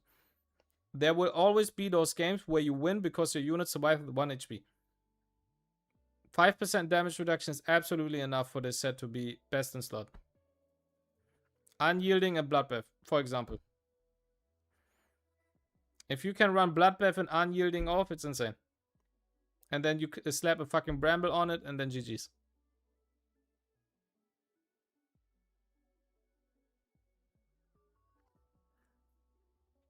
I don't know. I mean, surely it's a 12 piece. I think it's a 12. I think Unyielding All sounds to me like 12. Overflow sounds like 12. Profanation is too niche to be 12 in my opinion. I think it's an 8. Chasing Dawn doesn't sound valuable enough to compete with Swift Rush, so it's not 12, it's 8. I mean, maybe it's 12 and then you run it on 8 set. Maybe, I guess.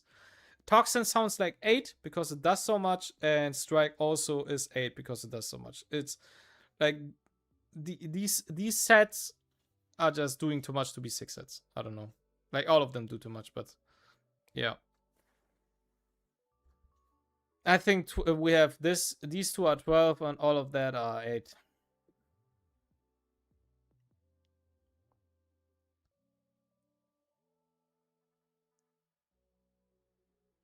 My guess, Overflow of 12, Dawn, Prof, Tox, Strike 8. Yeah, that's what I think. Enemies within a single turn. With the arrival of all these new matrices, all currently existing mythic shells will get updated with brand new ways to acquire them. On top of that, every single Grim Pursuit stage that drops mythic shells will introduce an ultra challenging Abyss difficulty? Hold on!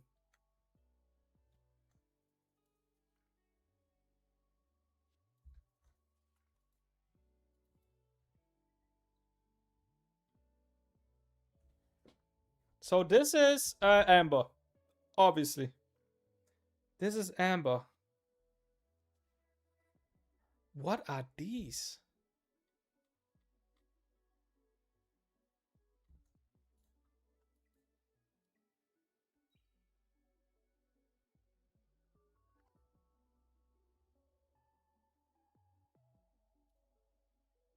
Hold.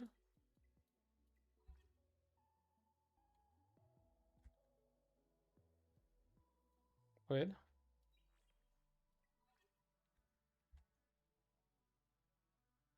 But where's the pig?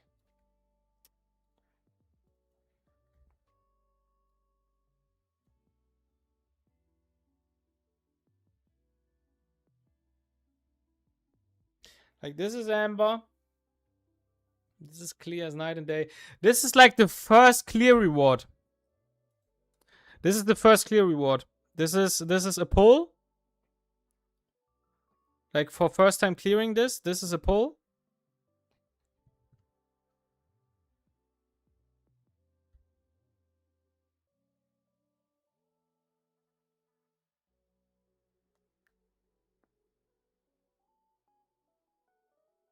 Those are the event drop. Maybe you're right.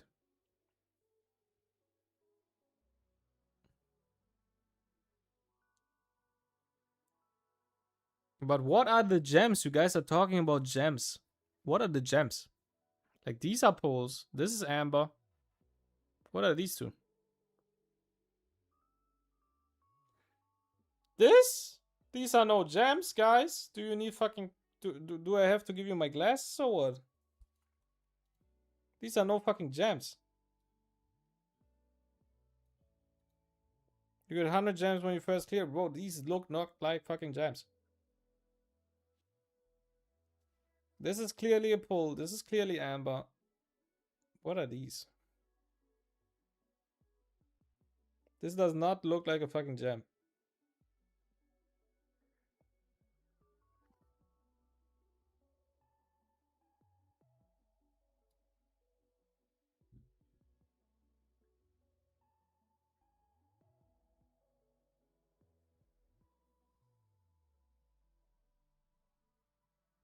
Second one looks like Dazzler Disc.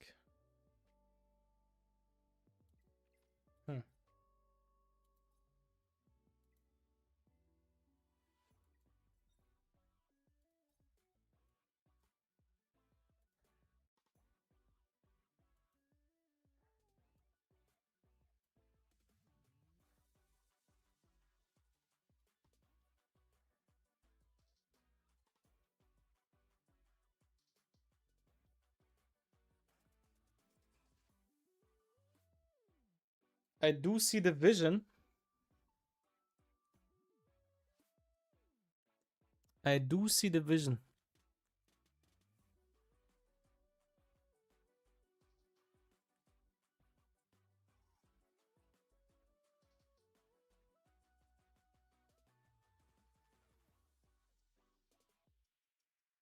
Yeah, maybe you are right. But these are no gems, guys. Like, what? Like, who are we kidding? Like, these are no gems. These are clearly no gems. Like, look at this. These are no fucking gems.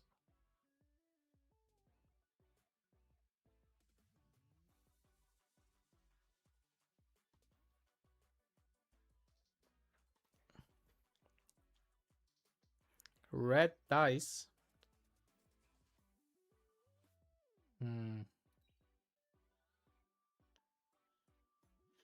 I don't know.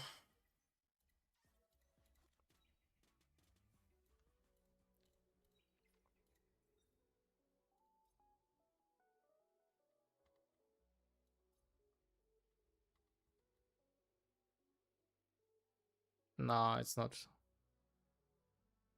It's not. I think it's something that we just don't know.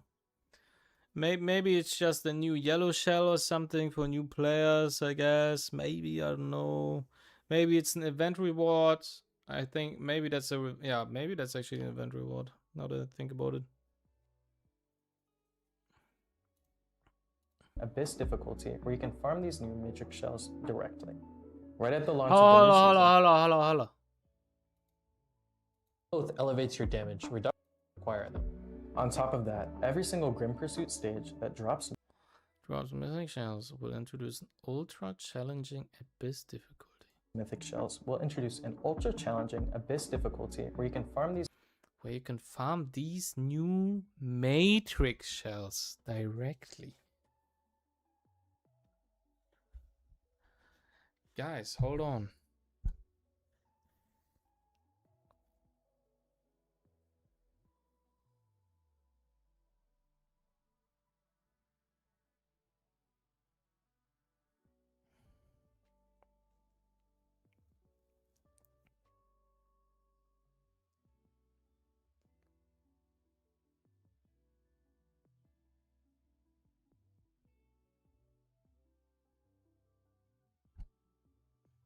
new matrix shells directly.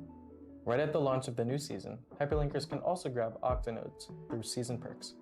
Once the new matrices go live, you can use these octanodes to directly equip the matrices onto mythic and converts incoming healing.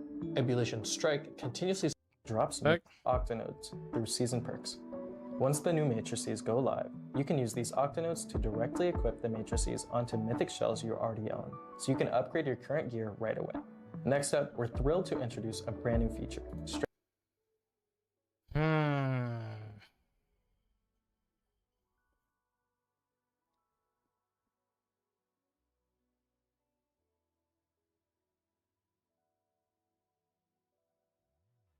What is there to think? Yeah, I don't know. Like, they make such a huge deal out of these matrix sets. Because to me, it sounds like you can only farm the shells with these new matrix sets in this specific abyss difficulty. That's how it sounds to me. And if that's the case, then these sets have something specific about them on why they are so special. So maybe they introduce a new set combination that we do not know, or they are actually all 6 set.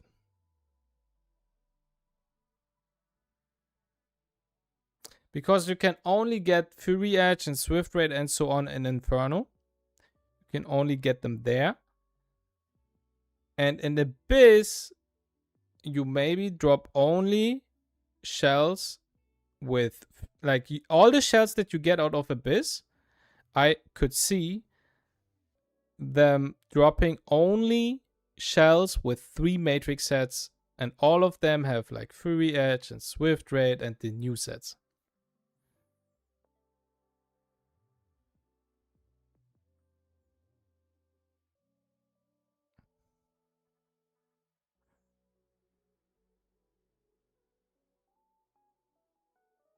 Maybe that would be insane, because that would mean that we can literally farm shells with three matrix sets 24/7,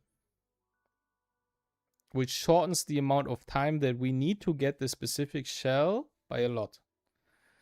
Because it's already hard enough to drop a shell with 3 matrix sets, but if they drop 24/7 now on 100% chance, we are only the only thing that is holding us back is dropping the right combination and how hard this boss actually is.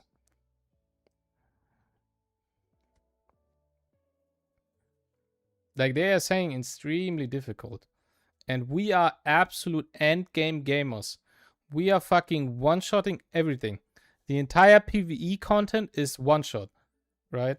So how do you fucking push something that is difficult to us veterans?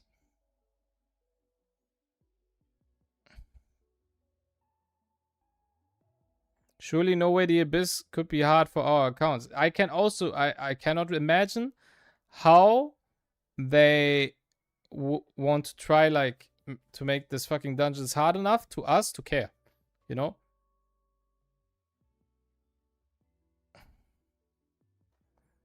Like, most of us, we will not care, you know? Like, 90% of the player base will wait for Artia to clear this and then copy paste the comp, and that's it, you know?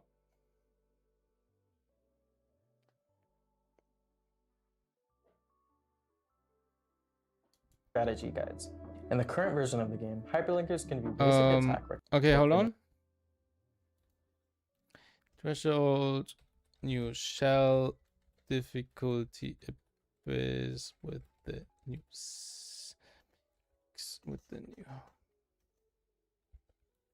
combination. Matrices onto mythic shells you already own, so you can upgrade your current gear right away. Next up, we're thrilled to introduce a brand new feature, strategy guides. Strategy guys. Okay,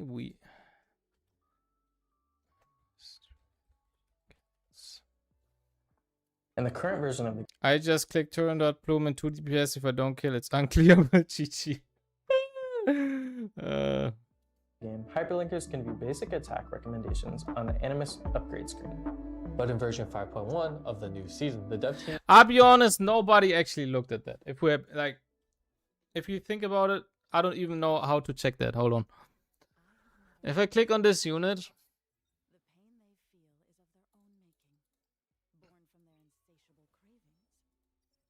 Ah! That's what I mean, I guess. Never looked at this, by the way.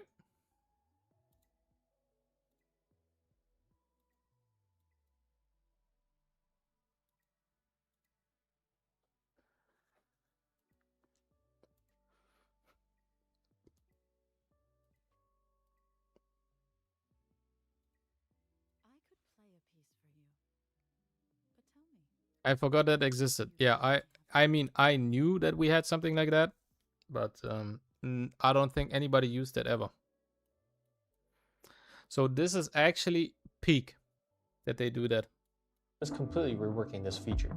We want to allow hyperlinkers to freely share their very own Animus progression guides.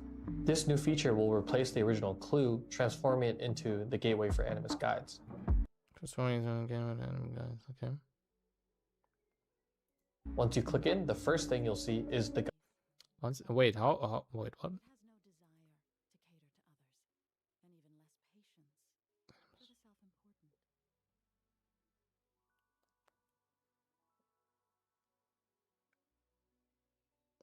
Transforming it into the gateway for Animus. Ah, is it this? Strategy Plaza? Nah, is it?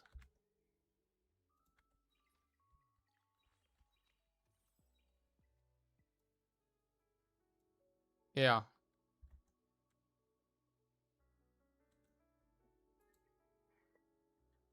I guess they removed this.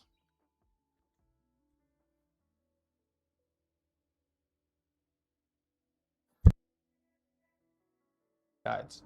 Once you click in, the first thing you'll see is the Guide Plaza. This hub...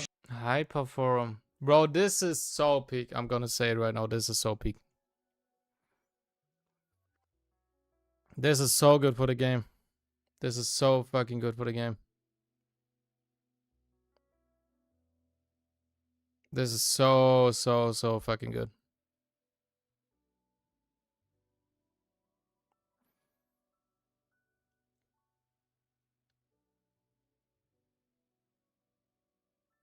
Yeah, that's peak. That's peak. I would love, as an addition, I would love for them to not only show the shells and the sets and the card. I would love them to also show the stats. Like, give us, we do not need like specific numbers, but give us like a percentage. Like, these units are around this speed, these units are around this attack, around this crit damage, around this HP. And then if a new player comes into the game, you can just tell them, like, if they ask, what do I need to build and how do I build them? You can literally just tell them, look at this, you know?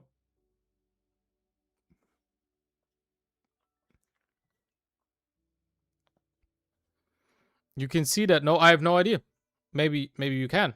I have no idea. Like, is it like you post a unit that is equipped with that, and then you hover over the unit and you see it? Or how does that work? Like, I have no idea. I have no idea. Showcases build strategies shared by players from across the entire server. Yeah, maybe you are actually posting the unit that you have built with all of the stats and so on. Strategies shared by players from across the entire server, where hyperlinkers can browse depth-filled progression guides put together by top-tier veterans. You can look through build. Oh!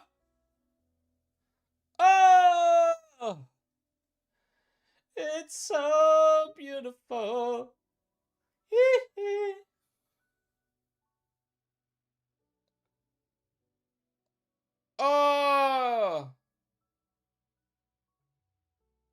Oh, it's so good. I cannot look at that. There's no way it's coming from XD. I cannot look at that. I cannot accept this fact. Oh my god. Oh my god. Oh! It's shining too much. My eyes. Oh my god. Are you MJ?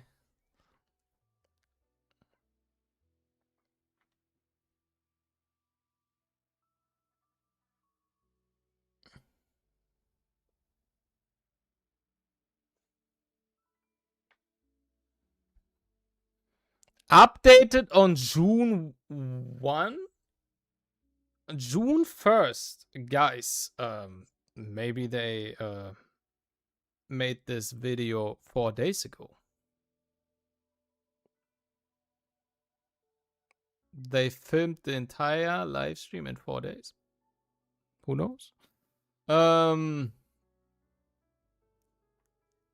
Yeah, that's dope. That's dope. I love that. This is absolutely peak. This is absolutely peak. Relatable stats. Let me check. I don't even know. This is my Sharon. She's on Blood Bath though.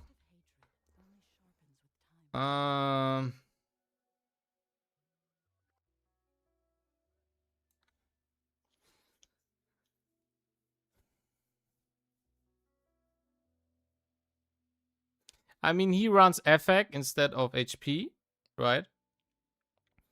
He has one FAC right side more. And he's P5, so he has way more base stats, obviously. And he has Wellspring, so he gets more HP from that.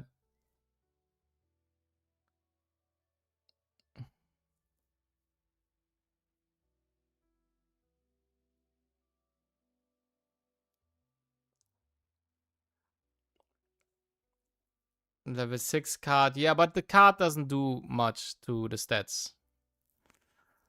So, like, my Sharon technically is not that far off from the Sharon. If you think about it. The main difference is I don't have P5. So I'm missing the effect from the dupes. I missed the base stats from the dupes. And homie runs Wellspring and I run Bloodbath. And he has one effect and I run triple HP right side as a comparison. I run triple HP right side, he runs double HP right side with an effect piece and yeah.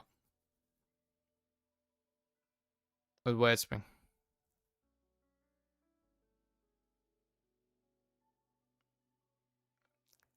Yeah, this is a very good Sharon, but it's not like it's absolutely insane. But this is a very good Sharon.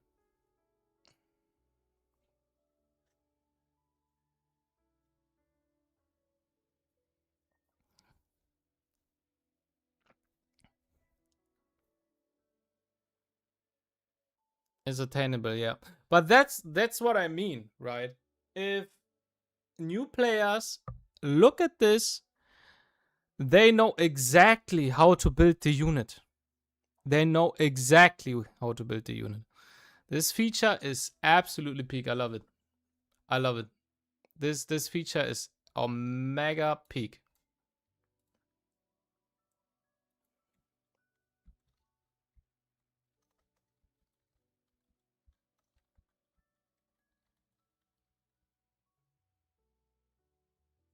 That's much better than whatever we have. This is absolutely peak. You cannot, like, the thing what I really like about this is the fact that a lot of other games do not have something like this in the game.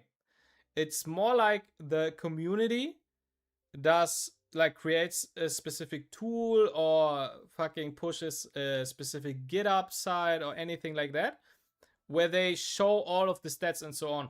But we get everything in this, like, in-game. You get everything in-game, which is literally necessary. Because a lot of casuals do not fucking look at these sites. They do not go on fucking GitHub. They do not even fucking join Discord, most of them. So this is perfect. You miss one critical information, it's gonna be bugged. Absolutely fake, guys. Shit is dog shit. Nah, that's peak. That's peak. I love everything about that.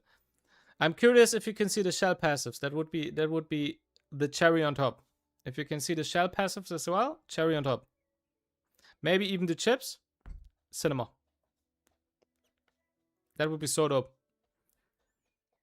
Like this is perfect. This is insane. This is like, I'll be honest, guys. The game is just keep improving. The game is keep improving. It's insane. It's from fellow hyperlinkers. Click on any character you're interested in and instantly view the exact setups shared by the pros, including basic character info, equip shells, module matrices, and imprint components. In the top right corner of the Guide Plaza page, hyperlinkers can also filter to sort by animus, affinity, and rarity. These tags will help you track down the exact guide you're looking for. Oh, this shit is so big. And hey, if you want to share your own genius strategies, just click Create Guide on the left side of the plaza to build and share your masterpiece. Next up, let's introduce a wait. Hold on. Arena control debuff. Oh! Oh! That shit is so peak! Homie literally added the fucking tags. Like, look at this. Hold on. Where is it? Genius strategies, just click Create Guide. He added tags. Look! You can add tags to your build. So new players know what kind of fucking build that is. They know how, like, what the unit is. Is it a control? Is that an arena PvP build? Is it a GVG build? Is it a PvE build? They know. Bro, this shit is insane.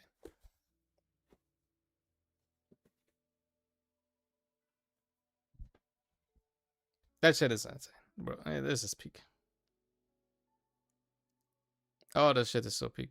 And you have exclusive fucking changed gear?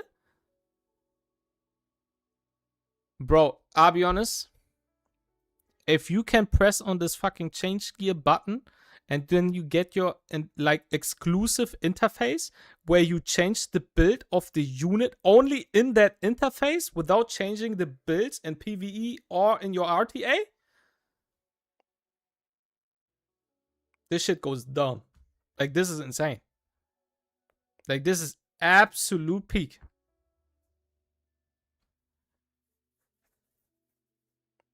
Yeah, this looks insane, I'll be honest.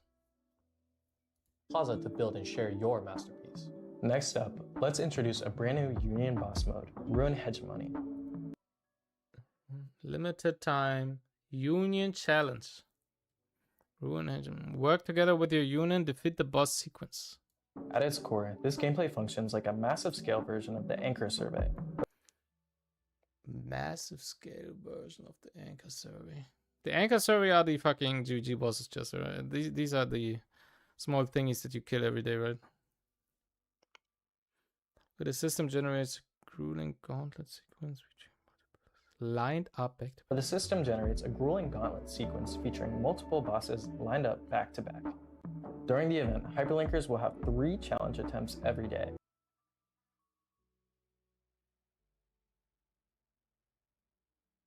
Okay.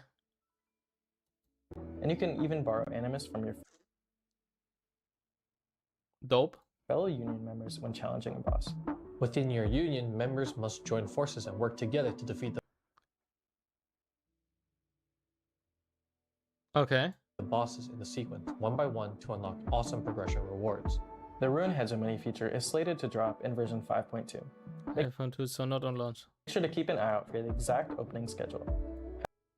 Okay, sounds peak, I'll be honest. We do not know how it works, but new PvE content for GVG. Cinema.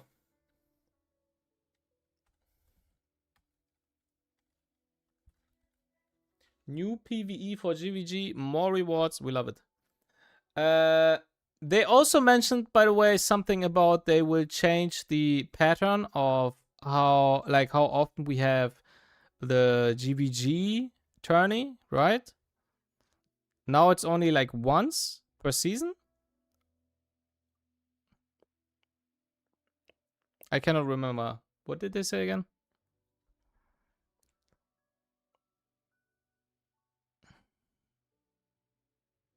One every 2 season. Oh, okay.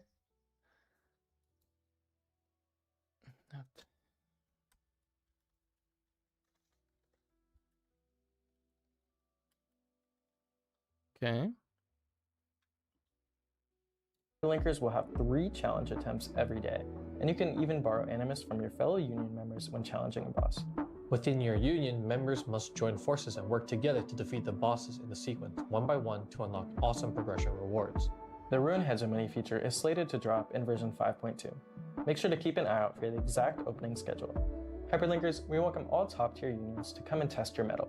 On top of all this brand new content, the events for the SS5 season are absolutely packed. Let's take a look at the upcoming event. What is this?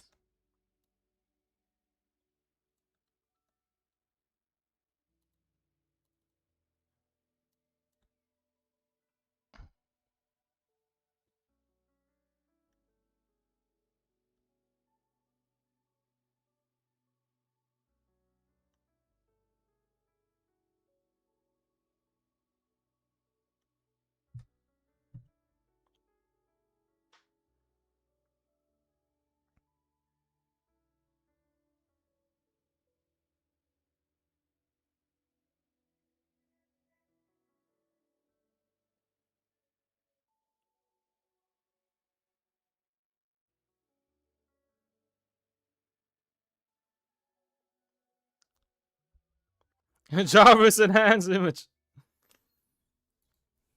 Calendar. First up is the Hyper Coliseum.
Hold on, hold on.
Okay.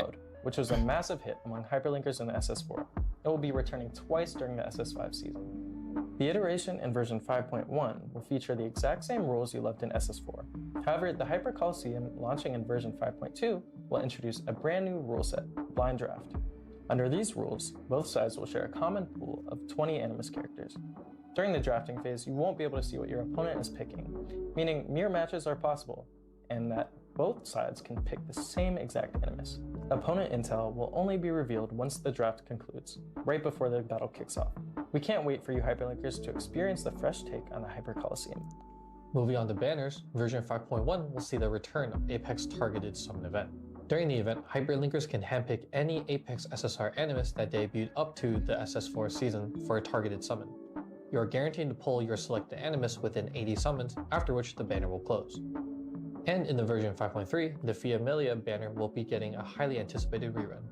Now that we've covered the events, let's rerun! Let's talk optimizations. Etheria saw a ton of crucial quality of life improvements during the SS4 season. So, what major updates do we have lined up for SS5? In SS4, the dev team upgraded the module Reforge event. We're curious, how many hyperlinkers managed to forge their dream modules using the new system?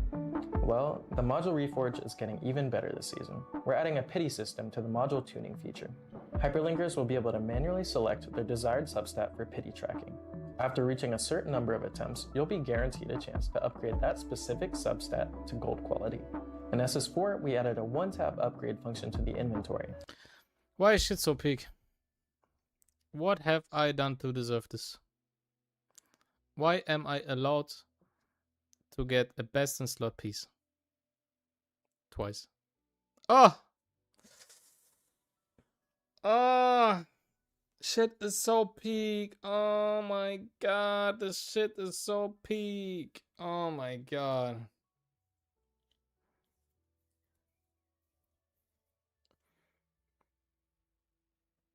Oh, why is shit so peak?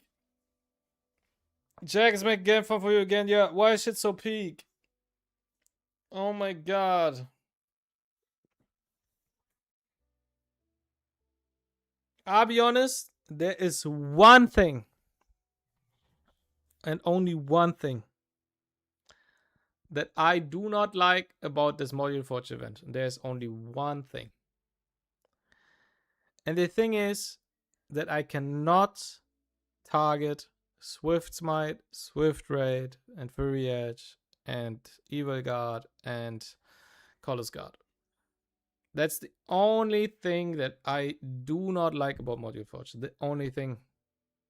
Because my goofy ass still has not a single yellow speed Swift Smite piece. Even though 50% of my units run Swift Smite. And I do not have a single yellow one. And I would love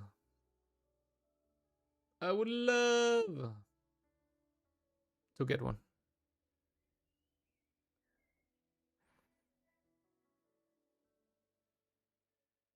But yeah, anyways. For SS5, the dev team will continue to optimize inventory. There it is, guys. There it is. To everybody hating on the bulk fucking upgrade, update, whatever system where you basically get your module pieces simultaneously leveled up. They are working on it, as I've always been saying. Like I always said, guys, it's not perfect. They will work on it, and then it's peak. In SS4, we added a one-tap upgrade function to the inventory. For SS5, the dev team will continue to optimize inventory management and gear filters for a much smoother experience. Also, thanks to the hard work of our art team, Etheria's in-game challenge interface is getting a massive... Shit looks 10 times better. Like, let's be real here. Like, this shit looks like 10 times better. This is just 10 times better.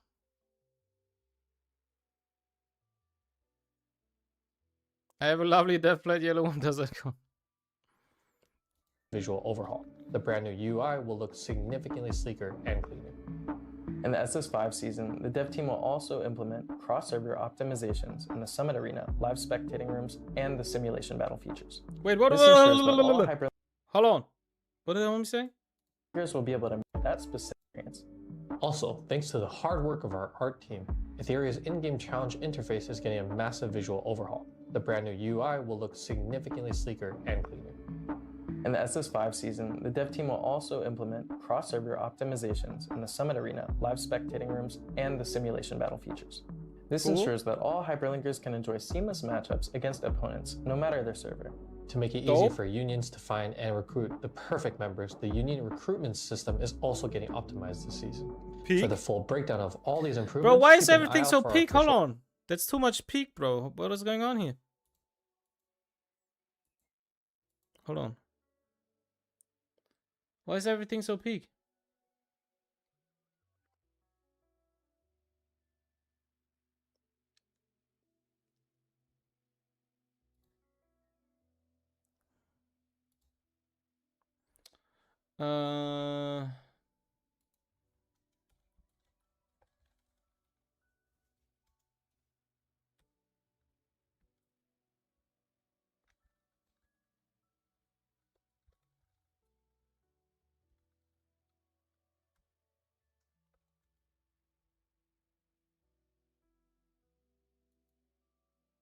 Thanks to the hard work of our art team, Etheria's in-game challenge interface is getting a massive visual overhaul. The brand new UI will look significantly sleeker and cleaner.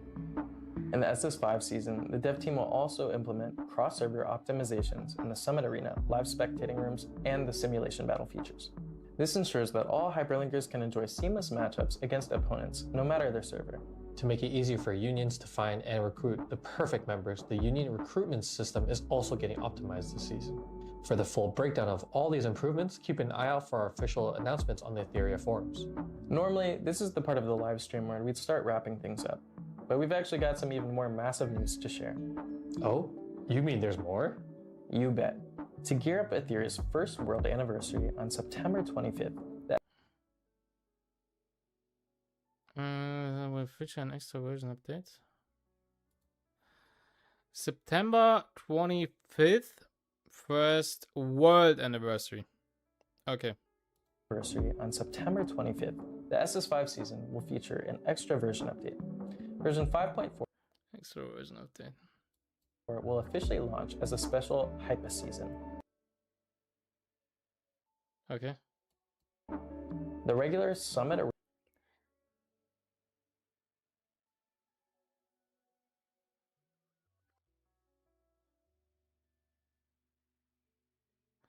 The regular season 5 season will head into its off season a bit early on August 10th.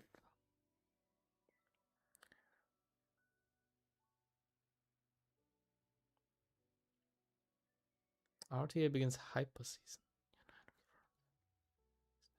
1 new SSR animus, 1 awakened SSR animus.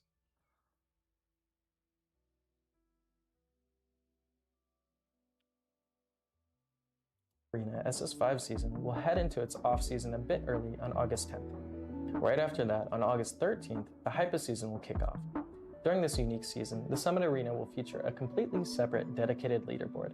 Make sure to stay tuned for the official announcements closer to the date for all the event details. Additionally, during the Hypa season, the SS5 season settlement period for Union GVG mode and the United Front will be extended into August. Word on the street is that we'll also see a brand new Animus and an Awakened SR drop during the Hyper season. Keep your eyes peeled for the upcoming teaser PVs for all the classified details.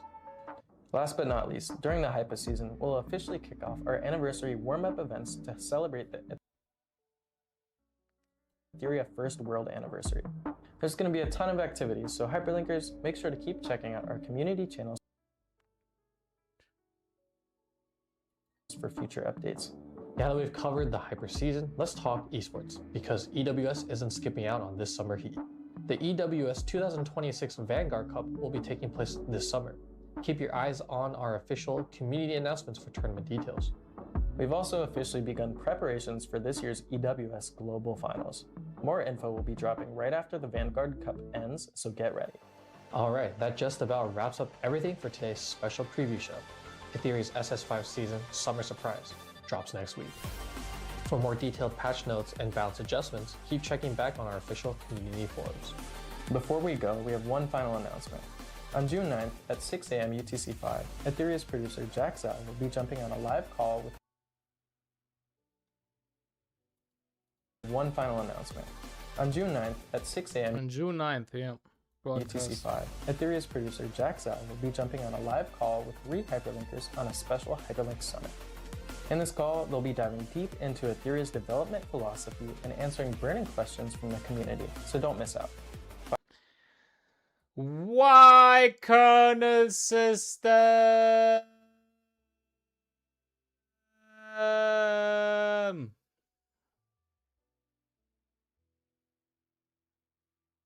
That's my question. Finally, we truly hope all of you hyperlinkers thoroughly enjoy everything the SS5 Summer Surprise season has to offer. See you all next season. Bye-bye. See you guys.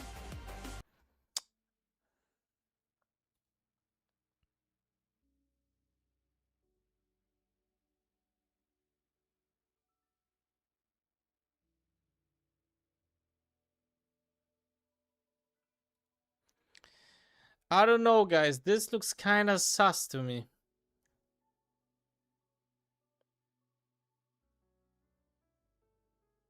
Hyper season. I think, okay, hold on. I think they are doing this because they want to align the world anniversary with the official season 6 start plus the collab.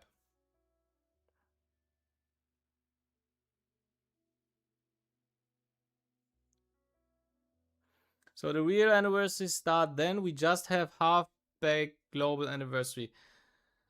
In my opinion, I'm just gonna say it, right? A lot of people are just, oh my god, we are global, we are beta chances, oh my god, real anniversaries on China release, oh my god. I genuinely just do not care because we get global anniversary, which means we get free goodies, free stuff, and people are complaining about free stuff. They have to buy 99% of things in real life, but when they get something for free, they are complaining. So in my opinion, the fact that we get global anniversary events, free goodies, and so on, plus the world anniversary, is just a win-win. In my opinion, it's just a win-win.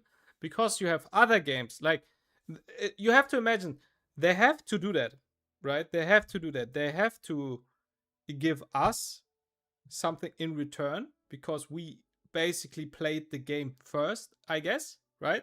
We provided the entire feedback and so on. So we are getting our goodies. We are getting our global anniversary with free stuff and so on. And then we get another world anniversary, right? Another anniversary, basically. A couple months, I guess, down the line. So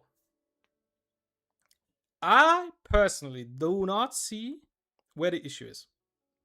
Personally. Like, to me, this is just an ego type of thing where you basically cannot fucking accept the fact that they also have to do something for the China release. So they are between two chairs, basically. They have to give us something, and they also have to give China something. So they decided to give both something. So I don't see where the issue is. I don't know. Like,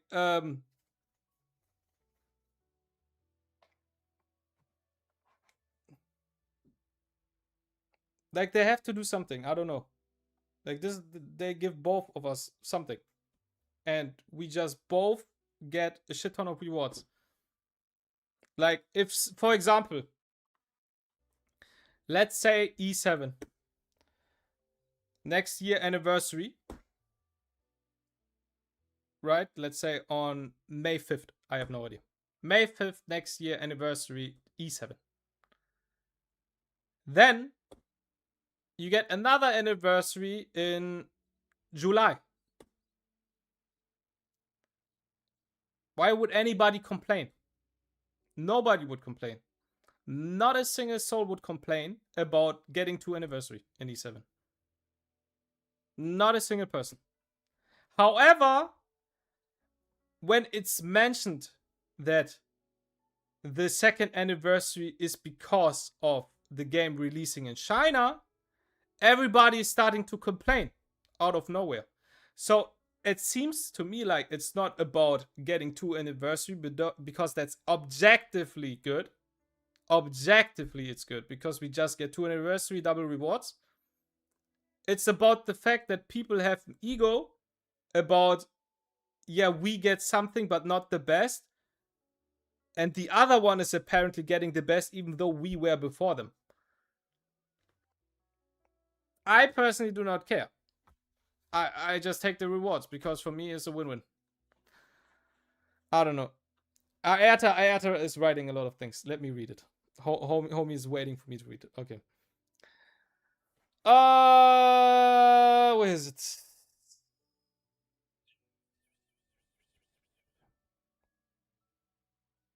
I get what you're saying. I said it too early in Discord. Double any basically. But like the rewards for this any seems so mid. They did not show anything worthwhile. The hype. I do not care about QL anymore. I want substance. Like everyone else who played from day one. Will he shit on the rewards? Look great only for new players. I guess we have to wait and see. Why is playing this so hard, sir? Do they give you vouchers? What do you mean, Rage? Bro, you have to imagine.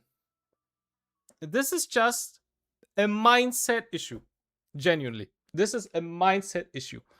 Because everybody who is complaining about it thinks that his feelings got hurt. Oh my god. I feel so devalued. Like I'm not valued enough. I played first. I played the beta of the game. Like I tested everything, and then the Chinese players, they got a better game. I feel so bad about it. Why am I not getting the rewards that I deserve for being like the first, you know? This is like a mindset issue. I do not care. I genuinely do not care. Like give me an anniversary for my beta, give me an anniversary for my launch, give me an anniversary for China, give me an anniversary for Japan, give me an anniversary for Taiwan. Give me an anniversary for anything. I don't give a shit. Like, give me just the rewards. This is my mindset. Because I don't care. Like, life is just hard, guys. Life is generally speaking just a hard thing. And then if you are confronted with something that you think you do not deserve in a game where you are basically playing the game to have fun, and then you feel like not valued enough. You think that real life is projecting, like the hard things in real life are projecting on the fucking game. And then you feel, bro, oh my god, I feel so bad. Why is the game doing that to me? Bro, who the fuck cares, bro? You get fucking double rewards. Who to get, like, what? We will get more rewards thanks to 2 anniversary. What's the problem? Exactly. This is just a mindset issue, in my opinion. We have been Edge 3 years this collab, and they said nothing. Of course, I'm hurting my feelings, bro. There's only one thing, right? One thing, and I've been saying that multiple times on the stream. The only thing that we know is that we do not know. We know that we get an anniversary. We do not know when we get the anniversary. So why do we think about the anniversary? Like, we are not getting any fucking leaks. We are not getting any kind of information about anything. The only thing we know is we just get anniversary. I mean the collab. Right, so okay, so we just do our thing as we always do. The fucking weather changes. We have sunshine. We have good weather, bad weather. I think now it's shining. In a couple minutes, it looks like it's raining. Like, these are things we cannot control. So why do we even waste our time, energy, and thoughts about something that we cannot control? Like, who the fuck gives a shit? Like, I'm not mad about I'm not mad about the weather right now. Like, it's shining at the moment, and then it will rain. So, like, I cannot affect it. Like, I don't give a shit. Like, you know? And that's the same thing about the collab. Of course I'm hyped. Of course I'm interested. But as long as they are not giving me any amount of information, what should I do? Like, I will not fucking let something that I do not know affect me in a negative way. Like, why should it affect me? Like, guys, just be happy. And like, guys, you always have to look out for things that make you happy. You know, always do things that make you happy. You know, surround yourself with people that make you happy. Think about good stuff always. You know, like, why are we letting the negativity into our house?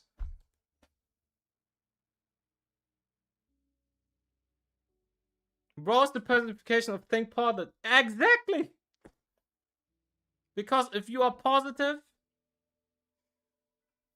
life is peak. Life is only bad in your head.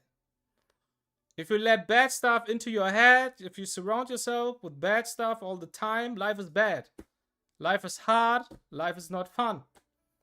But if you only think about the good stuff, about the small things in life, the small things will add up and everything feels so blessed. What a wonderful day.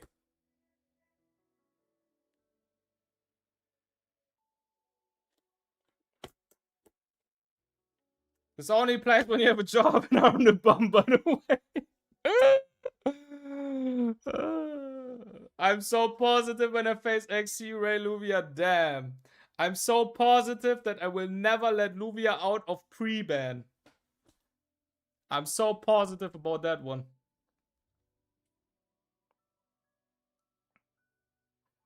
But like I said, guys, to make it short, I understand why people are mad. I understand why people think their feelings got hurt, because this is all about feelings. This is all about feelings. Because objectively, you just get double rewards. This is only about feelings. And I can understand how people feel bad about that. I do understand. But I'm just not the person to be fucking like so sensitive about being the fucking third wheel on the car or something. Like, who the fuck cares?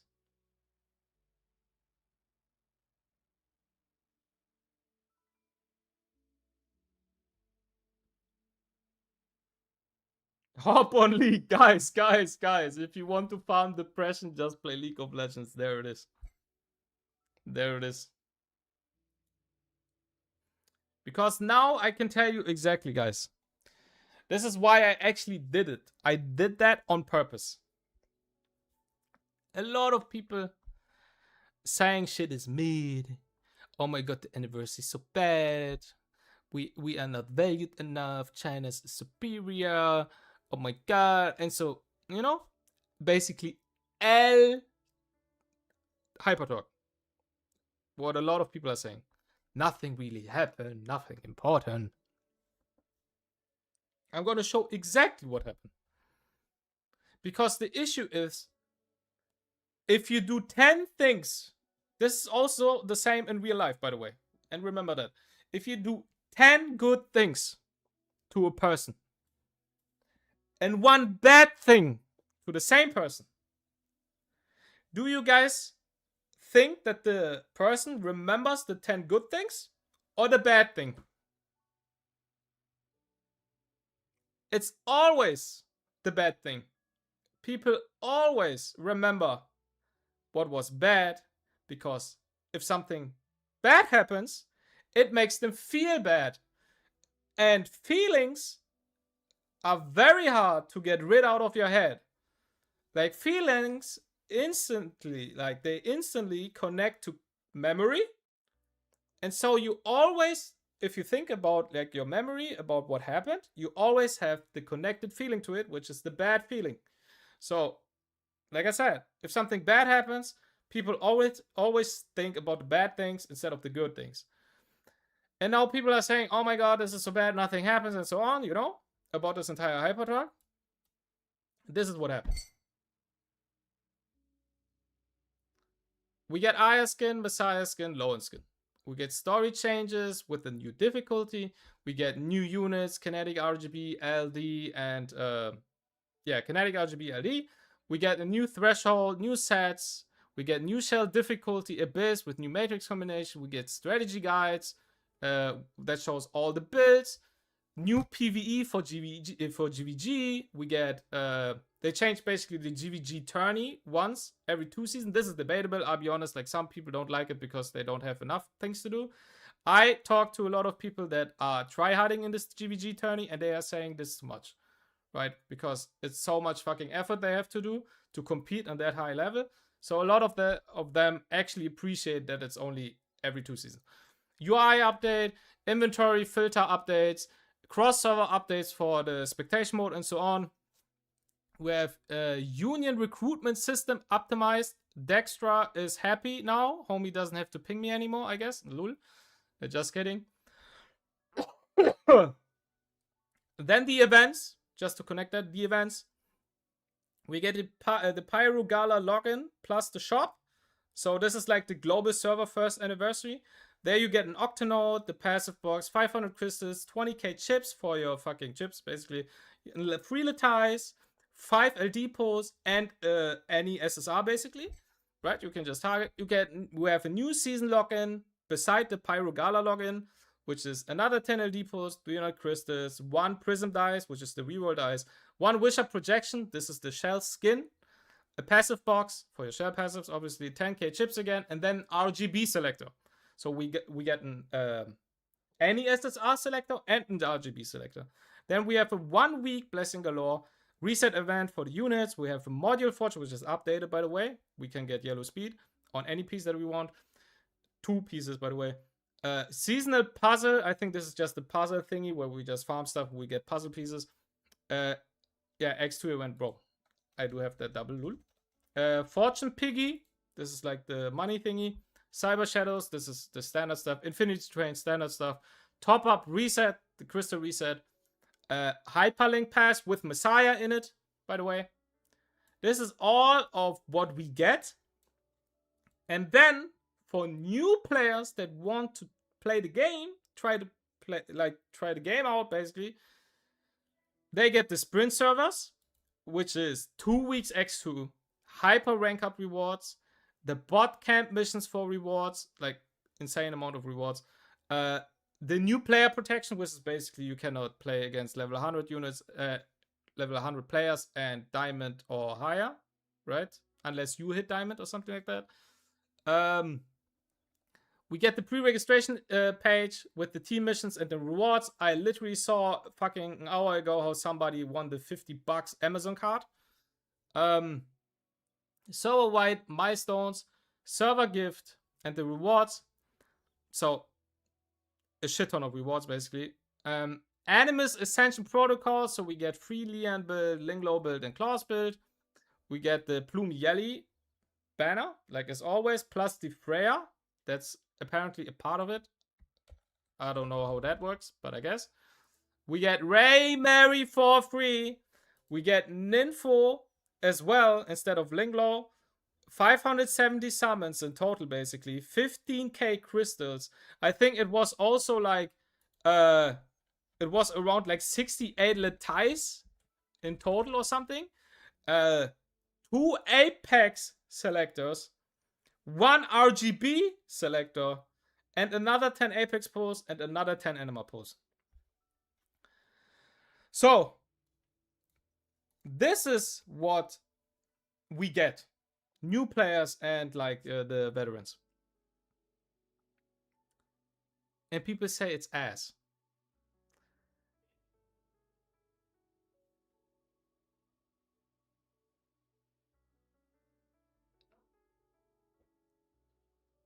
Like, this is all that we get. All of that. And people saying shit is mid. And you know why? Because people are just fucking waiting for this one thing that they anticipated. And as long as this one thing will not happen, shit is ass. Which is, in my opinion, just a silly mindset. This is just a silly mindset, in my opinion.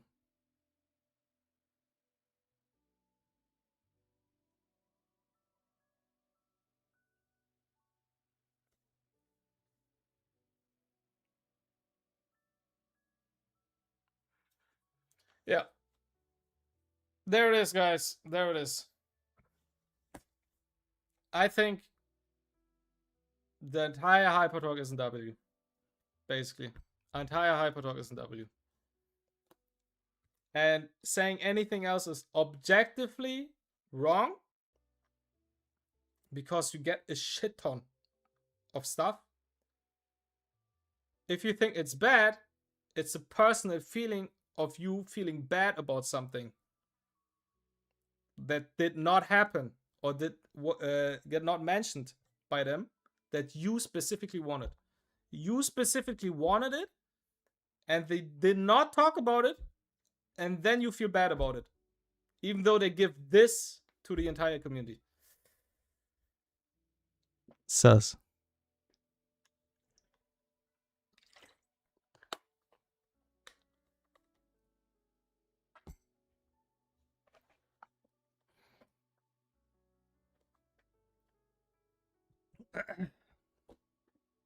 Bro just wrote the Etheria Bible, Adept for Jesus. Yeah. I will play the new player server. 1 billion%. 1 billion%. I will go for the I will obviously log in on my main account. Grab the free stuff, maybe reset a unit here and there. But then I will immediately go on my free-to-play account. And then we play on the new server. This will be dope. I am very hyped. Why are you talking like we get all these rewards? We do not get all of these rewards. Like, we do not get these. These are for new players.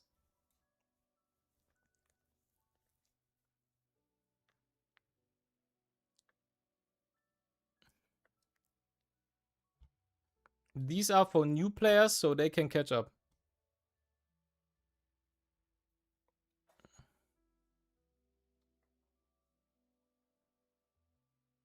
That's why it says new players.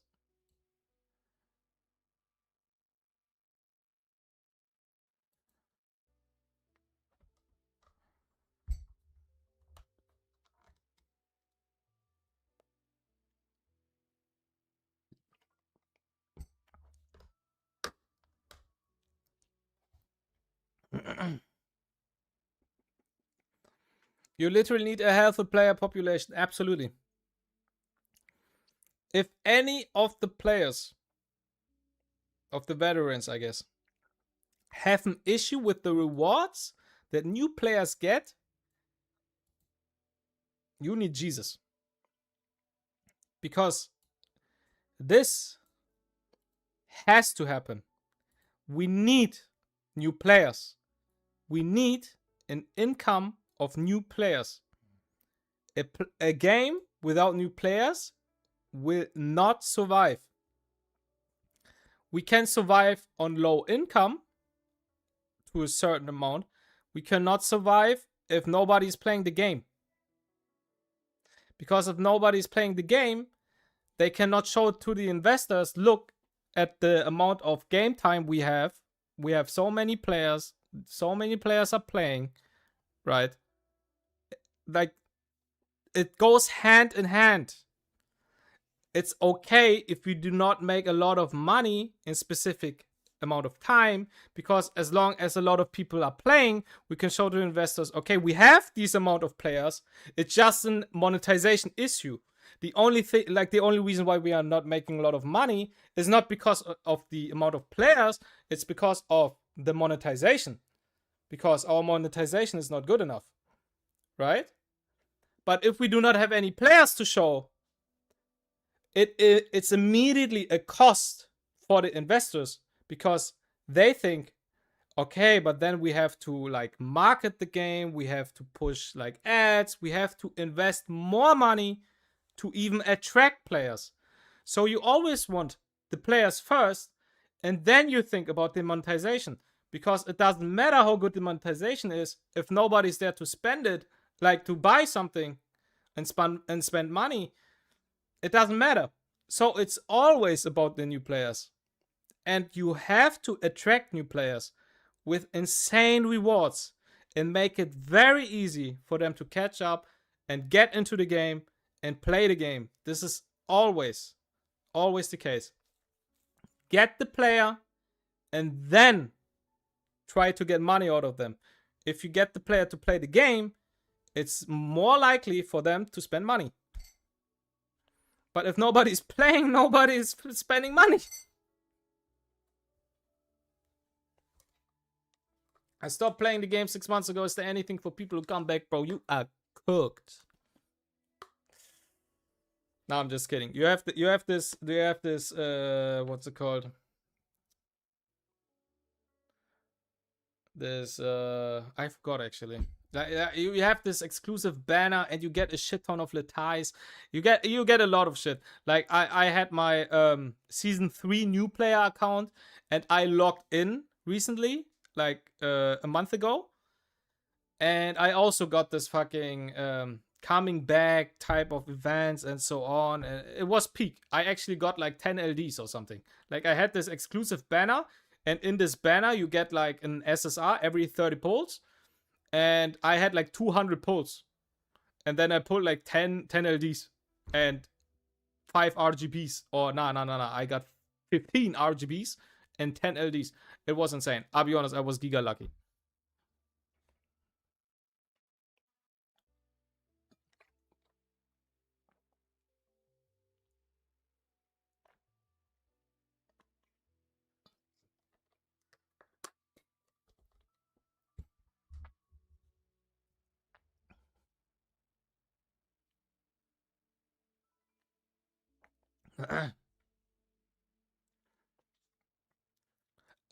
Is there any SSR in the Pyro Gala login event including LD? Yes.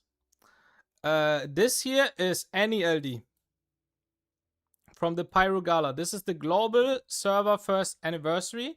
This is any LD. Any unit, I mean. I wouldn't even like, now that I think about it, I think there's also kinetics. Like, I think there's just any unit. Like, you can also get Kados or Luvia. Like, you get any unit from this. This is just an RGB.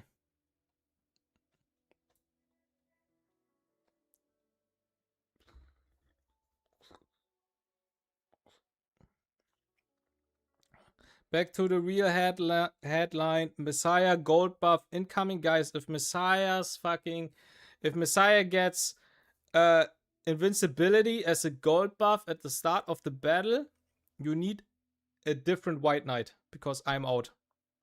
You need another White Knight, I'm out.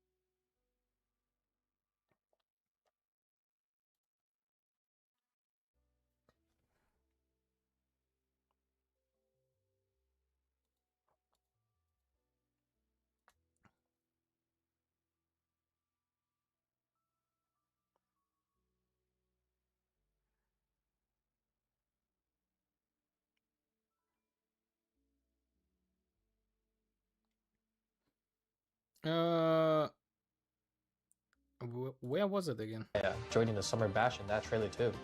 You bet. Mizusumi Aya's unique outfit. Bro, I'm so down bad for Aya, it's insane. Ocean Aria looks absolutely stunning. This one will be available directly in the in-game shop. Bro, she's so fucking hot, oh my god.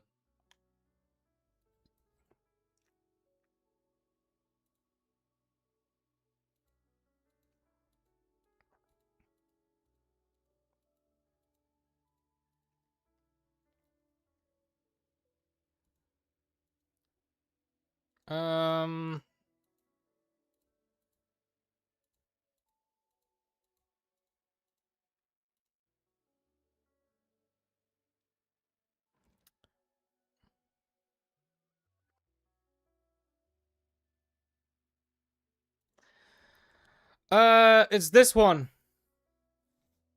You see how crazy this fucking box is glowing? This is the thermal logs from the Pyro Gala event. This is any SSR. I think it includes LDs and kinetics. This is just any unit, I think.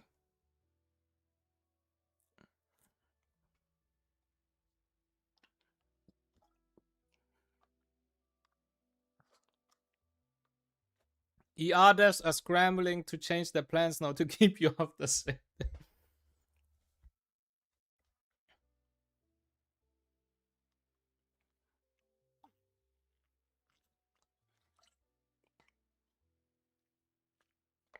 I'm gonna get my P3 XL.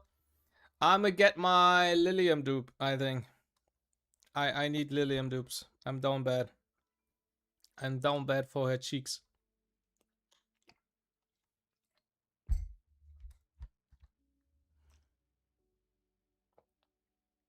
Exclusive avatars, avatar frame.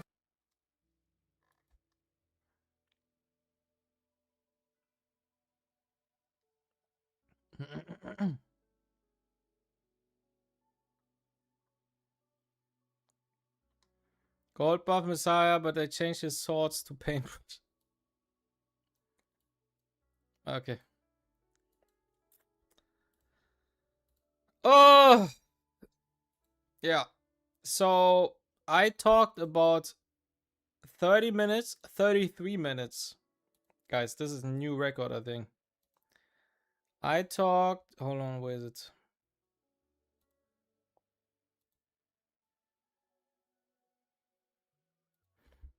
Bro, for how long am I streaming already? This shit is insane.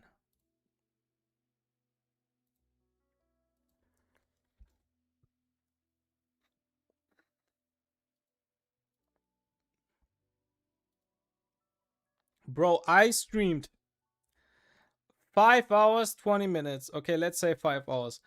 I literally talked 5 hours about a 30-minute video.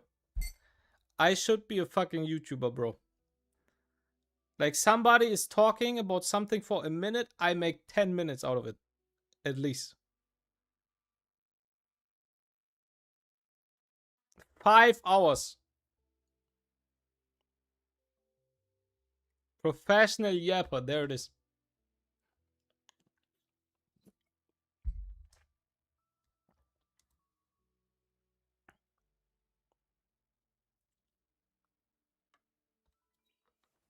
Bro, I talk so much.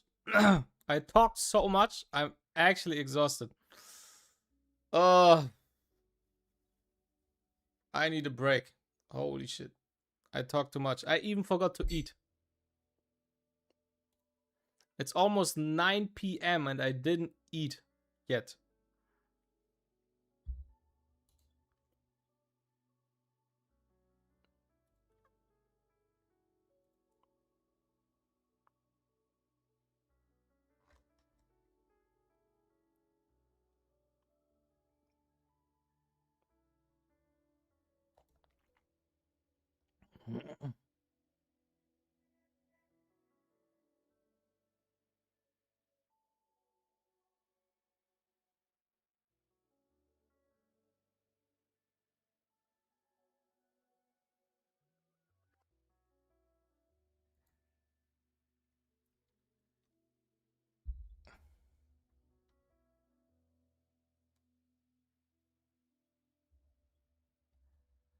GG, go next. Oh, I need to calm down for a second. Oh.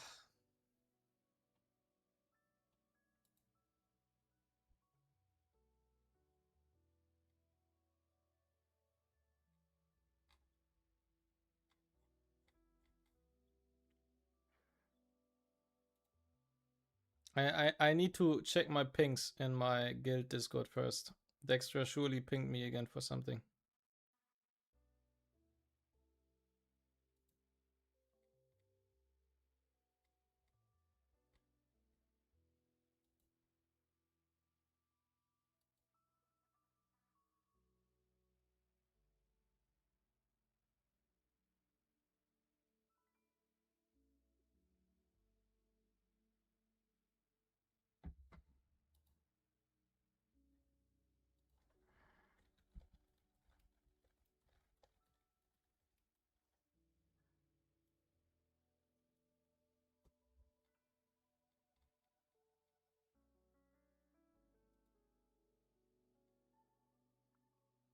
Ah, I haven't picked nobody. Oh, okay, okay. Yeah, I'll be honest, guys. Tomorrow.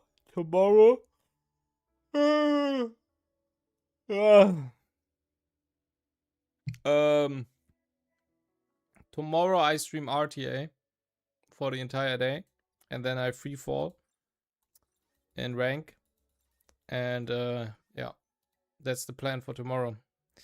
I'm not feeling it right now. I'm not feeling it to play RTA at the moment. I think I'll be chilling.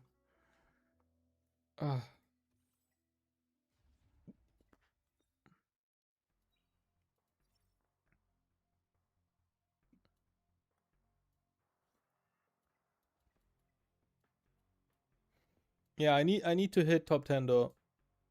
I need to hit top 10. Yeah, so we are locked in tomorrow and try to hit top 10. So if we hit like 4.3k, maybe we are safe.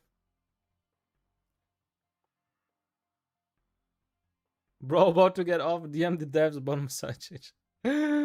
Oh my god. Yo guys, did you hear anything about Keka's skin, by the way? Okay, hold on.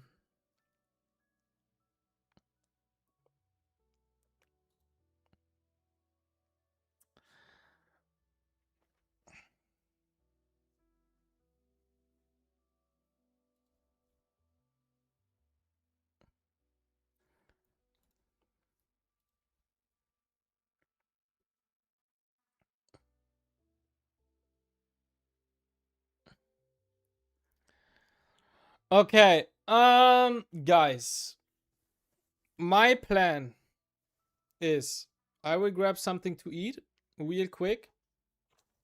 Oh my god, bro. Bro, my fucking headset is falling apart, bro.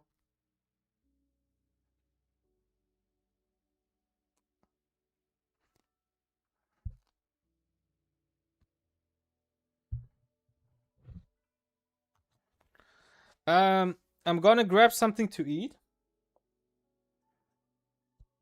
and then we play a very nice and chill game. And you will probably not enjoy it, but if you want, you can hang around.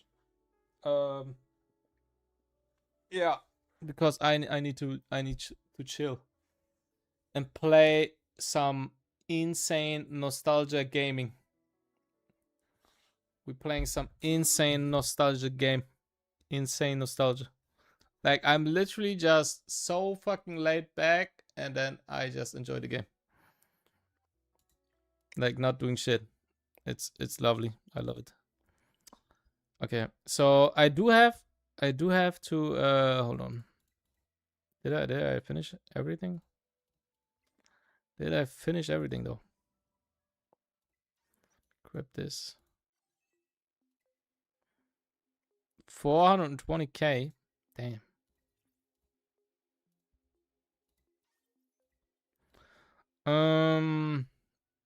Yeah.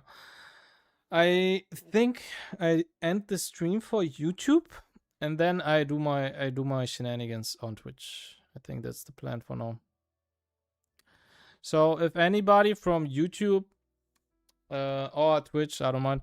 If any of you guys want to see any builds or have questions about builds or anything, I can show you the units. But I'll be ending the YouTube stream soon, so.